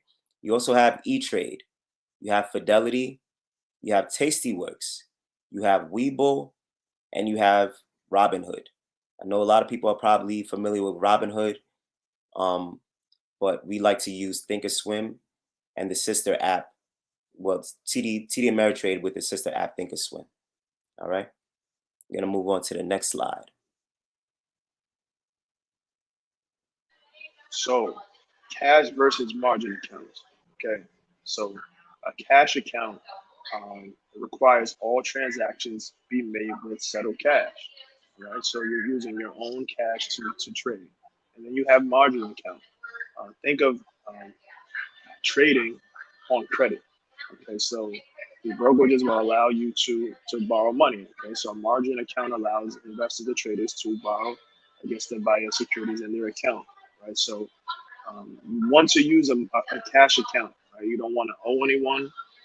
You don't want anything like that. You want to use your own cash. That's the safest way. Okay, margin accounts. If you have a lot of experience, then feel free. But we highly recommend you use a cash account. All right, we're gonna move on. So printing money trading options is very simple. You want to buy low, sell high. So you buy low with the green, that's the first green box, and then you sell high, the next red box. Okay, and then again, you're buying low with the green box and you're selling high on the red box. Or sometimes you can even buy on the red box and sell on the green box. That's when you're buying puts. So if you're buying calls, you're gonna buy on the green box and sell on the red box. Let's say if you wanted to buy puts, you're gonna buy on the red box and sell on the green box. Okay, so there's multiple ways that you could trade options, and you can make money if the stock goes up or down. So you're covered either way. All right, I'm gonna move on to the next slide. Okay, so I'm sure you all want to know, how much money can I make? Okay, how much money can you make? You can make unlimited amounts of money trading options. All right, let's move on. Okay, so before we start, we have our pre-printing checklist. Before you can print money, you want to make sure that all your boxes are checked on. Right? First, you want to check your emotions. Okay? When it comes to printing money, you want to have your emotions in check. Right? Trading is 90 to 95% psychological, and if your emotions are all over the place, it is high risk. You will lose money. Okay, so check your emotions. Next, you want to define your trading identity. Are you going to be a scalper? Are you going to be a day trader? Are you going to be a swing trader? Are you going to be a lead trader? Or are you going to be a chameleon like Solar now? You're going to mix it up. Okay. Then you want to determine and understand your risk. Right. I personally won't take a trade unless I have a minimum 3-to-1 risk to reward ratio, meaning that for every $1 that I'm going to trade with, I want to make $3. Okay. So you want to learn. You want to learn before you earn. Learn as much as possible before you can start printing money. Right? Then you want to choose your brokerage. Go through, check out all the brokerages that are available, see which one is going to be the best tool for you to print your money. And then you want to paper trade. Okay, paper trading is trading on a demo account. So a lot of these brokerages allow you to paper trade and trade on demo accounts. So you want to make sure that you do that before you put your real money on the line. And then once you've completed that, now it's time for you to put your real money on the line. Now it's time for you to print money and start building your generational wealth. Next slide, please. All right. So you made it to the end of this slide, okay, and the end of this presentation. These are a few testimonials and results, okay. You have people that in our group that are making, a quarter mil, $335,000, $100,000. We're just changing lives, and we want to do the same for others. And show you specific. That's in a day. That's not in a year. That's in 1 day. To be specific. Yeah. So these are just a few of them, okay. And these are people that, like I said before, they're changing their lives, right? Ever since they joined our group, we were able to help them We've been grateful enough to basically make and help produce 6 to 7 figure traders, probably over 50. And we want to do the same for you guys. Okay, so I'm just gonna move on to the next slide. So if you guys want to join us, feel free to. You can scan this barcode, and it'll prompt you to our page where we basically, you could join us, and from there we'll take you along for the generational wealth building ride. All right, Dame, you got anything you want to say to the people? No, so as my billionaire brother just said, feel free to scan that code, check out our community. Again, the goal is for everyone to build generational wealth through trading options, trading stocks, investing in real estate. We have a bunch of different generational wealth avenues. We want to make sure that we don't leave anything unturned, and we do want you guys to take this ride with us. We are making a lot of money and helping change a lot of lives by doing so as well. So feel free to come join the Money Clinic. All right. Thank you for having us. Have a happy Juneteenth, everybody. And we will be outside tomorrow in Linden Park. So feel free to stop by our booth and we could give you more information there. All right. All right, guys, for joining us today. And I will see you guys in the park tomorrow. You heard that, folks. Reach out. We got to change the way these things work for us. Break these generational curses. We definitely can't. Brothers like it happen. You gentlemen have a happy Father's Day if we're dads. I in the background, and I love hearing children and babies. It just always gives me a boost of energy. These 45-year-old bones. Sometimes just hearing little babies, it just makes you feel young. Yeah. So, thank you. Guys, tomorrow. All right. See you tomorrow. Take care. Have a good day. All right. So I believe up next, we have a video by Sun River Health, one of our sponsors. So sit back, relax, and enjoy the video.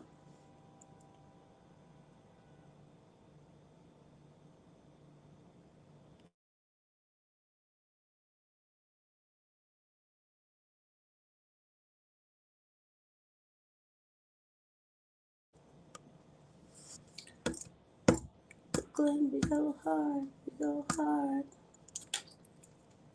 I don't know about y'all, but that melody is playing in my head all day. And I'm actually a Bronx girl, but I definitely vibe off the energy of Brooklyn, we go hard. Because you know what? Freedom celebration in 1865. And 100 years later, Black Americans were still fighting for our civil rights. By the end of the 1960s, we still did not have equal access to health care. So we founded our first community health center in Peekskill, New York. Now, Sun River Health is the largest community health care center on the East Coast. We're here because health care is a right for all and not a privilege for some. Because excellent health care is part of what liberation means. We're here because of Juneteenth.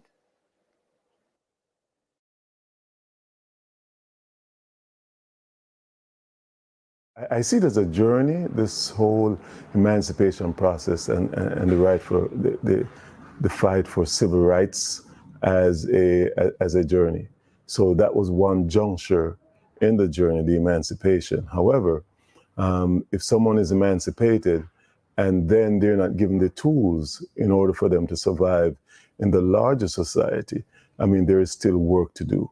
So I think that there is ongoing work to do from the emancipation, and it has continued in terms of the civil rights that is being pursued over the years. And I think that one of the fundamental civil rights that everyone deserves is healthcare. In the same way that Juneteenth represents getting freedom for everybody. If you provide the service, then everybody is better off. I think that's the most important thing to remember. So I think President Obama put it best, right? It's really a mark, it's a confirmation or a celebration, I should say, of progress. It's an affirmation that despite the fact of the most difficult part in history, in one's history, there is still the hope and the opportunity for change.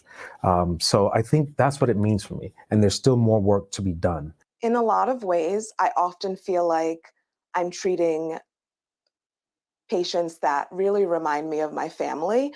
Oftentimes, you know, when I'm seeing somebody who's like an older woman, I think like, this is probably what I would have done for my grandma's diabetes if she were still here. You know what I mean? I think being somebody from an immigrant family really helps me to realize what barriers exist and what can be particularly difficult when someone is trying to access healthcare and when someone is trying to stay healthy themselves. So having that in my background is helpful for when I'm considering, you know, what might get in the way of someone accomplishing the goals that they want to as far as their health.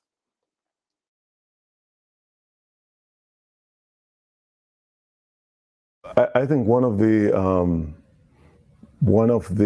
drawing points to me for Sun River Health that has informed my decision making to work in an organization like this is that I believe that there is a caring for those who are still on that journey to achieve access to comprehensive health, which is part of the mission of the organization, and preventive health. I think we do a pretty good job of that, and we are very, the organization is very determined to make sure that this happens. And it's not just a fleeting thought, but it's consistently done day after day after day after day. I've had the opportunity to work in the community engagement department, and formerly it was the outreach department. And we go to places where others may not go to. We go to the shelters to provide information about the services that we provide. We go to ESL classes where there are no, well, usually these persons may not have insurance. Some may and some do not. Some have insurance, some do not. But we go to these places and we inform them about the services that we provide. And so they have access to healthcare. In fact, if you do not have the healthcare, then you're not able to even enjoy some of the liberties that you have in an efficient way. You know, you might not be able to work as a result of that. And so I think the organization and what I do as a part of this organization, we are providing the tools to communities all over the areas that we serve, the tools that they need to make them healthier, as a result, more efficient, so that they can realize their true potential. After all, if you're sick, it's very difficult for you to realize what your true and full potential is. So I think it is critical, the role that we play in informing different communities, regardless of their ability to pay, regardless of their immigration status, because they all contribute to the milieu to make the United States what it is. But Willa Mae Jackson, one of the founding mothers, and I were members of the same church. We were also ushers together. And so she used to talk about the fact that she had to go all the way to an hour on the bus. She had 12 children, and at least 5 of them would have to go with her every time she went. And so the idea of not having that kind of service closer to home was the paramount reason that the healthcare center was established. And that is the same mission that we have had from then on. We want to service the community. And I think we do. I think we do very well. And really, when we think about the concept of culture and the progress combined, it should also, and I hope, and we like to inform folks, that it also becomes a day of setting our foundation for the work to come. We see day in and day out, as we always say, and unfortunately in the times that we're in, Whether it's on a daily basis, a weekly or a monthly basis, the reality is we see plenty of media coverage where we have more work to do, whether it's outright racism, hatred, and all the biases that we see. We really need to kind of take days like today and Juneteenth and so many other celebration days to not only sit back and say, wow, look how far we've come, but to really kind of reset the clock and the energy levels and realize we have a lot more work to do. But this is a day of foundation, culture, pride in culture, pride in progress, and time to reboot those batteries and keep moving forward. Excellent healthcare is part of what liberation means, because health is a right, not a privilege, and making sure to include absolutely everyone in our goals to improve health is the first step towards making sure our entire population is treated respectfully and is given the resources they need. So excellent health really is one of our first steps towards inclusion and freedom for our entire population. Because of Juneteenth. Because of Juneteenth.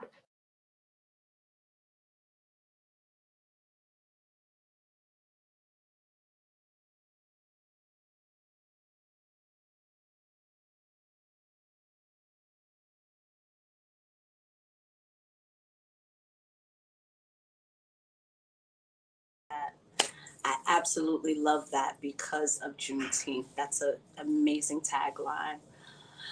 And up next, we have the Lupus Research Foundation presenting us with Lupus Has Many Faces, What You Need to Know.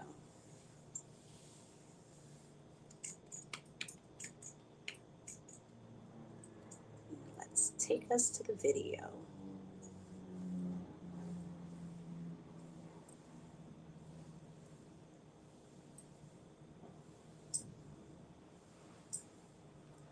All right, we're waiting for the video to pull up. In the meantime, oh, there we go. The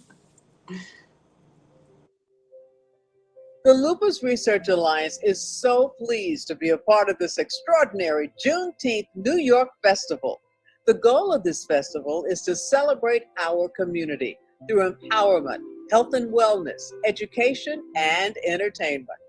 As the largest nonprofit in lupus research, the Lupus Research Alliance appreciates that the organizers of this event are bringing to light healthcare issues that impact the Black community. Education is emancipation. It means light and liberty, as Frederick Douglass once famously stated. We are here to increase awareness of lupus, a complex autoimmune disease which disproportionately affects Black women. We must achieve equality in healthcare for all, and one way is being at events like this to make sure people know what lupus is, so they can spot its symptoms and consult their doctors. Lupus is a serious autoimmune disease in which your immune system attacks healthy cells by mistake. I'm a member of the Lupus Research Alliance Board of Directors, a broadcast journalist, and most importantly, the mom of Kelly, who was diagnosed with lupus as a teenager. I joined the Lupus Research Alliance because funding science is the best investment I can make to ensure a better future for Kelly and the millions living with lupus around the world. The Lupus Research Alliance is dedicated to advancing every aspect of innovation, from breakthrough research in the lab to testing new treatments in the clinic. Lupus is often called the disease of 1,000 faces because it affects people differently and can change over time. That's why research is so critical to finding personalized treatments. The best way to understand lupus is to hear from the people affected by the condition, leaders in the community, and the healthcare professionals who devote every day to improving their care. Let's listen to some of those people. A lupus flare is when your body begins to attack itself. Progressively, I've been in a flare for about 4 years. I can't say that any two flares are the same. Sometimes it is a little worse than others. I mean, it affects everything, your organs, chest pain. You have skin rashes, hair loss, extreme fatigue, mouth sores, nose sores. It's like somebody had beat every single part of my body. You don't know, it's no warning. One day you'll be fine, and then the next day you're not. They come whenever they feel like it. Because you don't know how severe they're going to be. You're always kind of like on a roller coaster with the lupus flares. I believe it or not, I kind of flare every day. And I feel like I should be in the hospital for most of the time. Flare means that you can't do anything. Sometimes when they come, it's just kind of like interrupts your life. Since being diagnosed with systemic lupus, my quality of life has changed. I'd say it's gone from a 10 to 0. It was like I got pulled out of my life. I had to stop working for a couple of years. I have to go to dialysis 3 times a week. If I'm fatigued or if I'm tired, I kind of need to take a break, or I can't participate in certain activities. I just simply can't do the things that I used to do. It changes your entire life. It's been very difficult. I had to learn that I was going to get myself through this. I have to pace myself. I exercise a lot. I really watch like what I eat. I was so caught up with work and, taking care of other people, not taking care of myself. And I've learned a lot of ways to take care of myself to make the quality of my life better. Instead of feeling sorry for myself, I look at ways that I can still feel empowered with the life that I have and help other women and men and children living with lupus do the same. I have definitely become a stronger person. I appreciate life more. I'm going to be happy. I'm going to remain positive and just keep moving forward. Lupus has me, or a part of me, but it's not all of me. Hope begins here.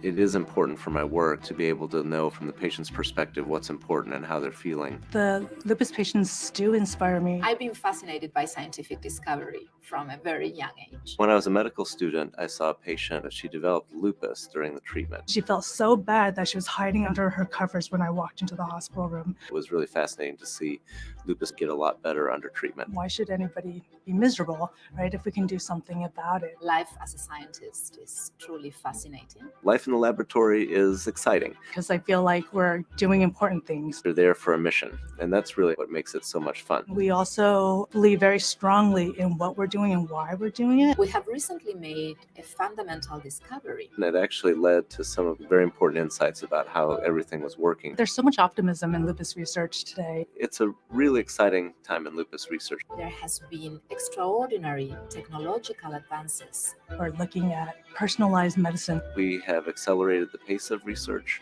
The different fields of research are coming closer together. We have increased the number of people doing lupus research. I want people to know that they have people fighting for them, people like us. It is my dream that what we discover in the lab can be translated for lupus patients. We are a quantum leap ahead of where we were 20 years ago. My name is Dr. Teresa Liu. I'm Dr. Timney Walt. My name is Carla Rothlin. I'm a lupus researcher. I'm a lupus researcher. I'm a lupus researcher. And we are breaking. And we are breaking. And we're breaking through.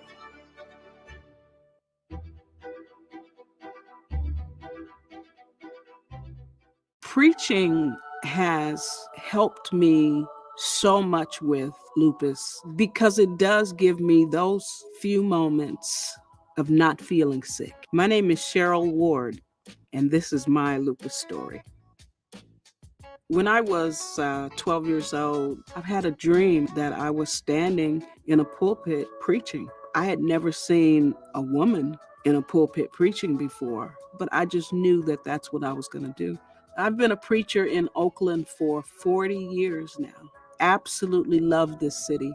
It's a real community. It's diverse, and I'm very committed to it in my ministry and in my community work. My commitment is to the kids in Oakland because this is where they need it most.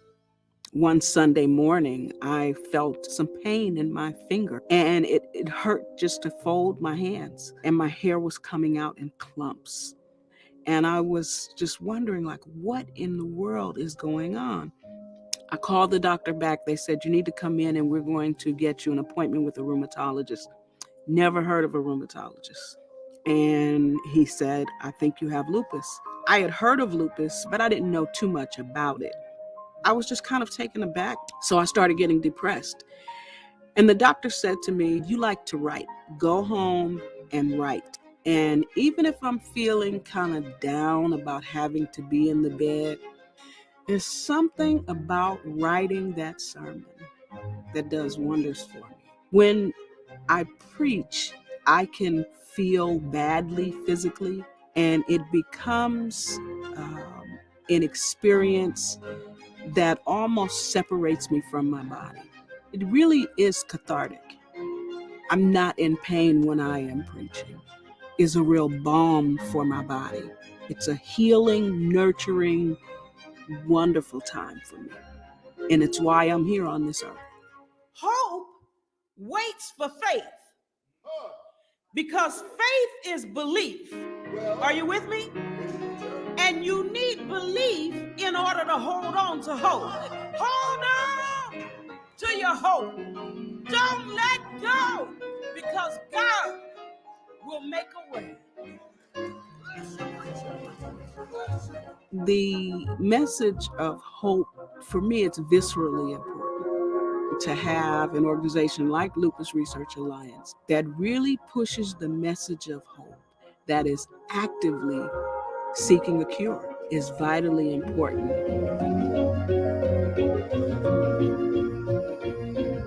Hope begins here.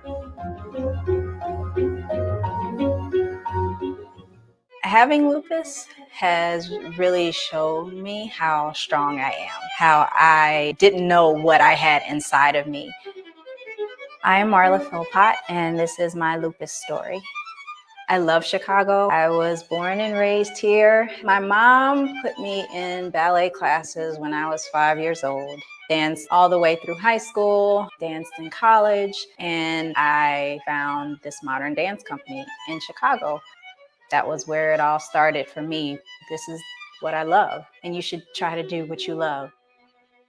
It was January of 2012. I got really sick. I didn't get sick a lot. I started to get chest pains and had some trouble breathing, and I woke up in ICU. I guess I was there for about 13 days in the hospital. At the end of it all, lupus was the diagnosis. I didn't know anything about lupus. No one in my family that I know of has lupus. It was just kind of life-changing.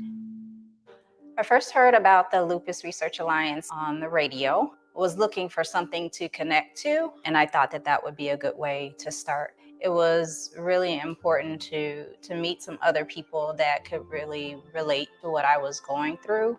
And for those of us who are living with lupus, the research that goes into testing, the trials that they do, new drugs that can help them to live the best life that they can possibly live. It's really amazing. I haven't really had a flare-up in a couple of years now. I'm really trying to maintain that, trying to lessen the amount of stress in my life. Yoga has been so important. Yoga can help with stiffness in the joints. It can help with flexibility, with mobility, with equilibrium and balance. You can sit in a chair and do yoga. You can also, just sit and meditate. It's really just about kind of finding a spot and finding a space to clear your mind and just kind of focus inside. You have those moments where things are, bad, or you have a flare up, but when you have hope inside, it's really kind of infectious. People feel your hope and they build their own hope. My diagnosis, it just has reinforced that I need to be doing the things that I love in life and showing people you can still do the things that give you joy. Even though I'm not dancing anymore, I'm teaching. I get to share what I love with other people. This is my balance. This is who I am. And nothing that happens in my life, if it's lupus, if it's something else, it can't change who I am. Hope begins here.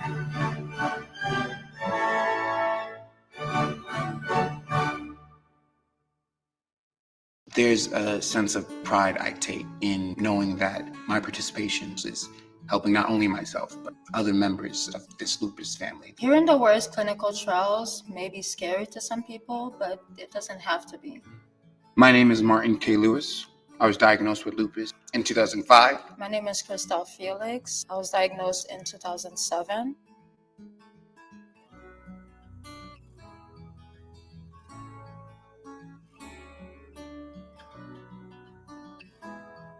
What are some of the myths you've heard about clinical trials? You don't really know what's going on with the medication. They're giving you something and they have no idea how it will affect you. So you're essentially a guinea pig. Yeah, kind of freaks you out. Kind of makes me a little... Right. What was your actual experience like with clinical trials? It was way simpler than I thought. The first clinical trial was a hip density test, and I would just spend about 40 minutes in an MRI machine, and then that was it. It was in the same doctor's office that I usually go to. I never felt that I was alone because my doctor always made sure she, look at all my lab results. It's genuine care. They're not only taking care of the information that they're getting from me, but they're also monitoring me closer. Gives me more information on what's going on with me too. You get blood work done more often and you get looked at more often. So it really helps your care overall, even if it's not from the treatment. It's kind of like special treatment. What do you know about patient protections? I trusted my doctor a lot, so I knew that she had my back. But now I know that there are these different groups at different levels who make sure the correct protocols are in place to protect me, the patient who's participating. Knowing that information can really help. How do patients get involved in clinical trials? Well, firstly, you can talk to your doctor. They might be able to point you to a trial that may be the right fit for you. There's also websites like clinicaltrials.gov or lupustrials.org, which lists clinical trials happening in your area. And, you may talk to your doctor about which could be a good fit for you. Why do you think it's important for patients to participate in clinical trials? It furthers the research that directly affects us. Lupus is a complex and individual disease. There's a lot of ways of treating this disease that we still don't know, and we're not going to unless we have more people involved. Right. There is a strength in numbers. Without you or me, we're not going to go anywhere. The new treatment that I'm on, I'm really thankful for the people who participated in trials to get to this point. And without trials, I wouldn't have this medication. If that person can continue fighting, then I have to too. I have to stand with them. Hi, I'm Caroline Donovan, Director of Patient Engagement. On behalf of the Lupus Research Alliance and Lupus Therapeutics, we're so honored to support the 2022 Juneteenth annual event. As you might have just learned from our video, lupus is a chronic autoimmune disease where our immune systems attack our own bodies. While anyone can get lupus, the disease most often affects women. In fact, women make up about 9 out of 10 adults with the disease. It is also more common in women of African American, Hispanic, Asian, and Native American descent than in Caucasian women. Now that you've learned more about what the disease is and heard some stories from our community about their experiences with lupus, I wanted to give you a quiz. Time to play lupus trivia and test your knowledge. Our first question today is how many people in the United States have lupus? We have A, 50,000 to 100,000, B, 161,000 to 322,000, C, 553,000 to 647,000, or D, 1 million to 2 million. Does everyone have their guess? Let's see what the answer is. It's 161,000 to 322,000. 161,000 to 322,000 people are estimated to have lupus in the United States. Okay, now let's go to question number 2. How many treatments have been developed specifically for lupus? Is it A, 3, B, 5, C, 8, or D, 10? Does everyone have their answer? Okay, let's see what the answer is. It's A, 3. While there is no cure for lupus, treatments can help you feel better and improve your symptoms. The goals of treatment are to prevent flares, treat symptoms when they happen, and reduce organ damage and other problems. Only 3 medicines have been developed specifically for lupus. Question 3 today, true or false? There is one specific test to diagnose people with lupus. A, true, B, false? Let's see the answer now. The answer is B, false. While no single test can determine whether a person has lupus, several laboratory tests may help the doctor to confirm a diagnosis or at least rule out other ailments. Healthcare providers typically make the diagnosis based on medical history, physical exam, blood tests, and skin and/or kidney biopsies. Question number 4 today. Which group is most commonly affected by lupus? Is it A, white women, B, white men, C, African American and Black women, or D, African American and Black men? Does everyone have their answer? Let's see what the answer is. C, African American and Black women. African American women are 3 to 4 times more likely to develop lupus than Caucasian women. Of any race, African Americans develop lupus at a younger age and have worse symptoms. Question 5 today. What factors are believed to play a role in causing lupus?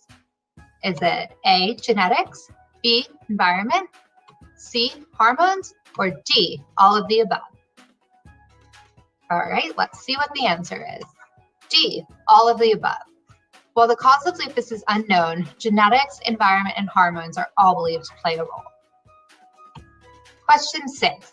At what age does lupus typically develop? Is it A, 1 to 12, B, 15 to 44, C, 50 to 70, or D, 70 plus? Does everyone have their guess? Let's see what the answer is. 15 to 44. You are most likely to develop lupus between the ages of 15 to 44. Question 7 today. This is myth or fact style. Myth or fact, it is important that participants in clinical trials reflect the demographics of the disease to know that the tested treatment is safe and effective for those people. Is this a myth or is it a fact? All right, let's see the answer. That is a fact. Low participation by underrepresented populations in clinical trials results in a lack of clinically significant data on the effectiveness, safety, and side effects of treatment within populations at the greatest need for the medications. A recent review of lupus trials found that 51% of trial participants were white, 21% Hispanic, and 14% were Black, while Black individuals make up 43% of lupus cases. This is not something that's unique to lupus. Participation in clinical trials by people who are Black has decreased in recent years. Lupus Therapeutics is working with its Lupus Clinical Investigators Network, or LUCIN, the pharmaceutical industry, clinical researchers, healthcare providers, and people with lupus to make clinical trials more diverse and patient-centric. Question 8 today. How much of donations made to the Lupus Research Alliance goes to support lupus research programs? Is it A, 70%, B, 80%, C, 90%, or D, 100%? Okay, let's see the answer now. D, 100%. 100% of all donations to the LRA go directly to support lupus research programs. Its board of directors covers all administrative and fundraising costs to ensure that all money goes directly towards research. Question 9 today. How much money has Lupus Research Alliance given to lupus research programs? Is it 2+ million, 12+ million, 20+ million, or 220+ million? Do you have your guess? Let's see. The answer is D, 220+ million. The Lupus Research Alliance is the world's largest and most influential private funder of innovative lupus research. The LRA has committed more than $220 million for lupus research. And lastly, for our last question of the day, where can you learn more about lupus, Lupus Research Alliance, and lupus therapeutics? A, lupusresearch.org, B, at the LRA LT booth on Saturday at the Juneteenth Festival, C, lupustherapeutics.org, or D, all of the above. All of the above. Thank you for playing and testing your knowledge of lupus with us today. The Lupus Research Alliance has funded some of the biggest breakthroughs in lupus, including the science behind many of today's treatments and those in development. Our affiliate, Lupus Therapeutics, is on a mission to accelerate drug discovery and diagnostic innovation while advancing health equity, community involvement, and ensuring the voices of all people living with lupus are front and center in research. Each person's lupus journey is unique to them, which is why diversifying and expanding our research is so critical. A complex disease requires complex research.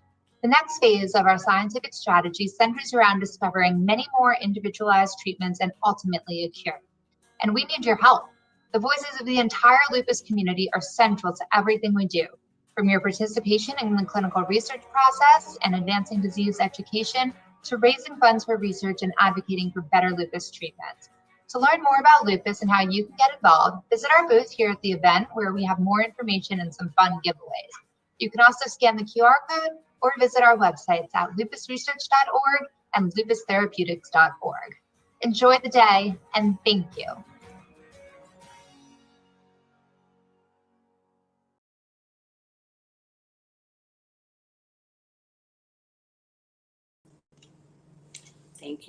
Thank you, Lupus Alliance, for providing us with such a full informational video. Thank you very much, and see you out there, out and about on Saturday and Sunday. Up next, we have a performance by the Black Improv Alliance. Welcome. Hello. Stephanie, hi. Hey, Tess, how are you? And oh my gosh, I'm so excited. I cannot wait. I love improv, and I cannot wait to see what you guys are bringing to us today. Welcome. I'm about to exit stage left, and you guys do your thing. All right. Thank you so much. As just stated, we are the Black Improv Alliance. I'm Stephanie Ray. I'm Elsie Bruno. I'm Tez Yancey. Rochelle McConico. And we are excited to bring you some improvised theater today, or for short, improv. What does that mean? We are going to be creating a show for you on the spot without any pre-planned material, without any scripts. How are we going to just pull ideas out of thin air? Well, that's where you come in. We are going to be using your suggestions to inspire our scenes and characters as we play some improv games today. So this is a show that's never been seen before and will never be seen again. So you can go ahead and start throwing some suggestions at us right now. I know many of you are watching this on the Juneteenth New York City Festival website. Awesome. If you are on the YouTube page or you want to go to the Emoja Events YouTube page, you can give us some suggestions there in the chat. So we'd love for you to just start throwing out some nouns, some questions about life, some things you'd like to get answered today, some famous people, places, some intangible things, things you couldn't feel or touch, concepts maybe. Just start throwing out a bunch of suggestions for us, and we will be pulling those throughout the show to inspire us. If you're here in the studio, you can offer us some suggestions in the chat right there too. But just so that we don't have to wait, we can jump right into things. I did write down some suggestions earlier from a random word generator and from a call for suggestions on social media. So I've got some words. You can't see them because the box is white and the paper is also white. I should have got a black box and black papers for this show. I apologize. It's Juneteenth. I'm messing up. But I got this white box, these white papers. I got some suggestions here to get us started. So go ahead, throw some words of suggestion into the Emoja Events YouTube page chat or into the private chat here in the studio, and we would love to work those into our show. So for our first piece for you tonight, we're going to be doing a little game that we love, which is called Spoken Word. And in this piece, we are simply going to be composing some improvised spoken word on the spot. I'm going to go ahead and put a little smooth jazz on in the background for you there. And I'm going to pull a suggestion from my little box of suggestions, and that's going to be our inspiration. So I've got a couple papers here. I'm going to choose this one. Let's see. This is magic. Ooh. Our first word is magic. Magic. Magic. Magic, magic. It is so clear. If you're feeling sad, I will make it disappear. Keep you on the move. Presto, pow. When I do my magic, you will say, wow. Yes. Magic. Magic is all in the air. It's what I see when I stare at you. You are my personal muse, my personal sense of magic. Something about you just says sparkle. It says rabbit in a hat with a bat. Magic. Magic, magic. I see you. Magic. Do not be tragic. Magic. Magic, if you're feeling sick, stay home. Magic. I see you in that box, in that white box, with that black ink, trying to hide our black ink white box magic. Time for some black magic to be liberated. Yes, liberated. Ooh, see, I thought our love was magic. I thought you'd never leave. But it turned out that a scarf was not the only thing hiding up your sleeves. See, I knew how I felt about you, and I thought that you felt the same. But when push came to shove, when I tested our love, you disappeared like David Blaine. Ooh, magic. Magic. Let's do one more. Let's see if we've got something in the chat. Not I can pull something else out of my hat. Let's see. I see the Juneteenth announcement. And I'm not sure that was a suggestion, but we're going to take the Juneteenth announcement as a suggestion for this next piece. Okay.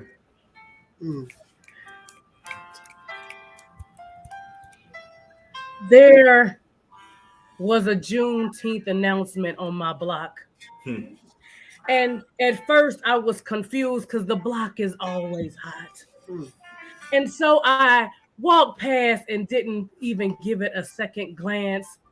But then I realized in my heart and in my third eye that I needed that Juneteenth announcement. See, because it got to me. It told me to be a better me, to find me inside of me like a nesting doll.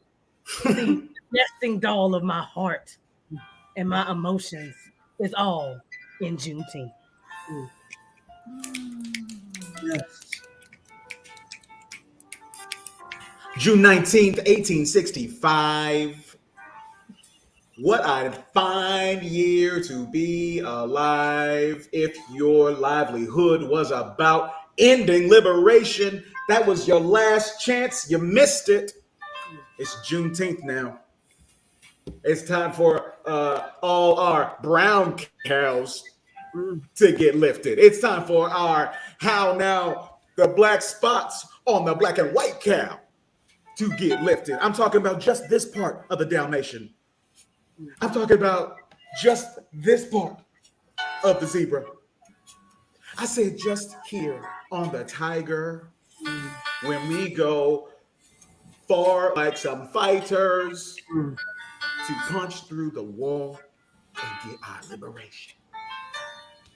Yes, get our liberation. Juneteenth, June 19th. That is the day. Finally made an official holiday. It's about love, so don't ever hate. You see, Juneteenth is all about, emancipate yourself. Freedom, free to be you and me. Juneteenth. I don't celebrate the 4th of July. I see people get excited and I'm like, but why?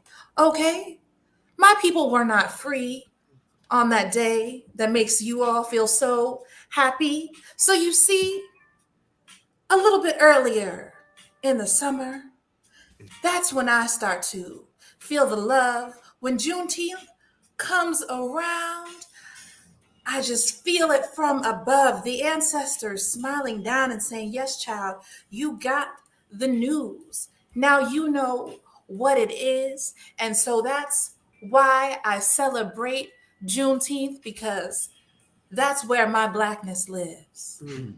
Juneteenth. All right. Juneteenth. Juneteenth. Juneteenth.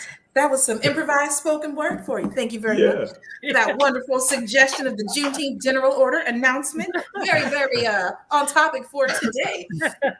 So next we are going to go into a piece called One Word Expert.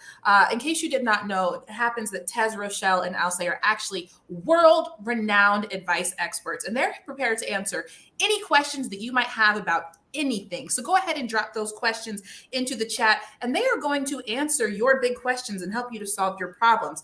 But the thing is, they really work together best as a team. So they're going to be giving this advice one word at a time, and a statement that's just going to come together in a way that will honestly blow your mind. So I'm going to start with one of the questions we had come in through social media earlier. What does it mean when it rains on my birthday? Oh, yeah. Your Yeah, Tez, Rochelle, I'll say for this. When your birthday is on a rainy, Thursday, it is divinely ordered and individualized specifically to mutilate all your other negativity. period. Exactly. You know, I had read that in a couple of scientific studies. When your birthday is specifically on a rainy Thursday, that means the divine is moving to mutilate and destroy all negativity. Now, if your rainy birthday is on another day of the week, I don't know. They didn't give me those answers, but specifically on a Thursday, sounds like that is a really good thing. Okay, we've got some more great questions coming into the chat. This is something I've asked myself. What do I do when I just want to stay in bed all day? Yeah, I'll say, why don't you get us started? Well, actually, when you're feeling like blue and red and green and thoughtful, this means you resonate higher than frequencies others can not see. Period. Yeah. Exactly. Thank you so much for that question, Creative Council. It's clear our experts knew that when you want to stay in bed all day, it's because you're feeling red and blue and green and thoughtful. And when you are feeling that way, it's just a reflection that you resonate on a level you cannot see. It's just you resonate so high, and that takes so much energy that maybe you need to stay in bed all day in order to replenish yourself. It's just a sign that you're on a different level. That's all. So don't even worry about it. So we're going to take one last question before we move on. But thank you so much for these great suggestions. Keep on throwing those in. For our next piece, we're going to need some famous people, some locations, and some intangibles, something that you can't touch, like jealousy or a first date. Something like that. So famous people, some locations, and intangibles. Our last question, thank you from Kelvin, is what's a great vacation experience? A incredible vacation experience consists simply of stillness, breath, margaritas, downward dogs, sunlight, French fries, heart, sleep, bubble, baths, and water. Period. Yep. Period. Correct. I hope you were writing those down. Those are the foolproof ingredients for a great vacation experience. And you got to make sure you hydrate because you're out here, you're doing yoga, you're having French fries, you're in the sunlight. You got to stay hydrated, friends. So you have all those things, guaranteed to have a great vacation. Thank you, thank you, thank you so very much. And we're going to move into our next piece now, which is actually complaint department. You see, in this game, what's happening is that Tez actually works at a retail store of some kind. Feel free to throw into the chat the name of our fictional store as well. And Rochelle, Alcé, and myself are each going to be returning something to this store today. So Alcé is going to be returning a famous person. Rochelle's going to be returning a well-known location. And I'm going to be returning a intangible thing, something that cannot be touched. So I have some things written down I can pull from our suggestion generator earlier if necessary, but I would love to see some things in the chat. Taz, have you been looking at the chat? Have you been looking at the comments? No, don't if you haven't. I'm asking. Have you seen the comments? No. No, because so we can see the comments if we click on it. I'm watching them. But I don't think Tez has been. Tez is our guesser. So if he's seen the comments, I can't use them. Tez lying? No. He's like, I don't even have eyes. I don't know what you're talking about. All right, so Tez, turn around. So I'm gonna take the comments because he's not been watching those. So we got a person in the comments. We got a person in the suggestion. Tez, keep your back turned. If we can get a location and intangible, I'll use those. If not, I'll pull from my little list here from the suggestion generators earlier. Oh, great. Fantastic. We got a location. Thank you, Creative Council. And an intangible, something like jealousy or love or a first date. Not those, because I said those. And Tez can't see what I'm writing, but he can hear me. So if anyone has an intangible, like an emotion or an experience, something like that. Perfect. Thank you. We've got it. All right. So I'm going to hold this up so that we in the audience can see it, but Tez can't. So I'll say, you've got this. Okay. Rochelle, you're returning this, and I'm returning this. All righty. And with that said, come on and turn back around, Tez. This is Complaint Department. Hey, welcome to the unknown store that has everything you need with a cool return policy. How can I help you? This whole relationship is garbage. So I got to take this back. Okay, great. Well, you're within the time frame of the return. Yeah. Was okay. Specific that bothered you?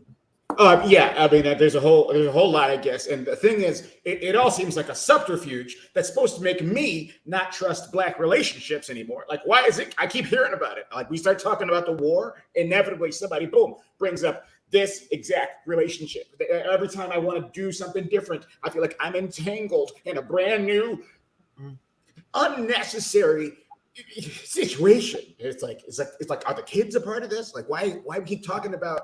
Because all the kids got the same name. Because it's a relationship that made kids that are all the same name. So it's like the relationship's making more of itself. I don't know what's going to happen with them. I don't know if they touch somebody, I just don't know what's going to happen to the world. Well, you can return Jada or Will. Okay, I'm doing both. So. Okay. Yeah, if you could just take it. I got to wash my hands. Thank you so much. Bye. Okay, take it easy. Okay, cool. Thank you. Welcome to the unknown store. We return everything. What do you need? First of all, do you have some water? I do. Would you like sparkling? Sparkling water still? Sparkling, yes, sparkling's great. There you go. Thank you so much. Oh my God, it's just so hot out here. Yeah. I have to get rid of this. It is terrible. I feel like I am on the sun. Okay. Also, tell me how Jesus was able to walk around with all his disciples up in this. Okay. It's too hot for that. I got the sand all in my shoes and my sandals. I understand. The Holy Land is hot. It's hot. Yeah. And I keep thinking I'm getting toward water. Like I'm like, oh, okay, there goes some water. There goes some water. And it's always a mirage. Yes, it's a mirage. Yes. I mean, Jerusalem, Egypt, all the holy lands. I shouldn't have went to any holy land. This is what, look. Next time I want to go to a holy land, I'm going to go pray on my carpet by my bed because that's fine. Okay, I can be holy right there. I don't have to be hot and holy, okay? I don't have to be around all these camels. Look at these camels. Let me give you some electrolytes there. Listen, Nazareth is very, very hot. It is very hot. And this area it's beautiful. I mean, it got dunes. Look at the dunes. Yes. They're so pretty. Yes. And so far away. Yes. Boy, this is a time in my life where I wish I really paid more attention to biblical history. Excuse me, I'm sorry. I've been waiting in line a long time. Sir, it's clearly it's not, you're being way too specific. Like it's very obvious that you don't need a specific Bible reference to know that regions with these characteristics would be called this. Yes. I mean, yes. Well, Africa is hot. Africa in itself is hot and humid at times. It's got the Sahara, it's got the Gobi. Yes. I mean, the desert itself. It could be Las Vegas. Take the Sahara and the desert. Take it. Yes, I got it. And I'll take Nazareth. Thank you. You're welcome. I think, is it my turn finally? Because I'd really like to return this. I just need to move forward. I need to be facing forward. I need to be moving on in my life. And it's holding me back. It's holding me back. Yes. Regrets. You want to let go of regrets? Well, yeah, that too. I would say many people feel this is a positive, wistful, but I just feel like I spend too much time focused on this. I'm never going to achieve the next thing, Memories, are meant to, Well, memories are the gateway. I start walking down memory lane and then I'm just filled with this. There's just so much of it. It's like, back in my day, things were so great. Nostalgia is, it helps you move forward. So we'll take this. I wish you the best. Thank you. Thank you. Nice job, Tez. That was quick. That was quick. Very good work. Good work. All right. And we are going to wrap in just a moment. I just asked in the chat, what is the name of our famous closing song? And I have not seen the name of the song yet. So I'm just going to go ahead and pull from the chat some of the earlier suggestions. And we're going to close out real quick with our famous song, Insecurity Daydream, which, very, very popular on the radio in the 90s. You all have probably heard it. Feel free to sing along. This is Insecurity Daydream. Yes. Insecurity. I felt insecurity. And then came the day that all my dreams came true. Insecurity. I felt insecurity. And then came the day that all my dreams come true. Today has been a dream, playing on the stream with you, getting to perform for Juneteenth. It felt like a dream come true. Talked about Jada and Will, played with emoji events. And I hope that you still stay on the stream. And after, since we did our performance, and next up, more good stuff's coming up. We talked about the desert and a bunch of other stuff. Insecurity. Felt insecurity. Until the day that all my dreams came true. I thought that I would have these dreams and that they would never come true.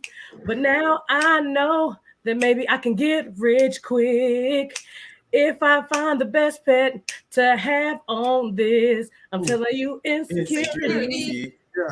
Insecurity. And then until the day that all my dreams came true. Insecurity.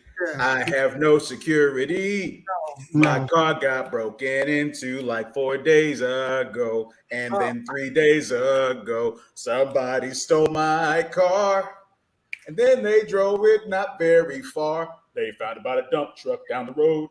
Insecurity. I'm feeling sad and really mad. I don't know what we talked about other than Will and Jada. Maybe his dad? Insecurity. Felt insecurity until the day that all my dreams came true. All I know is this. I need to study up on the Bible more because Nazareth said things I don't even know. It's all good. Juneteenth, I'm free to be me, who I want to be. I own the store. I gave some more. It's all good, baby. Juneteenth for sure. Insecurity. Yeah. Insecurity. Until the day that all my dreams came true.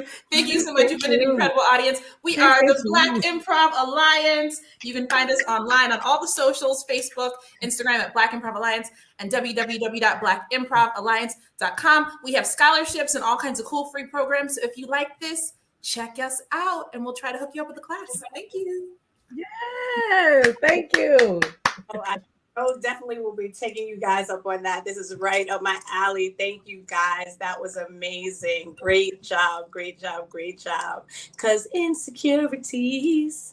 It's very silly, this one over here. That was really, really, really fun. I hope that you guys are having an amazing time with us today, learning about health and wealth. And we just had a little bit of fun with the Black Improv Alliance group.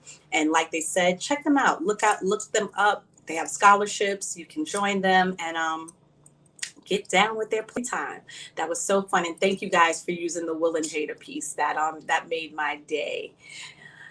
Up next, we have Ujima, a collective work and responsibility, a pre-recorded presentation by Kathleen Greeley and the Community Reinvestment Coalition. Revolutionary greetings and assalamu alaikum. I'm Brother Washington Muhammad. I'm an active and registered member of the Nation of Islam here in Toledo. In 1995, I attended the Million Man March, which for me displayed a magnificent show of unity. In 2015, we went back for justice or else, and we brought our young people to be a part of this movement of speaking truth to power. In 2014, myself and a few other members of the community formed what we call Community Solidarity Response Network of Toledo. And we organized under the banner of Black Lives Matter and Justice or Else to address some of the critical issues that are happening in Toledo, Northwest Ohio, and beyond. Before I go any further, I'd like to also thank my dear sister Kathleen Greeley and the staff and the members of the Community Reinvestment Coalition, Inglewood, and right here in Toledo, that are doing a phenomenal job of bringing people together and addressing issues and moving forward to answering problems that we've been talking about for many years, and they're doing a great job. And I'm really proud and I'm blessed and humbled to be asked some questions regarding Juneteenth and collective work and responsibility. Excuse me. So what does Juneteenth mean to me outside of the historical relevance? It means that we're free to take off the mental, emotional, and spiritual shackles that keep us on the plantation of fear and ignorance and oblivious to who we are and who our present and open enemy is to the rise of Black people, not only here in America, but also across the entire planet. Within the 7 principles of the Nguzo Saba, our dear brother, Dr. Maulana Karenga, to whom revolutionary praise is due, define collective work and responsibility. Translated from Ujima, he defined it as to build and maintain our community together and make our brothers and sisters, our problems, our own, and solve them together. Juneteenth is a movement where we take a needs assessment of ourselves, our family, and our community, and address contemporary issues and move quickly in action to address, work together, and execute plans that'll benefit ourselves, our family, and our people. The Honorable Elijah Muhammad once said that our unity is like an atomic bomb. And there are some important questions that need to be asked and also need to be answered. One of the questions is, what is in the way of our collective work and responsibility and community breakthroughs in Toledo, such that we focus on setbacks versus achievement? Well, that's an awesome question, and it is true. We do focus on our setbacks instead of moving forward. Well, one of those, what's in the way is envy. And envy could be defined as not only disliking a gift that someone else has, but also wanting it for yourself, and not even thinking that that person doesn't deserve the right to have that gift.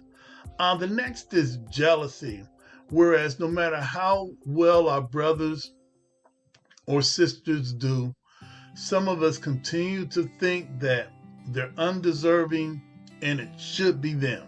All right, that exists in Toledo. The next is greed. Greed, that type of greed is confined to our political and religious leadership, where no matter how much we want our preachers, politicians, and imams to do better, and our politicians to do better, they always seem to align themselves with our former slave masters' children and not speak for us. and that happens because some of them curry favor, some of them want to be in close proximity to them, even if it risks selling out the community. So that also exists, and those are ways that keep us focusing, keep us focusing on setback. Another question that rose from this discussion was, what are other principles like collaboration and courage to be the cause in a matter of collective work in mental health, violence prevention, and infant mortality? Well, the principle of collaboration and courage is well alive in Toledo, but there's some other principles in play also. One of them is justice, and that's the art of fair dealing, wanting for your brother and sister what you want for yourself. And there's plenty of people working hard in Toledo that live by that. Another way of looking at that is wanting for your brother and sister what you want for yourself, and doing unto others as you want done unto you. That's a principle that's in play right now, other than the collaboration and courage. And those things are moving us forward in addressing infant mortality, addressing violence prevention, and mental health. Another principle that's in play is virtue. Being righteous and honest in the way that we do things toward each other. None of us are perfect, but we're striving to do better by making our word bond, saying what we mean, and mean what we say. So virtue is another principle that's in play right now. Another principle is the principle behind speaking truth to power and telling the truth regardless to whom or what, even if it's the truth about you. And the awesome young people that I organize with and others are organizing with, they're not taking our former slave masters and their children's word just on face value. They're digging into it to see if what they're saying is true and what angle they're coming from. And our young people are not sitting back. They are not calming down wishing for hope and going home. That ship has sailed. So those are some other principles in play. Another question that was asked is, how can we press beyond the forces against us? And this is a critical question, because sooner or later we're going to have to face this and regain trust and belonging to one another, and recreate the defiantness, purpose that could lead us to the strategies in urban spaces in Toledo. All right. How can we press beyond the forces against us? Well, first, having realistic expectations. Sometimes, family, it's not them, it's our poor planning. All right? Sometimes it's not them, it's us. So realistic expectations will help us move beyond the forces against us. And sometimes we are the forces against us, either knowingly or unknowingly. Another way to press beyond the forces against us is partnering with those who possess the skill set we need. Most times we like to partner with people we like, but they don't have the skill set to move us forward.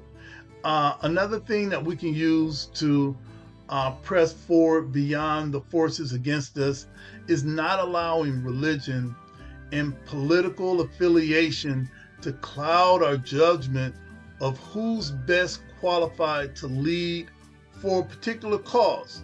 Meaning that if we're addressing infant mortality, then we need those who are at the forefront of creating that awareness. If we're talking about youth prevention, violence prevention, well, we need to partner with the people that have that skill, not just the brothers and sisters in the mosque, not just the brothers and sisters in the church.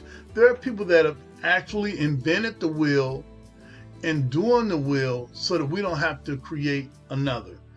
Listen, family, I thank you for allowing me to say these few words, and I hope that something that I've said is impactful, that makes a difference in your life. I'm your brother, Washington Muhammad. Peace. Assalamu alaikum. Collective work and responsibility, two very strong principles that I want to share or talk about, and focusing on collective responsibility for both achievements and setbacks in urban spaces in Toledo and other urban environments. And like, this principle reminds us that building each other up is one of the best ways to truly solve our problems. And so I'm really inspired, by this conversation, because what comes to mind is Isabel Wilkerson and the warmth of other suns, and how over the decades, perhaps the wrong question was being asked about the Great Migration, and so it's addressed in this book. And they talk about, perhaps it is not a question of whether the migrants brought good or ill to the cities that they fled to, or were pushed or pulled in the destination that they landed, but how they summoned the courage to leave anyway, right? And how they found like the will to press beyond the forces that were against them, and how they held on to the faith for a country that had rejected them for so long. And then, by their actions, they didn't dream the American dream, right? They willed it into being. By definition, they were being their own, just defining themselves and just choosing on their own. They didn't ask. They just demanded or declared, themselves Americans as they defined it. I think is a good way the way that I would assess my readings. And they didn't care what other people thought. You know, it's like they were just being who they've always been. They were being. How are you? Fine. What are your memories of Dorr Street in the 60s and early 70s? 60s and 70s. I was a young guy then. 60s, I don't know. My mom and dad taking me and my little brother and little sister to get ice cream. And on a Sunday, we drive down Dorr Street, see all the colors and the busy people and their Sunday clothes and things like that. Stories that older siblings told, things that they were doing. We weren't old enough to really go on Dorr Street in the 60s. By the time the 70s rolled around and I was in high school, I was able to get out a little bit more, catch the bus, maybe do some shopping, go to some of the men's stores that they had there, buy our own school clothes. And it was the same thing, really busy, not a very big street, traffic parking on both sides, people coming and going. It was pretty busy. All our people. So how did you feel when it was torn down? How did I feel? Really I didn't feel, because when Dorr Street was being torn down, the rest of the neighborhood was being torn down, the rest of the black community was being torn down, and they were rebuilding things. So I felt like this was just change and something else would be there. So what are your memories of what was going to happen to that area? In my mind, it would have been like Inglewood was. They tore down a lot of the houses and businesses in Inglewood, and they built a park, a really nice park. And down near Dorr Street, they built Smith Park. So we always thought that there would be something nice. That's what I thought. They would build something nice. So what were you told would happen to residents and businesses? As a young man, there was no discussion of that. We weren't informed of what was going to happen to that. I knew a lot of our friends moved to different parts of the city. If their parents were able to do that, they got nicer houses someplace else, or some of them moved out of town. They just moved away. I wouldn't see them again until I was maybe grown. But at that time, I don't really have any memories of what they told us was going to happen. Just stories, I guess. Oh, well, thank you very much. You're welcome.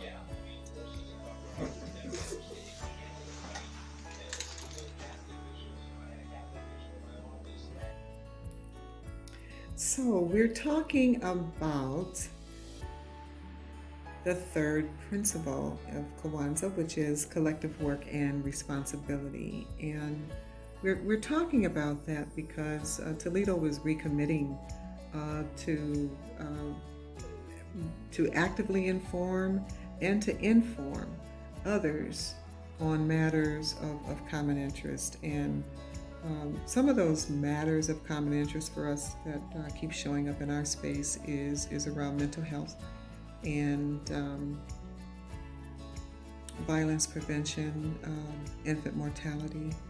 Those are some really important issues and concerns. And for me, as I take a look at that, I think about post-traumatic slave syndrome and how all the things that I just mentioned are byproducts of just people not having the equity, the share of what it takes to be healthy, to make sure that our next generation is healthy.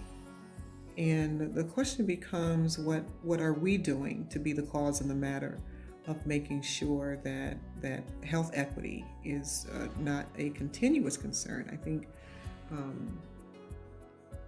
the collective work and responsibility happens when you collaborate. And that's another area of concern and something that we're giving attention to here in Toledo as we continue to build one coalition after another. But what's really interesting in urban spaces and in Toledo communities is, and I've had this discussion across the country and other spaces as well. But I think what comes up for me is a continuous common theme, that I hear across the country, and I've come to discover that there's a break in belonging to one another, and we are not honest with one another, and we're not sharing. We don't talk with one another. We're too busy being defensive, and it just takes away from our ability to build a better next, to build to look at what succession plans, need to look like, because we haven't had them in place. So for me, the collective work and responsibility is really a well-structured administrative baton that's being passed to our next generation leaders, and that we're doing the mentoring that we need to do to make sure, to ensure that next generation leaders are in place. And so collective work and responsibility and taking care of our fellow man, woman, and again, our children tomorrow is, for me, the administrative baton that speaks to collective work and responsibility. What are your memories of Dorr Street in the 60s and early 70s? Dorr Street in the 60s and 70s. Dorr Street was the place to go. Dorr Street had everything you could think of, had so many black businesses there. We had grocery stores, they had movie theater, they had furniture stores, they had appliance stores. I'm talking about new furniture, new appliances. People can go and buy, get whatever they wanted. They had restaurants. They had the Spot, was one of the best shrimp places in the city. Used to be on City Park, and they moved to Dorr Street. Everything you needed was on Dorr Street. And at night, it was lit up like Las Vegas. People were just having fun and enjoying each other. And how did you feel when it was torn down? Well, I felt pretty sad because we had lost a lot of businesses and everything was gone, and they had told us that what they was going to do, they was going to urban renewal, but,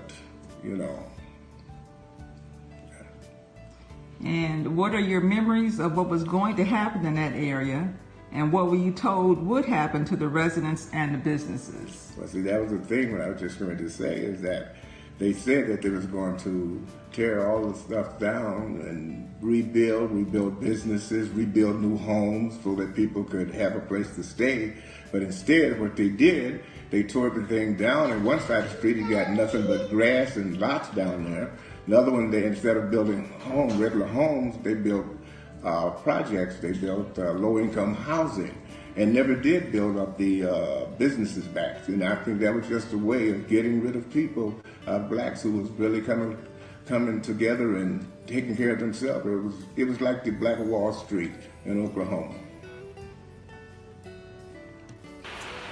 Hello, my name is Felicia Gibson Howard, and I lived on Dorr Street.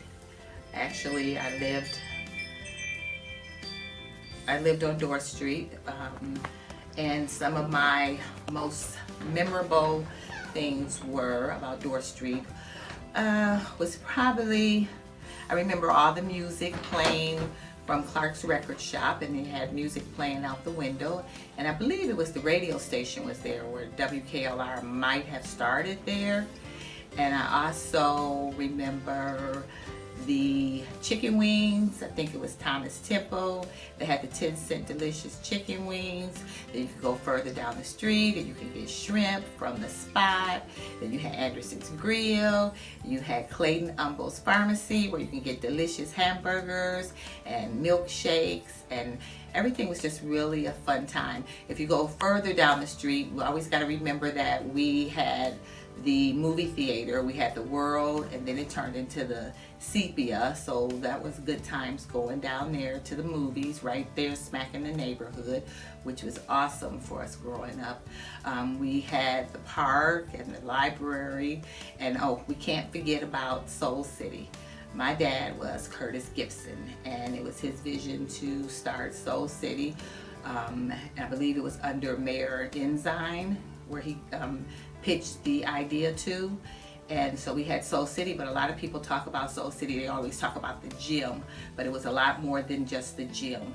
It was a recreation center, it was a place for kids to go, some place that they don't have right now to go after school, where, you know, the TV was there, you could do your homework, you could play ping pong, there was pool tables, I mean, we could do jacks, it was just so much to do. But then in the other room was where the Soul City boxers were at back there. But it was just so much to do with Soul City. Also on Saturday nights, some Saturdays we would have a sock hop there, just for the young people, which was, I think we were like 6th grade, junior high school then. And when Soul City was torn down, it was really a sad time. I was pretty young, so I probably wasn't as emotional as probably most of the adults. But once Door Street was torn down, the only things that was pretty much left was Gold Coast Record Shop, and then Flea's Record Mart came. And I am Flea.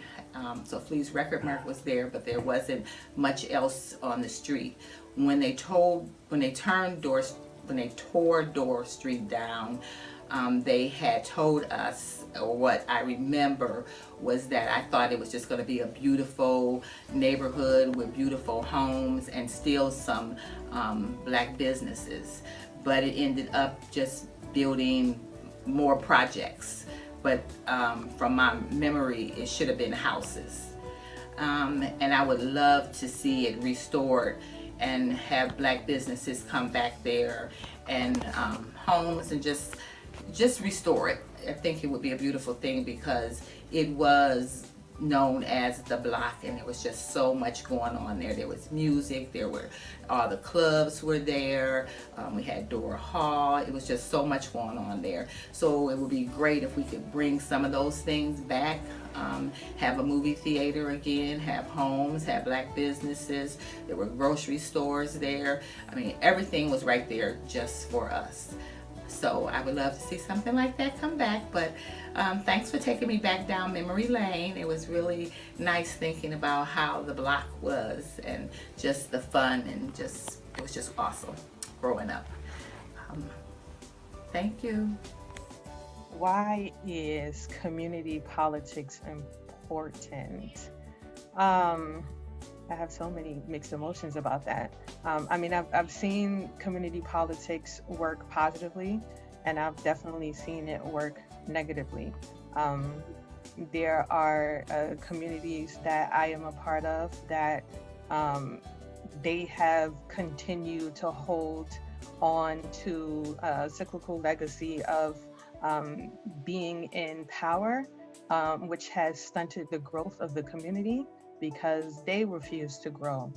They refuse to grow in technology, which is where the world is going. So that, that kind of puts it in a space that is not beneficial for the community, and the community does not get the resources that it needs, is not supported as it should. And what ends up happening, like the Gucci Gullas in the Carolinas, it gets overtaken. And then they start building, and they start making mansions and things that others want to come in and take over because of our ignorance. So that's where I've seen community politics not work very well. Where I've seen it work well unfortunately has not been in our communities. It has been in what we call the other, right, communities, where families are, presidentials. I mean, we have children, the Bushes, where the father and the son are there, and they're passing down legacy. They're continuing traditions. They're continuing, continuing wars that were started. They are continuing, policies. So, that's where it's kind of where it has worked well. And the question is, how do we get it to work that way for us, and where we are continuing to grow in our community politics? And I'm complete. Mm-hmm.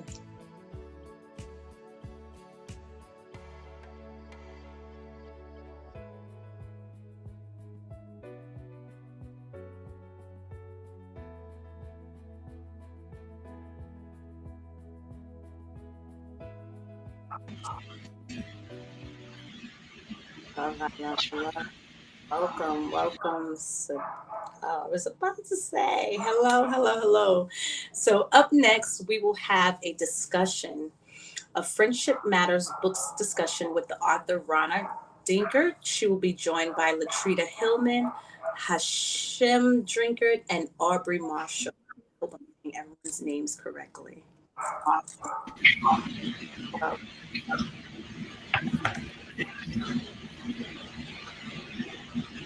Good afternoon, good evening.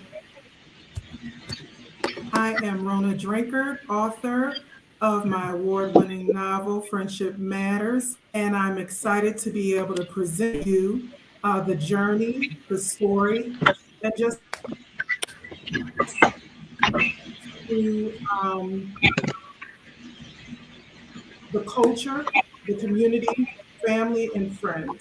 So we will begin, and I'll start with just introducing a part of my launch team who is present. My husband, I'll start with him first. That's Hashim, the reader for the book.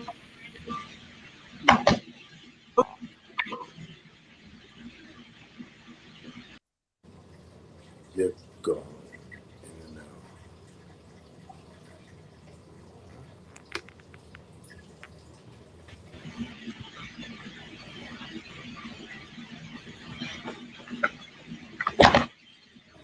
No sound. You're on mute. You're on mute. You're on mute. You're on mute.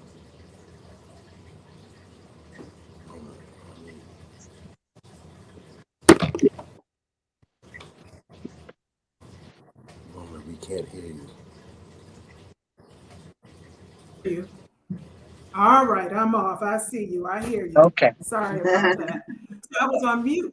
So I'll start again. My name is Ronna D., author of my debut novel, Friendship Matters, and I'm very excited to present to you the journey, the story, how it relates to the community, culture, and just healing overall. And before I begin to talk about the story, I want to introduce to you some of my book launch team members that were able to be present today. I'll start with my husband, Hashim Drinkard, that he was a beta reader. He's my #1 hype man. He's been there throughout this journey, and I'm just excited to be able to share this with him. Then I have my cousin, we call ourselves sister cousins, my cousin Trita Hillman Evans. She also was a part of the journey that we, because it's a self-published novel. So I had a team of people that helped support me throughout the process, and she was a part of that team. Then I have one of my best friends, Aubrey Marshall, and she's also been a part of that process. So they have been there through the launch, through the editing process, and everything. It has just been a wonderful experience. So just to give you just a little bit, and let me show you the book, because it's beautiful. I just want you to understand. It's beautiful. Friendship Matters. I'm very excited. It's available in hardcover, paperback, and ebook. So it was a journey. I decided to self-publish because I wanted to maintain my voice, which I think is very important in the African American community. to be able to speak how we speak, communicate, whether it be verbally or non-verbally. I feel like you can pick all of that up in the novel. And it's an amazing story. It's about three beautiful women, Seisha, Unique, and Candace, who have a very unbreakable bond. They spend their time together, they support one another, and it pretty much, the title Friendship Matters is twofold. It's the fact that friendship does matter and the matters of friendship. So it's a very enjoyable story set in my hometown of Buffalo, New York. And you'll be able to just pick up the rich culture in Buffalo, the food, the music, how we support one another. It's a small city with a big heart. And so before I go any further into it, I'll start with my husband. He's gonna kind of speak to his perspective on what he captured from the book. Wow. I think what struck out most to me about the book was the strong men in the book and how the men were depicted. Because, you know, what's usually put out is easily, you know, produced and sold is, you know, black men are bad. But this book was the total opposite. Of course, there's some good guys and bad guys in life, period. But most of the men, including the boys, the sons were just strong and successful and intelligent and everything that black men truly are, despite what the media puts out. That's what struck out most to me. And it's not a male bashing book. Thank you. It is phenomenal, if I say so myself.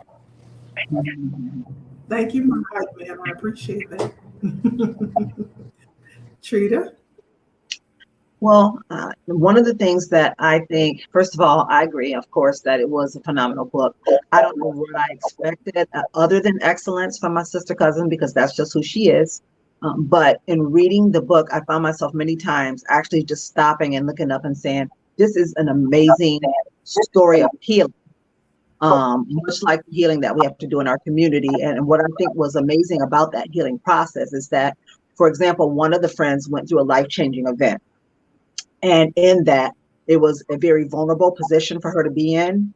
And I love how the friendship that they had was one where they didn't judge her based on that situation, but instead they showed her love and they showed her loyalty, which allowed her to be able to receive what the information that they had and allowed her to be able to receive that love and loyalty that they had for her. And I think that this is also something that, you know, they were a sense of community, you know, the three women and then the people around them, much like our community as a whole. I mean, they had a history, we have a history.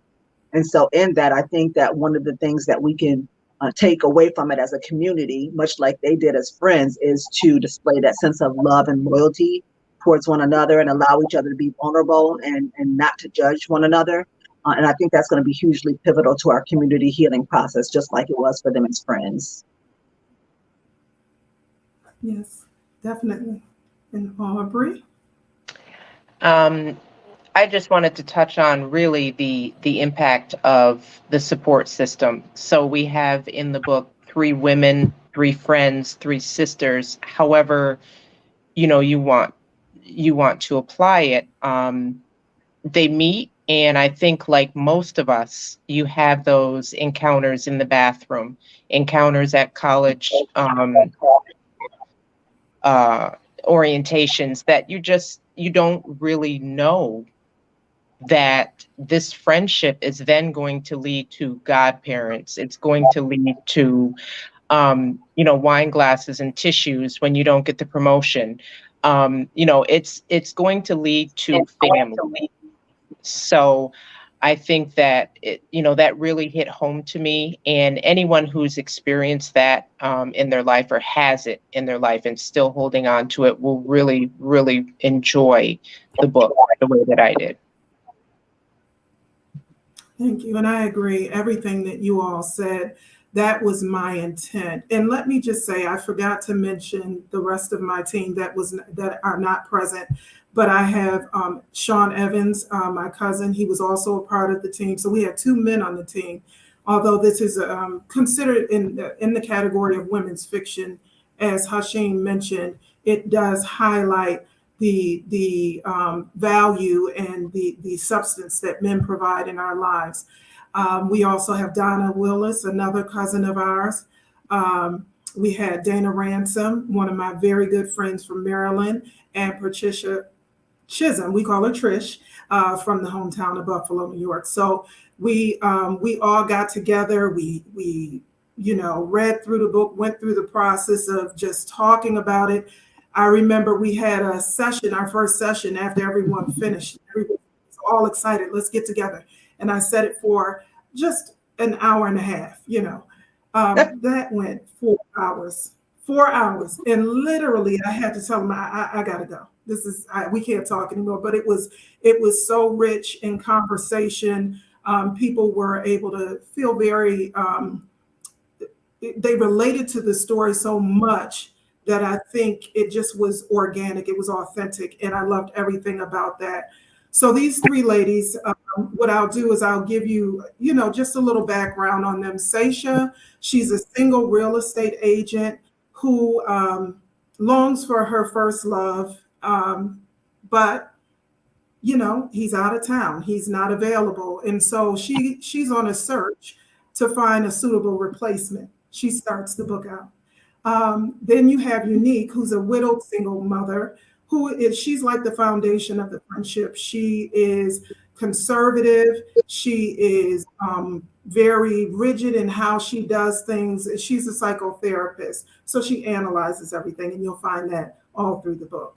And then you have Candace, who's married with 2 children. She's the dutiful one of the 3 characters, and she's very talented, but she has put her dreams and her desires on the back burner to support her husband's goals. So the story just really takes you through their journey in finding love, freedom, healing, and family.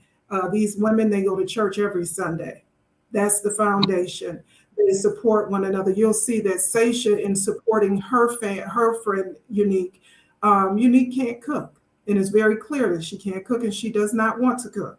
But Seisha finds it very important to make sure that she has meals available for them weekly and almost every Monday. Okay, so she would do breakfast for her. I mean, that's what friends do. You support them. When Unique lost her husband, they were there. And so their journey is a span of about 20 years of friendship that I think most people can relate to. So when I wrote the book, when I initially wrote the book, I started in 2003, and I had relocated from Buffalo to Maryland, and I was missing family and friends. And so just writing the book just became a way for me to reconnect. I never considered traditional publishing at the time because, again, I wanted to maintain my voice. So as I started writing the book, initially it was called Episodes, but the more I began to continue drafting it and developing the characters, the title Friendship Matters became the title. And unfortunately, I was unable to publish it at that time. But during COVID, I had all that free time. And I remember speaking to my husband, and God said, Rona, you will not leave COVID the same way you came in. And I said to Hashim, I said, well, I think I want to move the book forward. I want to publish it. He said, let's do it. And that is how a book written in 2005 then became a book published in 2022. So we were able to release it. We had a release party in DC February 5th at Morton's. It was a great time, beautiful experience. Had a very close family and friends that were able to attend. And then in April 30th, we took it to Buffalo, my hometown, and we were able to do a signing. The team traveled there as well. And it was so amazing.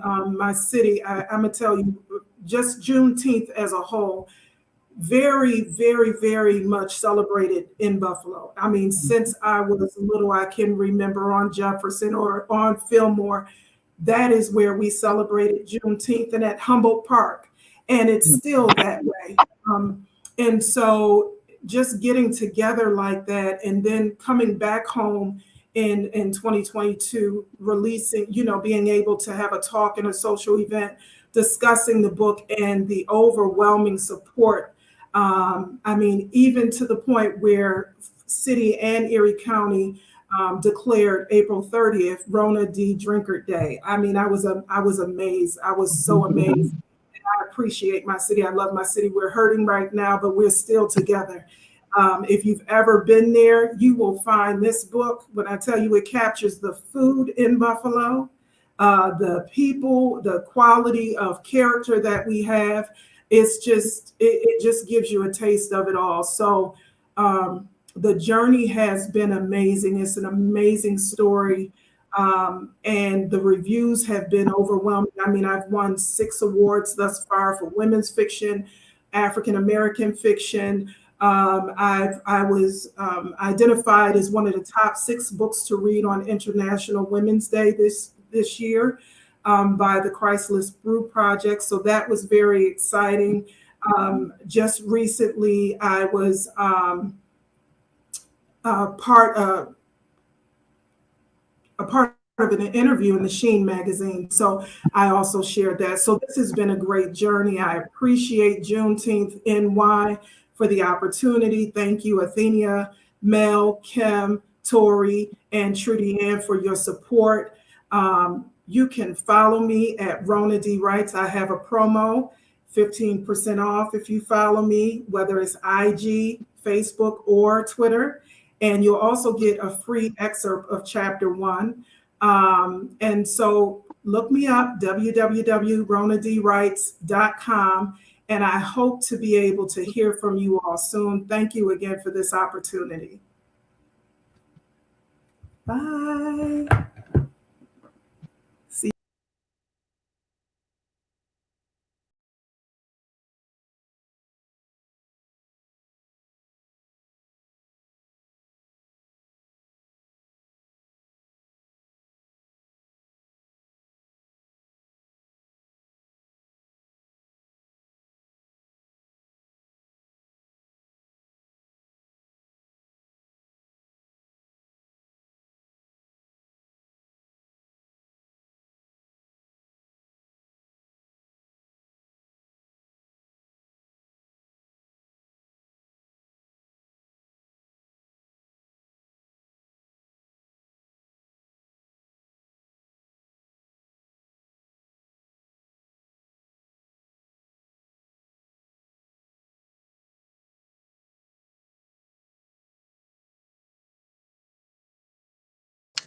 Good God, Lord.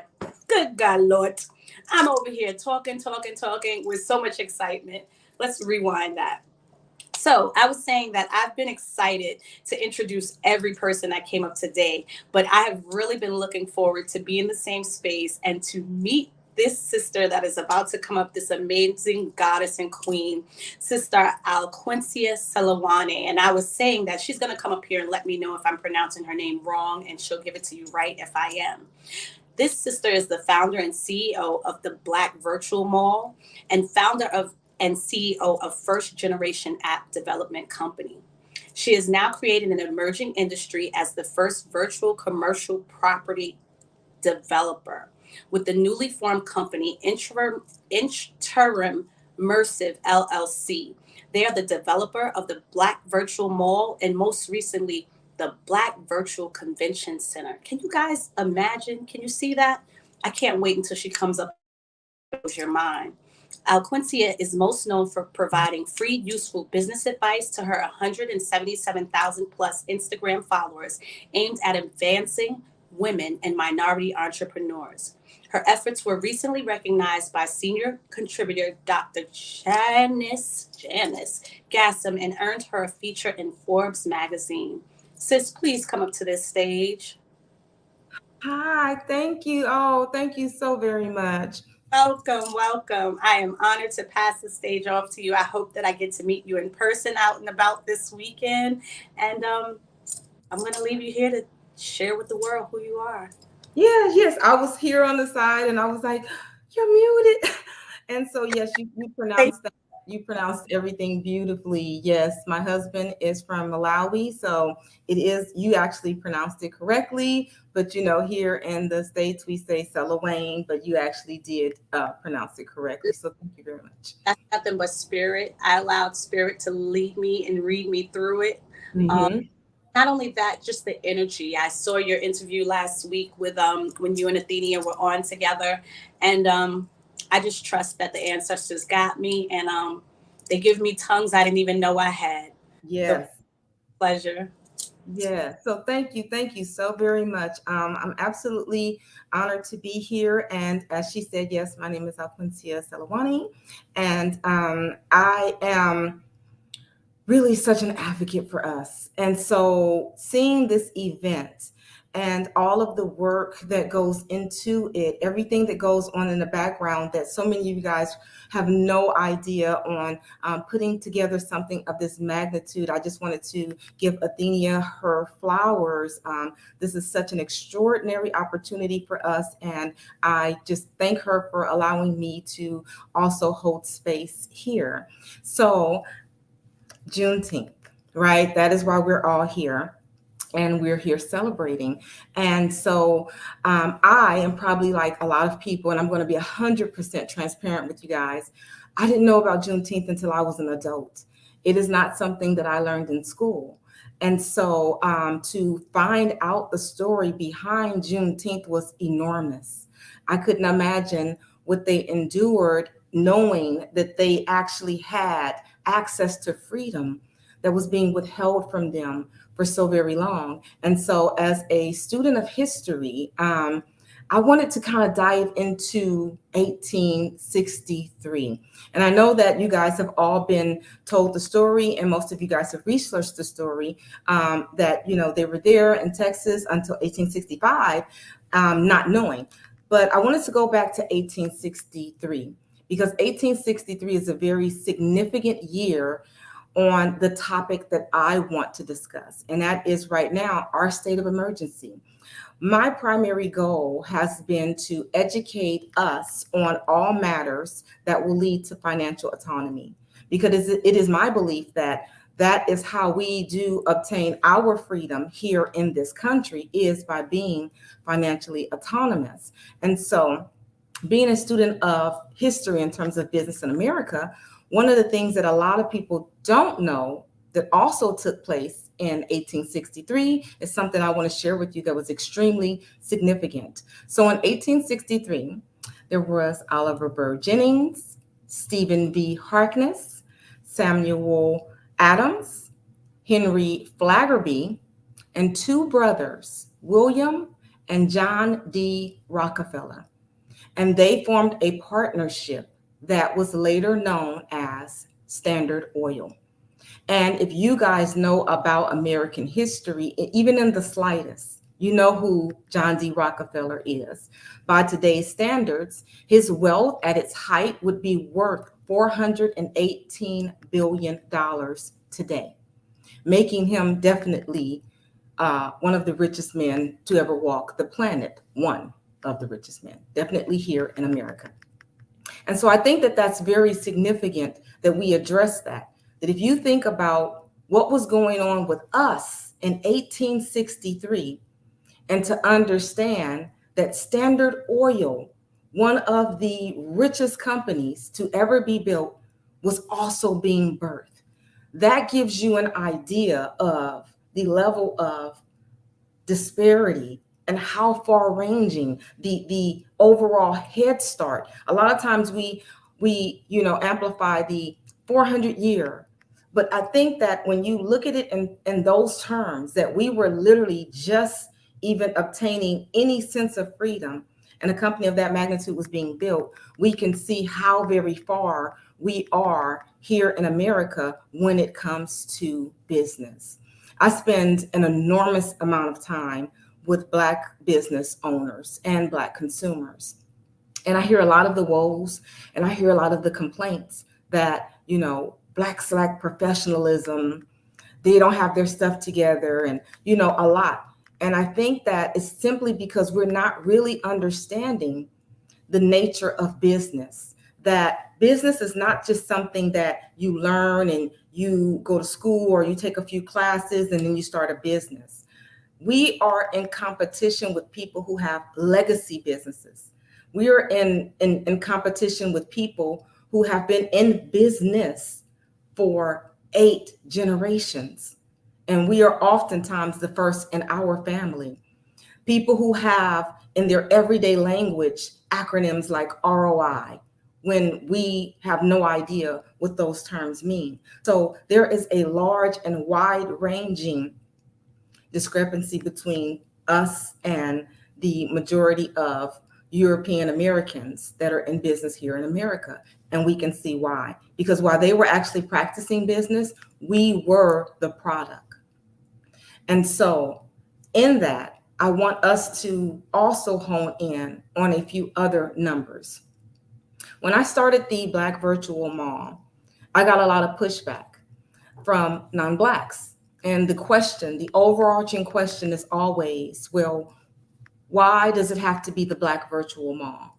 Why can't it be for everyone? Why does it have to have a Black focus? And you and I know that that's gaslighting. You and I know that that is specifically to just trigger us, take us off of our focus, to unnecessarily be combative about a situation that I feel like we all here in America firmly understand. But what I do is I do provide some solid statistics for people to understand, besides myself being a Black woman, why I must focus on Black business. And I felt called to focus, and especially in this age of digital and virtualness where we are lacking, I felt compelled to prompt us and push us forward in that lane. And so when we think about business as a whole, I think everyone who's here can understand starting a business is very hard. It is not easy. Not everyone makes it.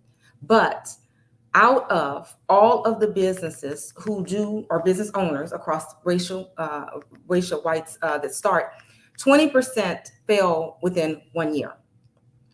But when it comes to Black businesses, 80% fail within 18 months. That's huge. So 20% of white-owned businesses that start up, they will fail within 1 year. Whereas 80%, the sheer opposite of Black-owned businesses, fail within just 18 months. 7% of white-owned businesses get a loan in their very first year of business, which is what we typically call pre-revenue. So before they've even earned anything, they're able to access capital. Whereas 1% of Black-owned businesses are able to get a loan within their first year of business. And when that capital is actually obtained, $106,000 is the average startup capital that white business owners receive versus $35,000, which is the startup capital that Black business owners receive. And now we've seen a lot of celebration of Black women in business that would lead us to believe that we are truly just excelling, or at least at a point of being on par. But that is a myth. When it comes to the average net income, white women in business earn $143,000 a year on average in business, whereas Black women in business have an average of $24,000 in net revenue. So we can see even still there is a huge, overwhelming gap in between.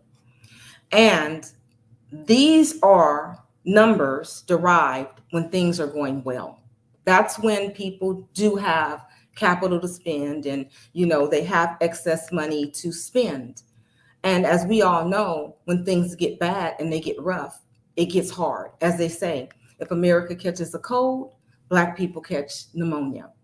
And so when a crisis occurs, for example, the pandemic that we just endured, 22% of small businesses ownerships dropped between February and April of 2020, but 41% of Black ownership dropped between that same time frame. So more than double just about of us, we actually dropped out.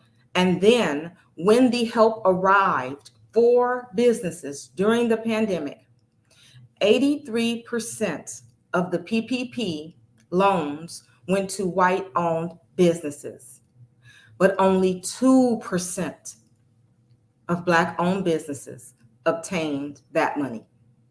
Out of the billions of dollars in aid and relief during the pandemic, 83% of that money went to white-owned businesses, 2% went to Black-owned businesses. So when people ask me, why does it have to be Black? Why do you have to focus on Black? I think we can very well see why. Because if we are not focusing on us, it's very clear and evident no one else is. And we are heading into an economic situation unlike we've ever seen in modern time, ever, for us. That is akin to not just the recession, but definitely the Great Depression. And so we have to focus. We have to now more than ever really understand our SWOT, which is our strengths, our weaknesses, our opportunities, and our threats. We must assess us as a collective so that we can do what is necessary to survive and even thrive in this next era. And so I want to read from you an excerpt from the History Channel on the Great Depression. And it says, while no group escaped economic devastation of the Great Depression, few suffered more than African Americans. Said to be last hired, first fired, African Americans were the first to see hours and jobs cut, and they experienced the highest unemployment rate during the 1930s. Since they were already relegated to low-paying jobs, African Americans had less of a financial cushion to fall back on when the economy collapsed. African American employment rates doubled or tripled those of whites. A lot of the jobs that we had just started being hired from, coming out of slavery, when they had just started to give us jobs of servitude, which were professions that we were already occupying for free, those were even being taken because it was such a scarcity on the market for jobs. They were being taken and withheld by white people for white people. And then prior to the Great Depression, since we worked in those unskilled jobs after the crash, those entry-level jobs disappeared and were given to whites. And in cities across the North, approximately 25% of white workers were unemployed. Yet in 1932, in Atlanta, nearly 70% of Blacks were unemployed in 1934. In Chicago and Pittsburgh, that number was 50%. And in Philadelphia and Detroit, that number was 60%. And the Great Depression impacted African Americans for decades to come. So this is what we really fundamentally have to understand. There's oftentimes that we over-sympathize with minority groups, that we understand more than anybody what it feels like to be held back. We understand what it feels like more than anyone to be placed in servitude involuntarily, to be financially relegated to the lowest rung of society. We understand that more than anyone. So when it comes to other people, if you've noticed, we typically have very open arms, but that is often not reciprocated. And I want to make it fundamentally clear. I don't blame any other group for looking out for self. I do not. In fact, it is what you are supposed to do. Self-preservation is a human right and a moral obligation. But we are the only group that has been shamed, guilted, and even physically attacked when we try to look out and take care of ourselves. And it is high time that we stop. We have to, because as we can see here, history is bound to repeat itself, and we're still currently living within that reality. And right now, we are exceedingly vulnerable for the reasons that I just educated you on above before, in terms of the gap of where we were fundamentally in terms of business, and of course, even as employees. But this is something that I want to explain, and it's a very hard truth that's been very painful for me to even have to say. But at this point in time, I can no longer hold back. We have to face a very difficult truth because something is coming for us right now. In terms of business, we are at our most vulnerable point right now. As you have read in the news, I've warned people for years, but I have to do far less of that because the things that I was warning people about, they are now seeing it and they are now feeling it. As you've seen in the news now, the average American has to save $461 a month because of what inflation is doing to their overall budget. So when it comes to gas costs, food costs, they are spending $461 more. That does not mean that their income has increased significantly. The average household does not simply go out and obtain more income. Their first thought is to save, is to cut back. So my question to Black-owned businesses is that you have to understand and reconcile with. If your average consumer has to save $461 a month, what does that mean for you and your business? And I'm going to tell you how bad it is for 3 specific reasons and then an additional 4th. Number 1, we are late to market. So when it comes to commerce, like I said, Rockefeller was building Standard Oil when we were just being freed as slaves. So we don't have the legacy and heritage and solid companies that have been built by our white counterparts. We typically have businesses that have non-essential items. If we want to test that theory, let's think about it. If every Black-owned business that you know closed down today, we would still, as a nation, have access to groceries, water, power, gas, wireless communications, hospitals, transportation, that we would still live, clothing, goods, household goods. Every single person in the United States would still be able to have all of their essential items met. And that is if every single Black-owned business closed today. There may be some things that you like that you don't get, but you would still live. Number 2, our items are typically overpriced. And that is simply because we usually don't have the startup capital when we start our businesses for the reasons that I cited earlier. And because we don't have our startup capital, that means that when we purchase items, we cannot purchase them in the quantities, in the bulk quantities that would afford us comfortable profit margins. So essentially, we have to pay more, therefore we have to charge our customers more. So our items tend to be overpriced. And then number 3, we largely try to fill spaces when it comes to business that are niche, meaning we try to service people who have largely been ignored by Main Street business. And that is typically products and items for us, hair products, makeup, different things that are essential for us that we have simply not ever really been offered.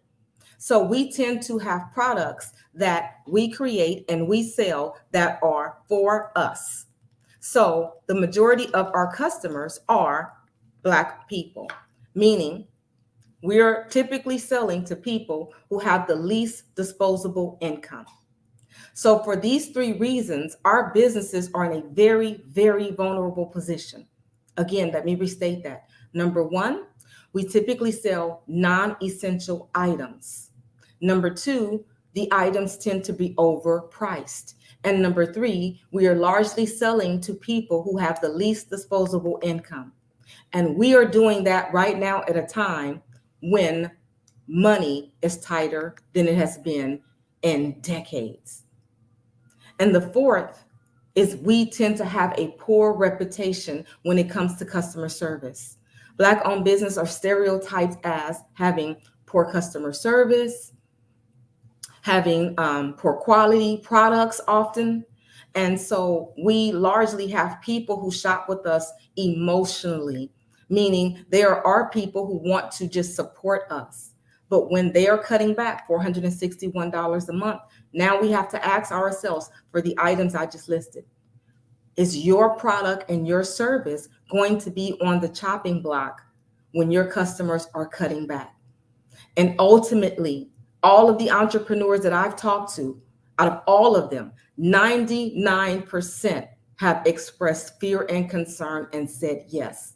They are concerned that their products are going to be off of the market. So for me, this is right now a state of emergency. This is a time where we absolutely fundamentally have to self-preserve. We have to form and group together in ways that we largely thought we no longer had to. This is the time for us to be interdependent. We have to be reliant on each other because there is power in numbers. Most of you guys are very familiar with Amazon, but you may not be familiar with the term called Amazon aggregates. Amazon aggregates are people who have worked for Amazon typically 10 to 15 years. And they have now created basically small, I would say mini P&G Unilever style businesses where they are going around Amazon and finding amazing mom and pop shop style businesses that have enormous potential. And they are acquiring these businesses and forming a large conglomerate. Then they're using their expertise with Amazon to now bring these businesses under an umbrella brand and then push these businesses using all of their expertise, their know-how, and their capital. So they're now pushing these businesses towards and forward in a way that's unprecedented for small businesses. So not only were we already competing with Amazon brand and other Amazon sellers, now you're competing with Amazon aggregates. You have to find ways like this platform here with Juneteenth, the vendors here that join this, that you can now be visible and be present, because it is going to be extremely hard. You are going to be competing for dollars in a way you've never thought. You have to find ways to make sure that you are now inserting value into your product in terms of things like multi-use.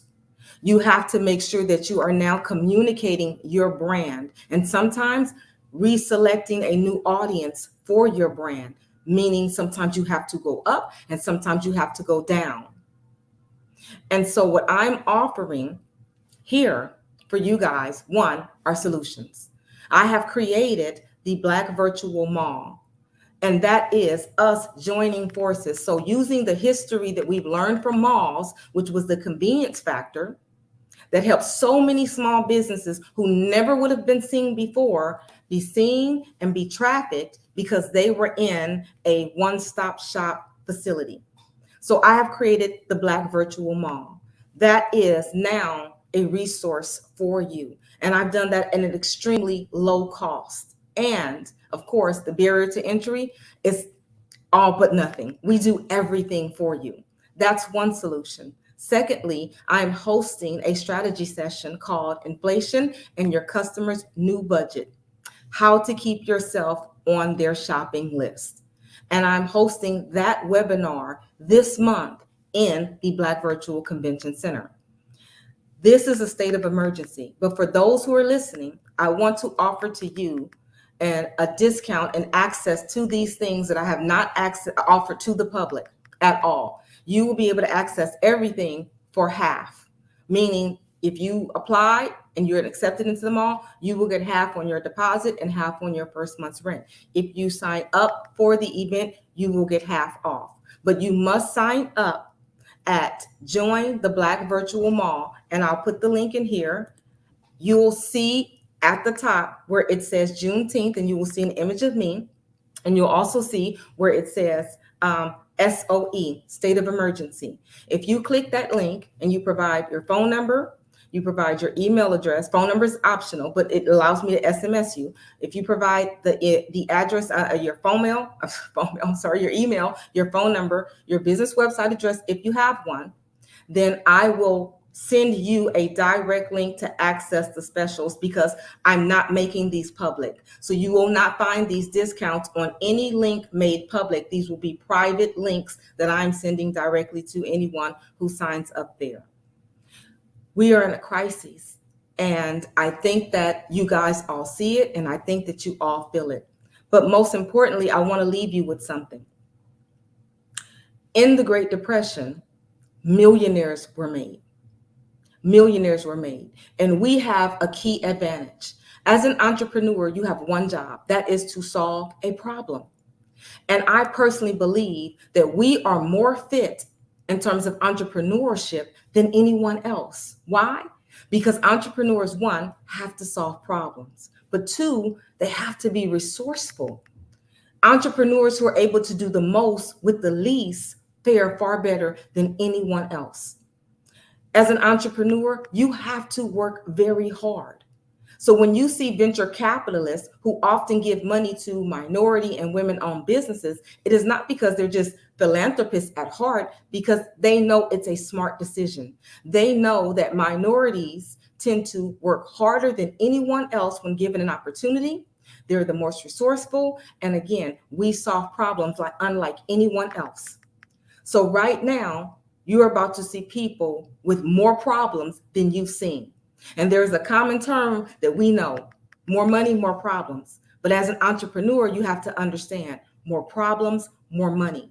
So I want to leave you encouraged to know that now it is not just simply doom and gloom. This is actually the opportunity for you to make it and for you to stand out in a way. So if you have an existing business, this is your opportunity. And if you haven't created one, this is your opportunity. So I hope to see you there. I hope that I have offered you some perspective and to understand really the state of emergency that we are in. I bid you well. I thank you for allowing me into your space again. My name is Alquintia Selawayne, also known as Aconundrum. You can find me across all social media as Aconundrum and at aconundrum.com. This is exactly why you were our keynote speaker today. Thank you so much for all the jewels that you dropped. Thank you so much for the gems that you're offering to the community. And thank you for being our sponsor, allowing us to live in your space of the Black Convention Center. It's history being made, and I just thank you. Folks, now do you see why I was so excited to have this sister come up here? Endless amount of knowledge, and the way you gel knowledge and history together. Thank you. You're so welcome. You are so very welcome. I'm very honored again that you guys would even host this event and consider me worthy of your audience. So thank you.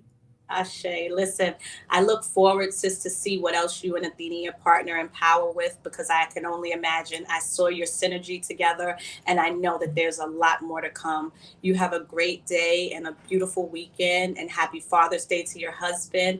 And I hope you out in the park on Sunday or tomorrow. Yes. Take care. Thank you. You folks heard it. You heard it here. We are in a state of emergency. And if you don't recognize it by the price of eggs, by the price of produce, by the price of gas, you heard it here from our sister. Up next, we are going to present a piece by Sister Delcy Alvarez.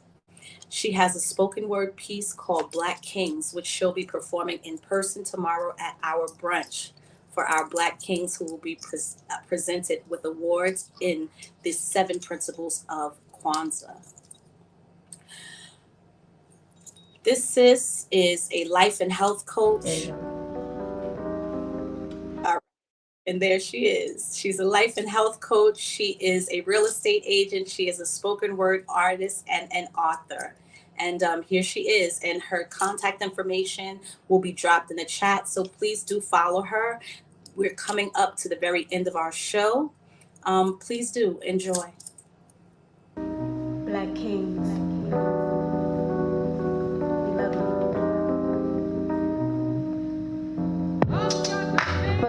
has not given us the spirit of fear, but of power and of love and of a sound mind. This is for my Black kings. You are loved. You are strong. You are bold. You are peace.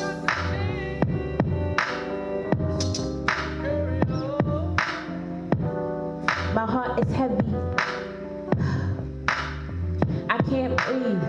I can't eat. I can't sleep. I can't think. And is it just me? Do you feel like your back's against the wall?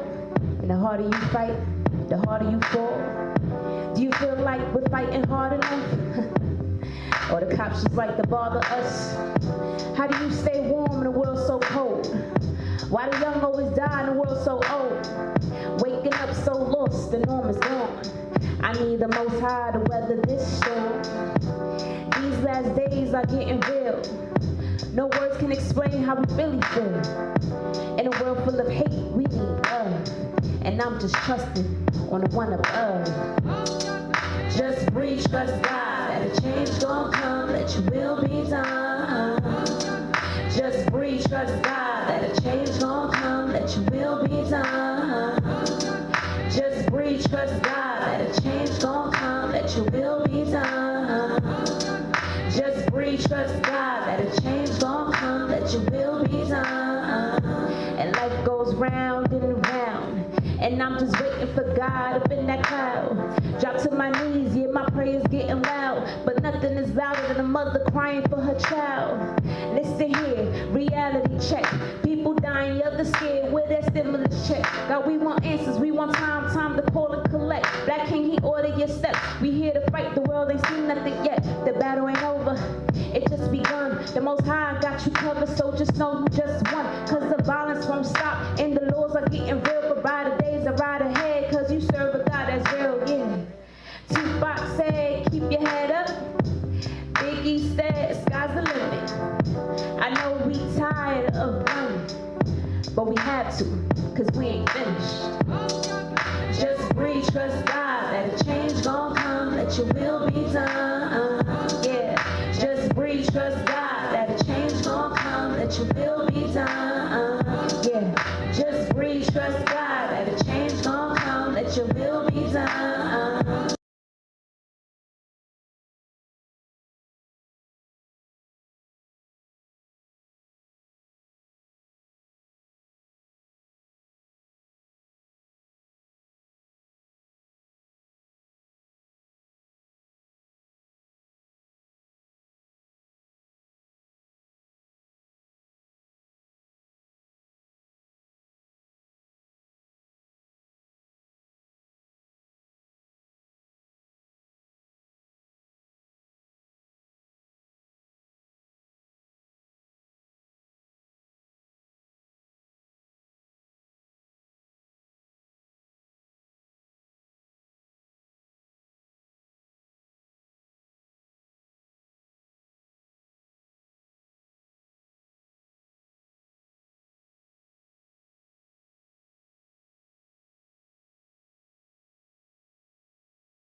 All right. Can everyone hear me? Let me know if you can hear me. Give me a little answer in the chat, a little feedback. I need some nourishment because I was not able to hear the rest of the presentation, but that has happened to me earlier today, and you all were able to hear and I wasn't. So if I could just get a little confirmation on whether you guys are hearing me or not, I would really appreciate it. All right. Thank you, Cam. Appreciate you. Whoa, I hope you guys enjoyed that. I feel sometimes spirit leads us to make us wait until I get to have the opportunity to see this sister perform this piece in person tomorrow. So I hope you guys really enjoyed that. Please follow her. I hope you guys received all of the health and wealth and knowledge that was presented here today and could really feel the intention and all the work that this amazing team has put in to this virtual day. I'll definitely look forward to seeing you guys next year. But before we go, I want to share a little bit about myself. So my name is Jamie Monet Lloyd, and I am also known as the High Healer. I'm an energy worker, a transformation coach, a Reiki. I read tarot cards. I have a lot of different things going on. I'm taking yoga teacher training. But at the end of it all, it's a lot for me about energy. And we store energy in our bodies. So before we depart today, I would love to invite you guys on a meditational journey with me. We are currently in the element of air due to the season of Gemini. But in the work that I do, our folks are actually in the energy of fire. So what I'm going to invite you to do with me is to lightly gaze. You're welcome to close your eyes if you want after staring into the fire for a little while. And Kim, can you bring that flame up for me? So I can start to lead us through this clearing process. We wanted to make sure here at Juneteenth that, you know, after this day of receiving a lot of information, some of it is heavy, some of it is mind-blowing, and we want to make sure that when you leave today, that you're able to leave clear and light and feel the love that was intended and what was poured into the community today. We want to give you an opportunity to leave what may be heavy, that might be stuck in your body right here, so that way you can go and enjoy your evening and have an amazing weekend. Hopefully you'll be coming out to Linden Park tomorrow and to Prospect Park on Sunday. Please do come in peace and love. We will be there in peace and love. And I'm just waiting for that flame before I start to lead us through.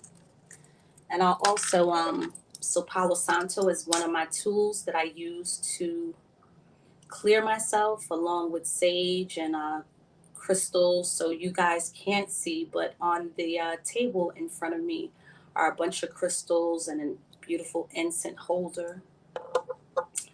And since the flame is not coming up, I'll share this flame right here. I'll share that this is a throat chakra Palo Santo.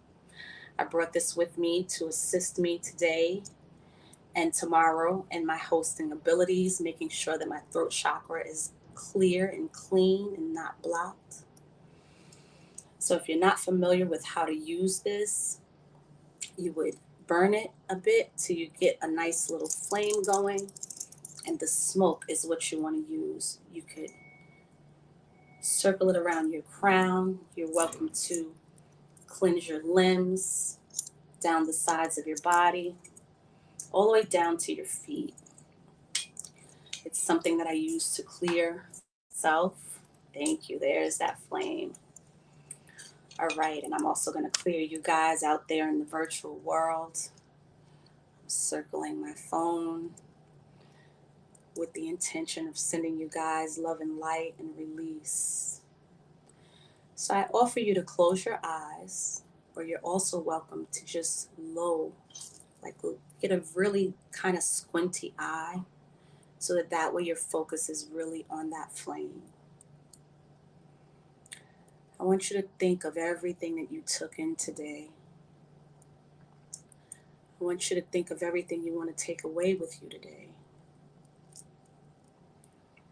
While you're thinking of those things, I also want you to release any anxiety that may have been created around these conversations of us entering this state of emergency, any conversations around money that may have triggered you, any feelings of tightness in your belly, if you're thinking about any bills or getting your bills right, as Miss Noreen said, and making sure they're all taken care of. If there is anything left around the conversations of organ donation, lupus, a lot of us have family members that suffer from autoimmune diseases. I know I definitely do, and it goes beyond lupus. There's fibromyalgia, there's rheumatoid arthritis. If you're carrying any of the emotions and pains and feelings, any feelings of discomfort, I want to welcome you at this time to toss those feelings in the fire. Toss it all in that flame right there. Let the flame take it away for you. Let that flame clear out any crooks in your neck. It's been a long day that we've been sitting here, fellowshipping with one another. Allow the flame to remove any pain stuck in the back, any in the hips, if your hips are feeling frozen. If your head is clouded with thoughts of what does inflation mean to you, allow the fire to put that at ease. Allow it to burn any worries and concerns up.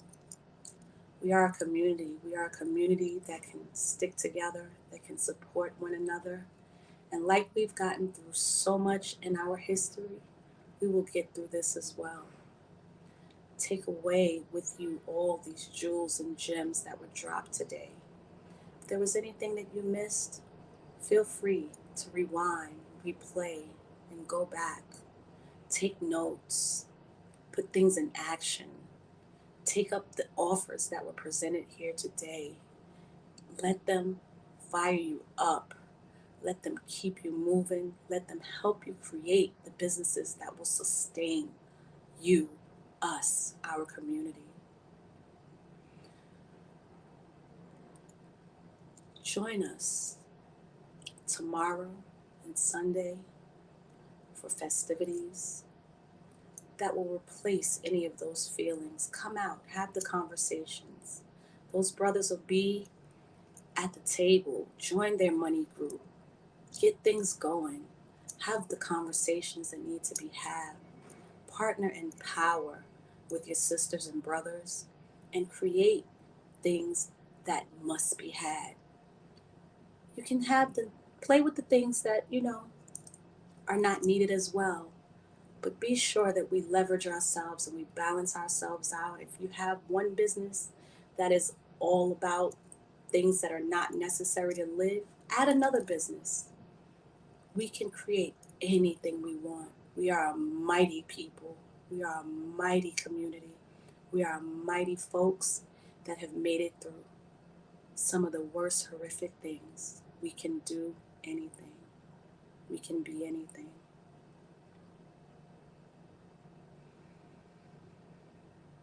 Ashe. And I welcome you to take 3 deep breaths with me, or as many as you need to continue to clear and feel balance and release any heaviness from this day.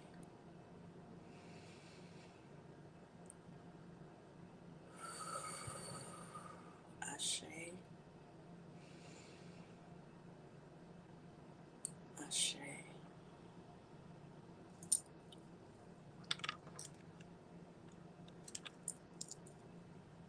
Thank you. Thank you for joining us today. Thank you for being here. I want to thank Athenia for this opportunity. It has been an honor to host you guys today. You can find me at Jamie, JAIMIEMONET, Monet on Instagram, or thehighhealer@gmail.com. Thank you.